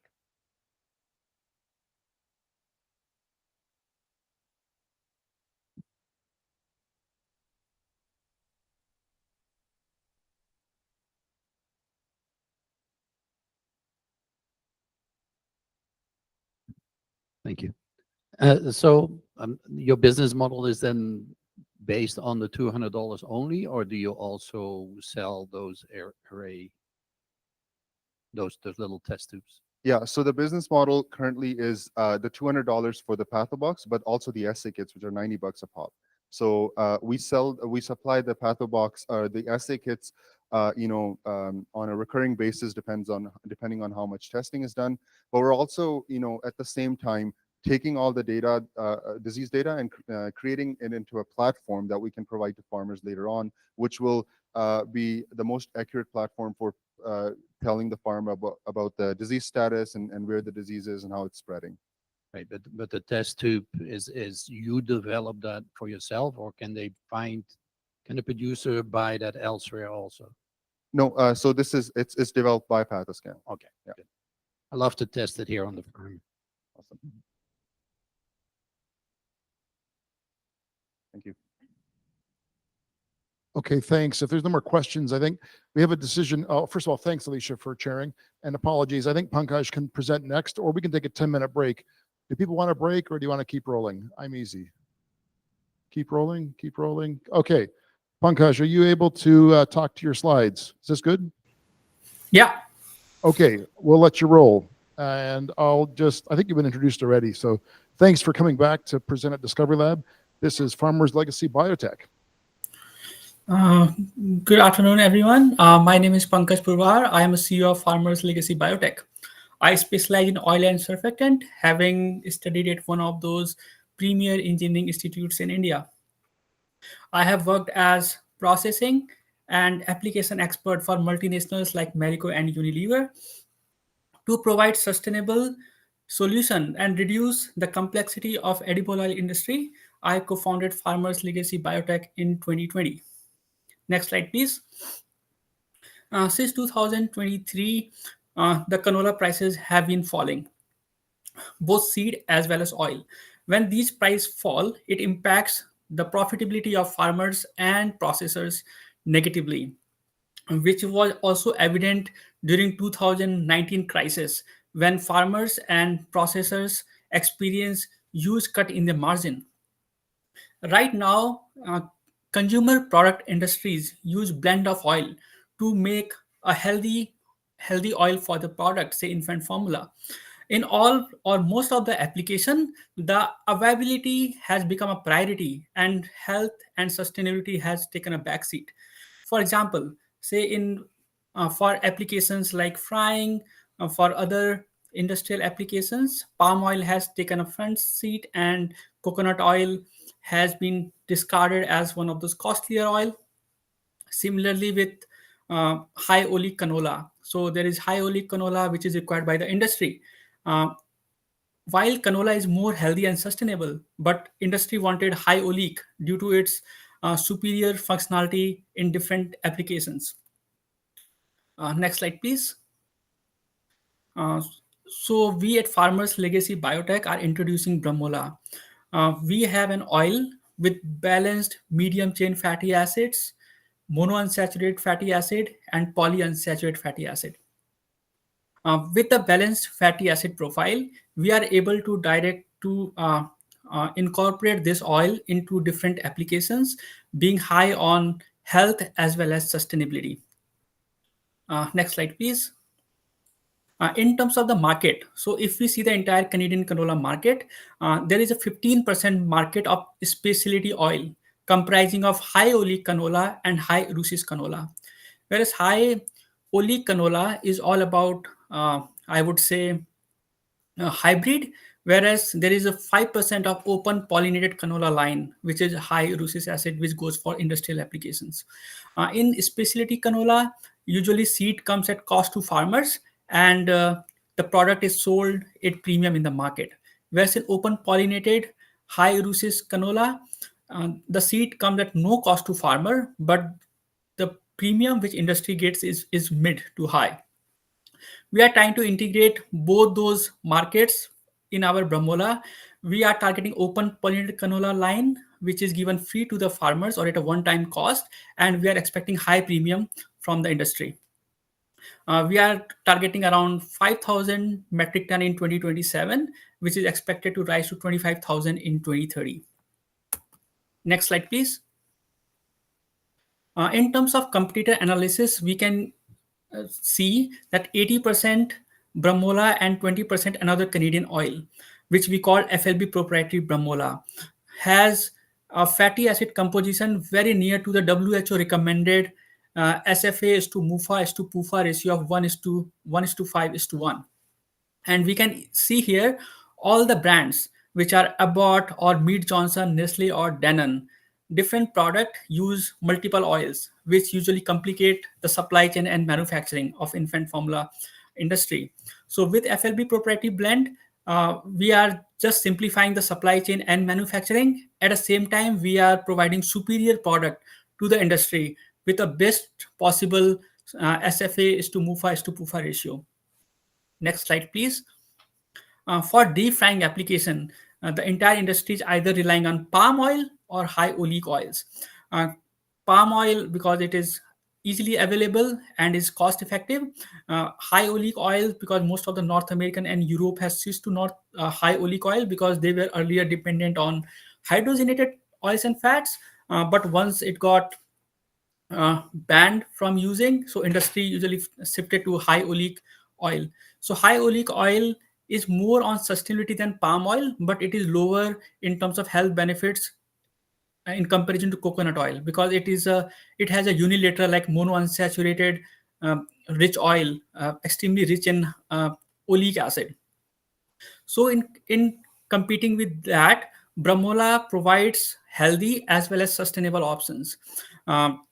Because it has a balanced fatty acid profile, which is rich in omega-3 and omega-6 fatty acid, that caters to the healthy part of it, and sustainable because it is being shown in an experiment that it is doing well under the both climatic conditions, whether it is a hot conditions or whether it is a cold conditions. So we are finding that Brahmola is superior to all the frying oils in terms of sustainable and healthy. So we have already tested it in comparison to Cargill's high oleic canola, and we found it has provided better results in oxidative analysis test, which resembles the oxidative stability of oil during deep frying applications. Next slide, please. So our advantage is our unique technology. So MCFA booster technology, which we patented this year, which is able to provide one in the unique oil in the world, which has a balanced fatty acid profile. Because if we see the oils from the Asian countries, they are usually high in saturated fats. If we go into North American, they are extremely high in mono and polyunsaturated fats. There is no oil in the world which has a balanced saturated mono and poly, and we are the one which provide that particular ratio. And the second advantage is our talent. We have a right business and technical talent which is able to produce this technology at a cost of $250,000. Otherwise, it would have called millions. Next slide, please. So we are supported by the different incubators and accelerators within the Canadian ecosystem. We have got we have got 250,000 worth of non-dilutive funding for work done at University of Calgary and NRC, which has made us to deliver the project in 2023. We have industry partner in Richardson, which want Bramola to commercialize in margarine production. We didn't got sample size enough to test in margarine, but still we are hopeful that once we get enough sample, we will able to put Bramola in margarine as well. Next slide, please. So in terms of revenue model, our revenue model is simple to high oleic canola, but it has a bit of an advantage. So right now, breeders are selling seed directly to the farmers at cost or through the processors, where farmers sell their seed later to processors, and processors will get their cost later on when they get the seed. So farmers are harvesting the seed and selling it to processors. So in per ton of the canola oil, when they sell around $1,500 to $700 per ton, farmers are usually making, farmers and processors both are usually making a profit from $50 to $150, depending upon the market price of canola at that point in time. Whereas in Bramola, the case is a bit different. So farmer will get seed at no cost, and they will harvest it and sell it to processors, and processors will sell that oil and meal to end users. And when doing that, the FLB will get a commission of $30, whereas farmers and processors will get a profit margin of $180 and $150 respectively. The profit margin are high because there is no cost for the seed and the premium which we expect getting from the industry. Next slide, please. So this is how our forecast look like. We will become revenue positive in 2027. And after that, we will be break even in 2030, like 4 years of our operations. We are currently at 2023 when our product, 2024, where the product is ready, the patent has been filed. The field trial is planned in 2025. So till the field trial is completed, we are expecting the total expense of around 1.5 million. Next slide, please. So we started lab work in 2021. In 2023, we completed our product. 2024, we filed patent, and now from 2025, we will be starting field trials, and we want to be commercializing it in 2027. Next slide, please. So in talking about our team, so our team comprises of mainly 2 people. So Dr. Marcus Samuel is a partner. So he's responsible for leading plant transformation and breeder partnership activities, whereas I lead product development, marketing, and fundraising. So currently there is only one paid position in the entire company, which is plant transformation scientist. So we are looking for agronomical specialists, chemical technologists, marketing and sales managers. So if funding will come across, we will have these people on board. Next slide, please. So in terms of ask, so we have already raised $250,000 for seed development.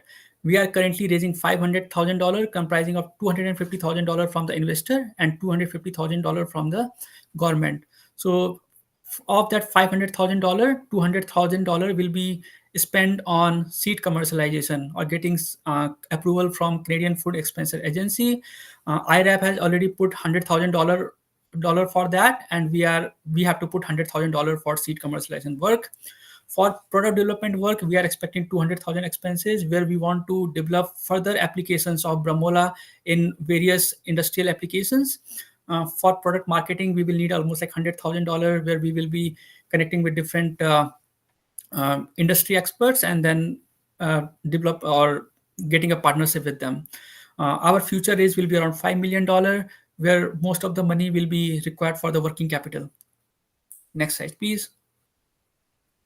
Thank you. And now I am open for any questions or queries. Any questions? Thank you. That was very clear. Great presentation. I know you guys are getting tired. Only got a couple more, two more. Got to be one question out there. You talked about your patent portfolio. It's sometimes expensive and difficult to get patents. What's the process been like so far? So we started patenting in 2020. So we did a provisional patent in Canada first. Then we went to the US in 2021. We filed again in Canada and US in next 2 years. And now finally we filed it in previous year. So till now, there was a filing cost which has been charged almost like $3,000, and then patent writing cost which we pay around $2,000. So $5,000 has already been paid. So we haven't started the appraisal yet. So we are looking for some fund to get our patent appraisal started. So I think it is almost like $4,000 or $5,000 in that ballpark. When I will get that money, I will start the appraisal of our patent as well. Oh, great. Well, great progress. And maybe you could recommend a lawyer to Bill. Or okay, go for it, Mark. Yeah, Mark Olson here. Can you comment on what this is like from a producer's perspective? Is it a glyphosate resistant blend? Is it, what's it yield like compared to some of the modern hybrid blends?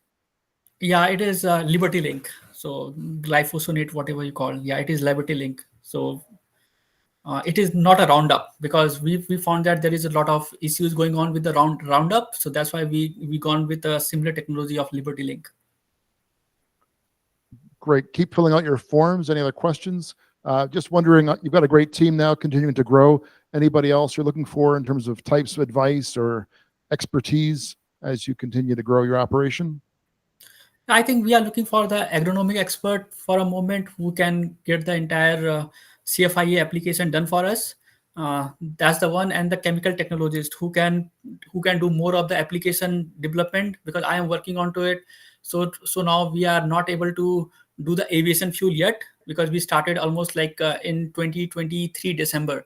Still we didn't got approval from Forged Hydrocarbon to run our oil in the isomerization chamber, which is based at University of Alberta. So there are like different challenges still, which we are looking to solve. But yeah, we are getting there bit by bit. Okay, thank you. Any more questions? If not, I want to introduce one more question here. I just wanted to ask what manufacturability looks like across the two types. What does that look like in terms of processor changes? Are there equipment that are going to be new? What does that look like? So basically, we have not tested in our margarine application. If we don't go with the margarine application, if we just focus on interestrification for current infant formula or for the deep frying application, there will be no change in manufacturing processes. The process will remain the same, but there will be much more careful consideration has to be taken during the changeover. So right now there is high oleic canola and there is a commodity canola.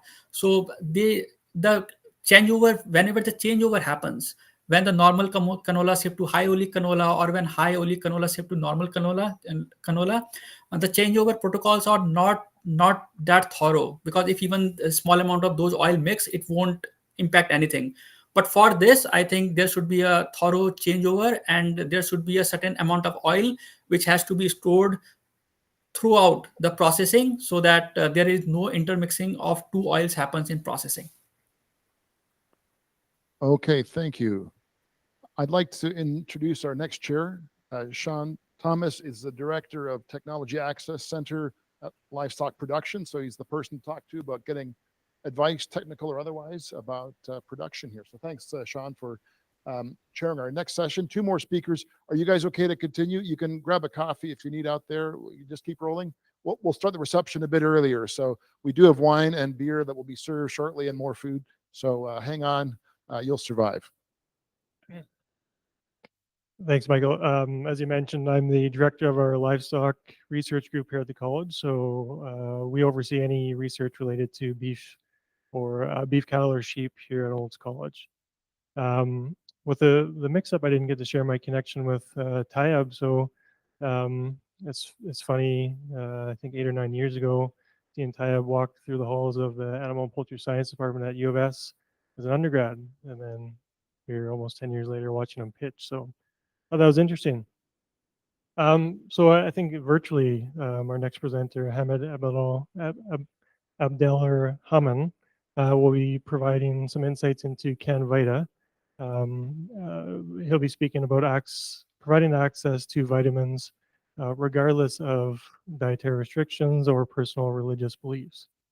And I think he's virtual, correct?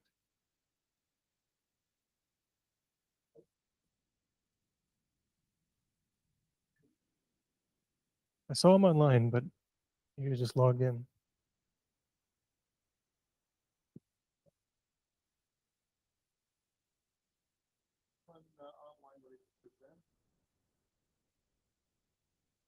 Okay, so let's just do a quick swap.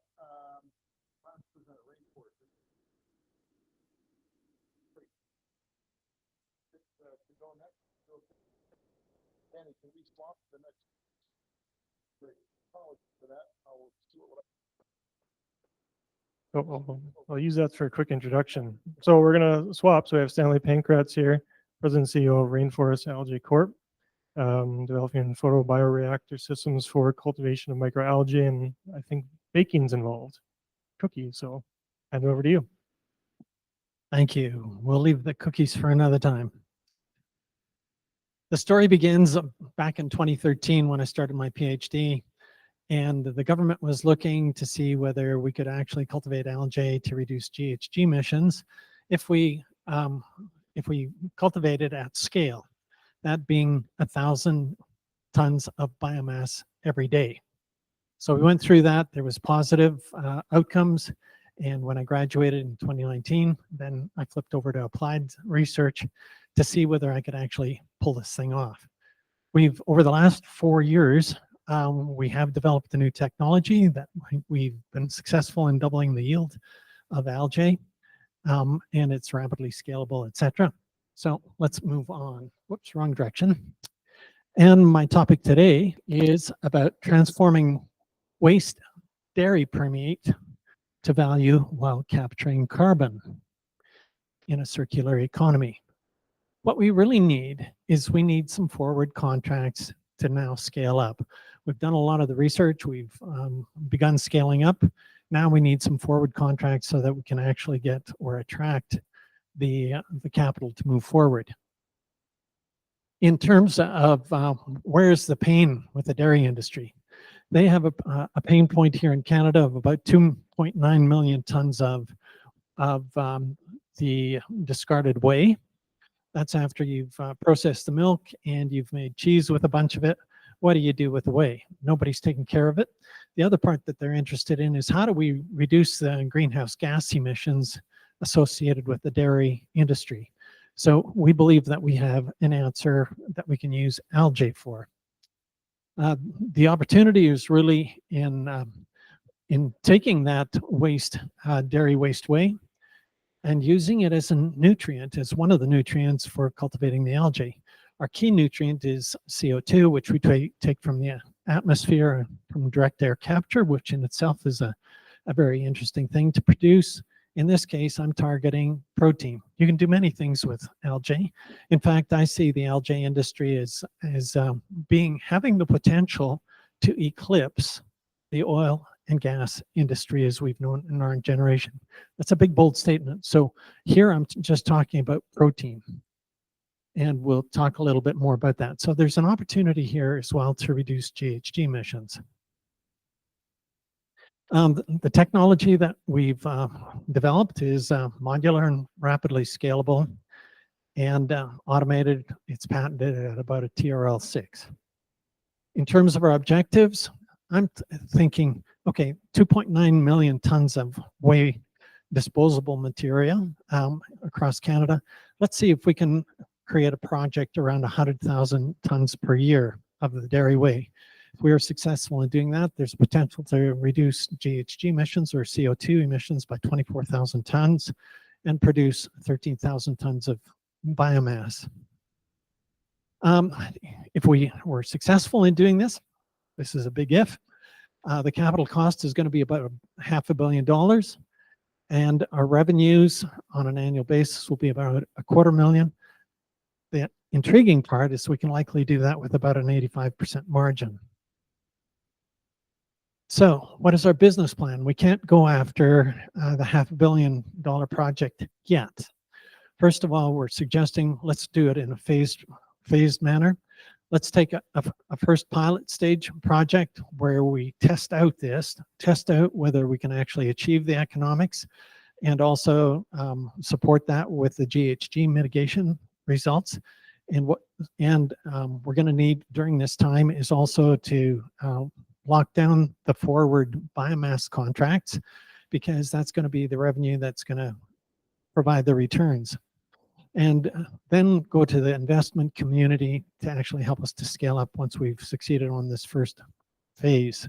And here it is, looking at just doing 500 tons of whey in a given year, producing 10,000 tons of algae biomass, and during that time establishing the market value, and looking at the technical economics as well as the environmental impacts. So in terms of what our ask would be, is we're looking for about $500,000 on a budget of 1.2 million. And I'm hoping we can attract the Dairy Processing Association to come up with 50% and get the government to come in with the other 50%. Now, you can ask, what about your competitors? When we're producing protein, our competition is anybody else that's producing protein, whether it's from ants or insects or all of the crops that we're talking about here. There's also other algae companies that are beginning to show up even across Canada. But another one, actually it just slipped my mind, so I'm going to leave that one alone. The two key risks that I envision, number one is securing the high value product forward contracts. And if any of you have access to these distribution places for processing algae biomass, whether it's for the proteins or the bioactives that are in there. We can do biopesticides. We can do glycocyanin for those of you that are familiar with that. There's antioxidants. There's a lot of things in there. And then we also, as we scale up, we also have to figure out a way to automate post-production harvesting and processing. That's going to be determined by the product that we actually sell, because that may mean we have to choose a different kind of algae. Right now, we've been really focused around spirulina, which is a well-known species of algae that's also okay for the food market. Our current team is small. We're only a group of 5 with various discipline backgrounds. The advisory team is much deeper. And again, our ask is $500,000. With that, I'll stop and I'll just ask for questions. Thank you.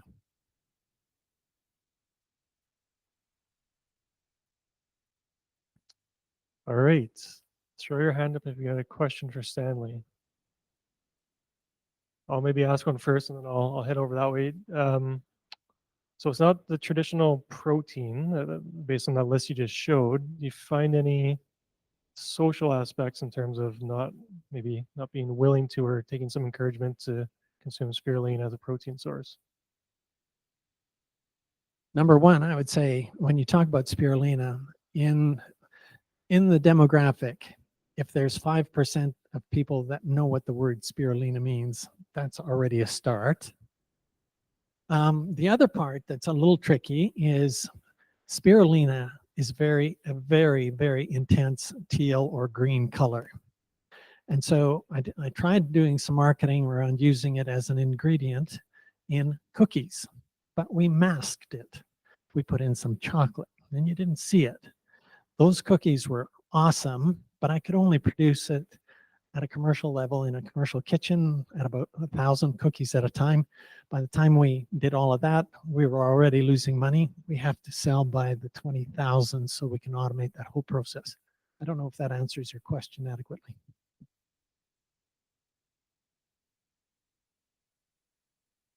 Just go ahead.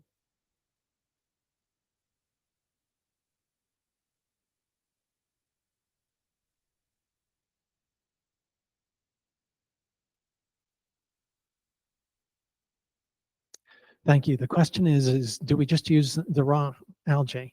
And the answer to that question is yes, because 100% of the product, 100%, there's no waste. You can consume it all. And your body can process 100% of it because it's got a full complement of amino acids for the digestion. That's why they want to take it to Mars in part. Part of it is because they want oxygen back in the cab. Anyway, there's much more there. So right here. So once you have the 2.5 million tons of whey, you have the algae in there. You remove the algae from the whole product, or you were able to sell everything? Of the algae that we produce with the whey, because whey is a pure product, we can sell 100% of that back into the food market.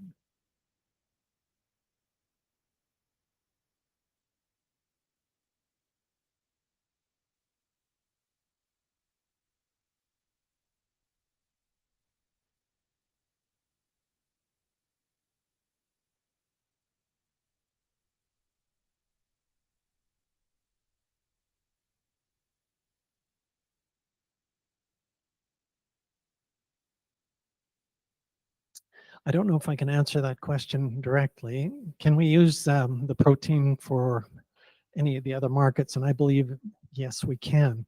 And spirulina has got 60 to 70% protein in it. So it's double the density of protein that you'd find in beef or chicken. Any other questions?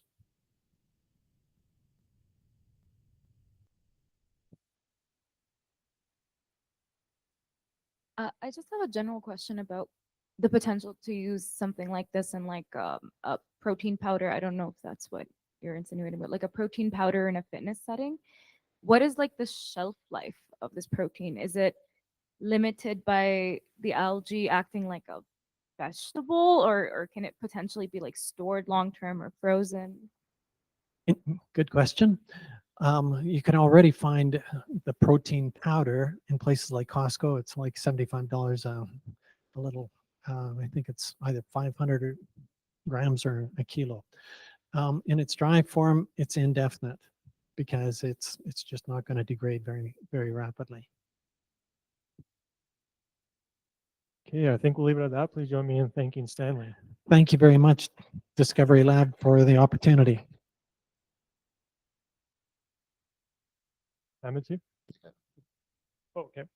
So now we'll jump to Hamid, talking about CanVita and providing access to vitamins regardless of food restrictions or dietary restrictions, personal or religious beliefs. Hello, everyone.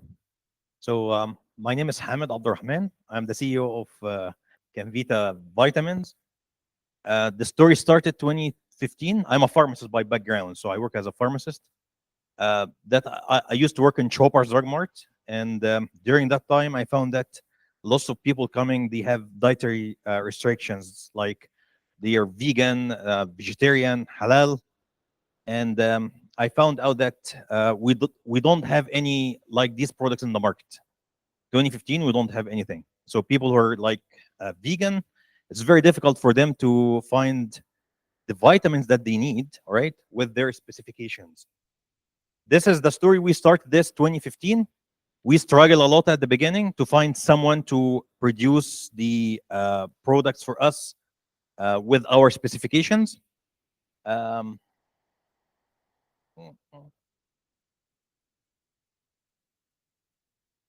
So we started to have our formulation. At the beginning, we start with 2 products, and after that, we start to increase our portfolio. 2019, the government approached us through the Trade Commissioner Services if we want to export our products overseas.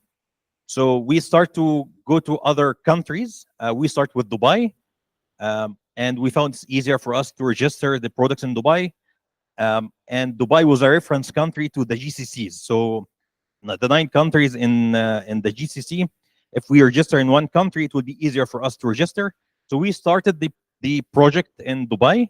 After that, we went to Qatar, and we went to Central Asia, Kazakhstan, Uzbekistan. We went down to the US. The idea is we didn't find lots of competitors in that niche market, and that was good for us. The major problem, our mission is that everyone can get the supplements that they need without restrictions. And this, for example, like lots of people, they don't eat gelatin, and this is a big issue. So, and this is I saw all the time in the pharmacy that, oh, there's gelatin here, we cannot eat gelatin. Some people, they say, okay, I need something just completely vegan, and it is very difficult to find. We start to sell online, and we approach that. We are bestseller in Amazon for a long time. The only problem that we faced, it was that we need to deal with the third-party manufacturers. The third-party manufacturers, they're dealing with the big sharks like Shoppers Drug Mart, Costco, Walmart. So when they deal with a small business like us, they put us in end of the list. So the demand was higher than the production. The waiting list was long. Like we used to wait for 6 months for the manufacturers to give us our order. During the 6 months, 3 months of them, we have a shortage, deficiencies. We tried to go with other manufacturers, but it was very difficult. To explain to you the thing in Canada, we don't have lots of manufacturers. Like Canada has like 4 or 5 manufacturers. The manufacturer that we're dealing with, their sales last year is 100 millions. Their profit margin from 40 to 50%. It's huge business. All the manufacturers are in Montreal, Toronto, or Vancouver. We don't have anything in Saskatchewan, Manitoba, or Alberta. So our biggest challenge was to find a manufacturer that can, manufacture our products on the base that when we need. Especially we expanding, like we went to Mexico. We found Mexico a huge market. Nigeria is very huge market. But again, we are not able, because of the obstacle that the manufacturers will not be able to, to give us the products on time. So during that time, we were able to get lots of certification, Health Canada, Halal, GMP, and this is through our manufacturers that we're dealing with. The COVID came, and everyone started to look into their health. We found the big companies approaching us to manufacture their private label. One of the biggest private, distributors in Canada called Colin Fresh. We start to manufacture their vitamins. We have 20 vitamins for them. Colin Fresh, that's if you go to Co-op, you find their private label is Colin Fresh. So we start to manufacture their private label as well. So, and we found lots of people in different countries start to approach us, Singapore, Thailand, Malaysia. Okay, we need your products to be in our country, or they need their private label, their brand. But again, the biggest issue that we have all the time that we don't have a manufacturer. So the purpose of our pitch today is to raise money or get a fund that we can open a manufacturer in Calgary. I did my exercise. I approached the manufacturers. I have lots of friends everywhere, like to see what we need.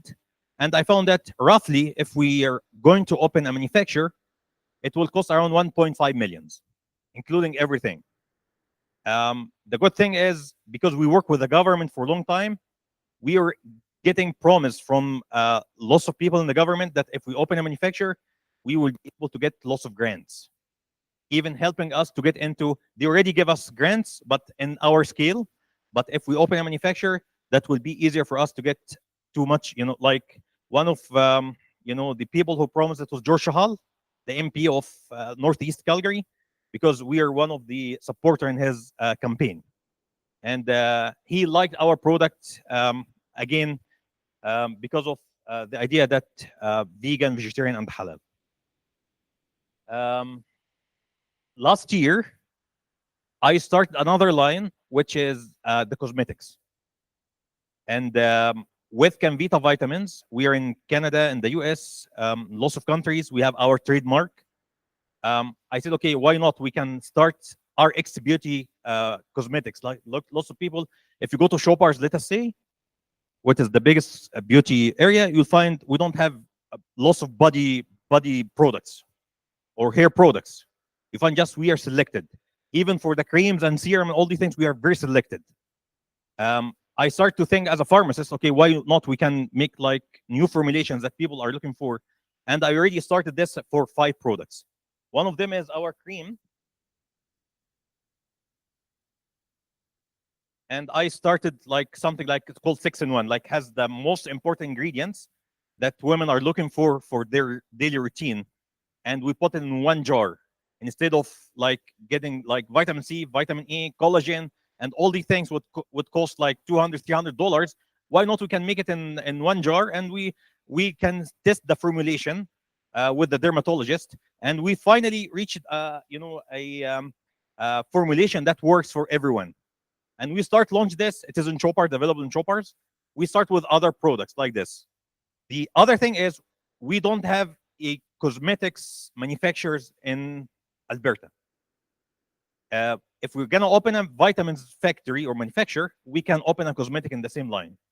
It is not a big deal. It's not cost that much money, but we will attract lots of companies who's like the same like me. They wanna make their own formulation. Plus, we can make our brand, which is Canvita. So this is the idea, and we started in different countries, the same countries that we penetrated for the vitamins. We were able to send our cosmetics to them to test it, and the result was amazing. So everyone is looking for more demand of these products. So so this is some certification that we have. FDA, we are in Minister of Health in Dubai, halal certified. We have our SA 8000, which is almost like the ISO. This is in the US. A halal certification. Our trademarks in Canada and the US. So we did lots of work, and these are the countries that we are available right now in these countries. Now we have almost 45 products in the vitamins. We have 6 products in the cosmetics, and we are expanding. We have lots of products in our portfolio. So this is like how our products look like. The new thing that we did, because we are very famous in gummies, we start to have our products sugar-free. And we'll be the first one in the market to be sugar-free. We already test the formulation. We already got the first new shipment sugar-free. So halal, vegan, and sugar-free together. So this is what we do. If anyone has any question.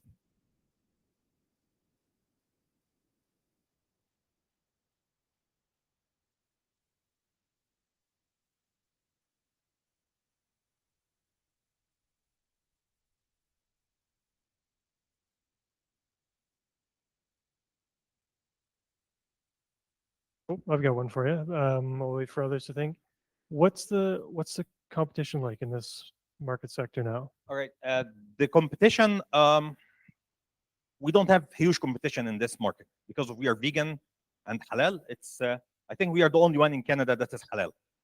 For vegan, they started to make the product like pectin, but they cannot claim it as vegan because they still.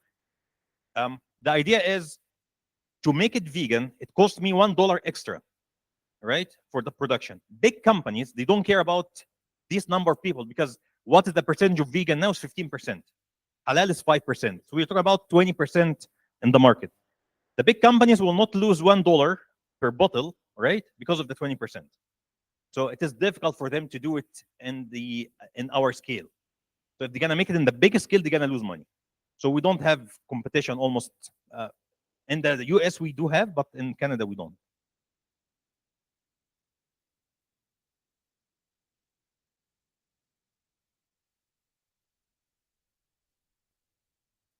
What incentivized you to choose Calgary as your business location? Because I live in Calgary. And it's difficult. Like the other thing is because we don't have manufacturers in Alberta. All Alberta, we don't have manufacturers for vitamins or cosmetics. If you go to Toronto, there's like 5 or 6. Vancouver, like 2 or 3, and they're fully booked. If you try to approach them, okay, I have my product and I want to manufacture it. Oh, sorry, we cannot do that. So it's huge. That's I'm telling you. Our manufacturer in Toronto last year 100 millions. It's too much. This is like, and they're very busy. The thing is, when I approach them, okay, no, sorry, we have Costco, order, Walmart order. I'm confused as to what your ask is. I don't know what you're asking of us. I'm asking for fund for open a manufacturer for 1.5 millions. Okay. That's what you were looking for.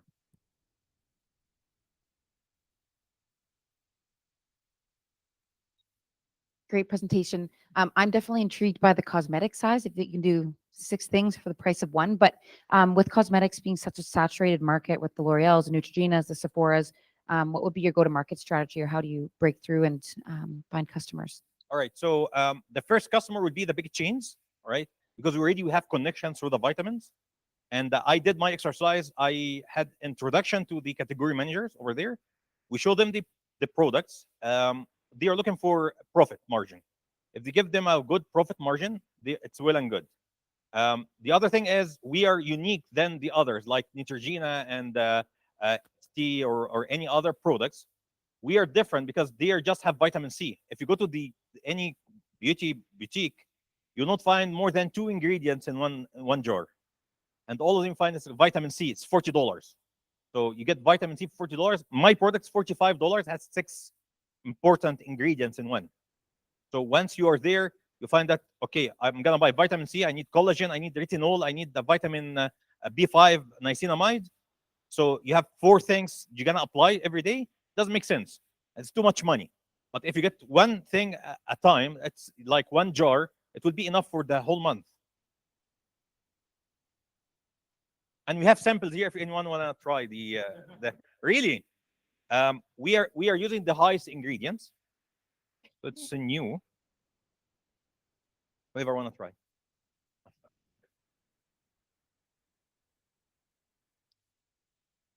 All right. If there's no other questions, I think this is a good time to wrap up.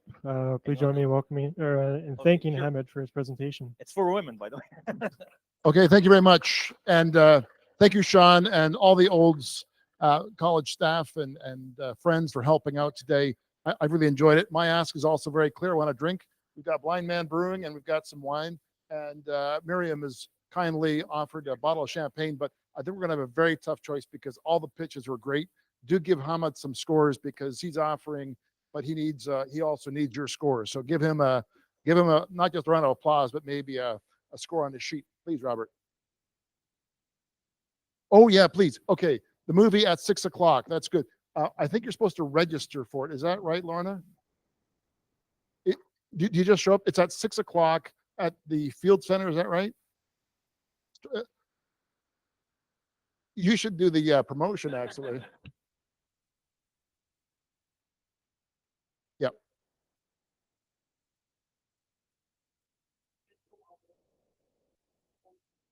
Okay, great. Thank you. And can they get free tickets by clicking on a link on the program, I guess is what? Okay. And is that working on the PDF if you just click on the link? No. There was a free link in one of the emails. So you got to look at, was that from me? Maybe. Okay. Well, if you can't find it, talk to me. I'll dig it up. But that's at 6 o'clock. And that is a powerful film. And it was $5 filmed here. It's worth it. Where's the Rolf Klein? Is it, how far is it from here? Is it a walk?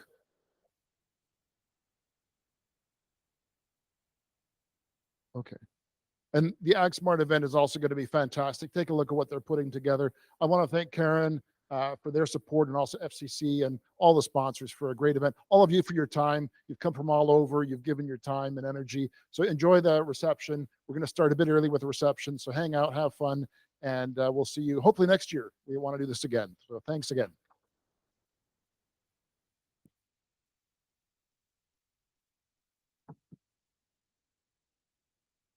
Oh yeah. Also, if you could give us feedback The feedback form also here. I'll leave it at the registration desk. Tell us what we could do better or what you liked about the event today.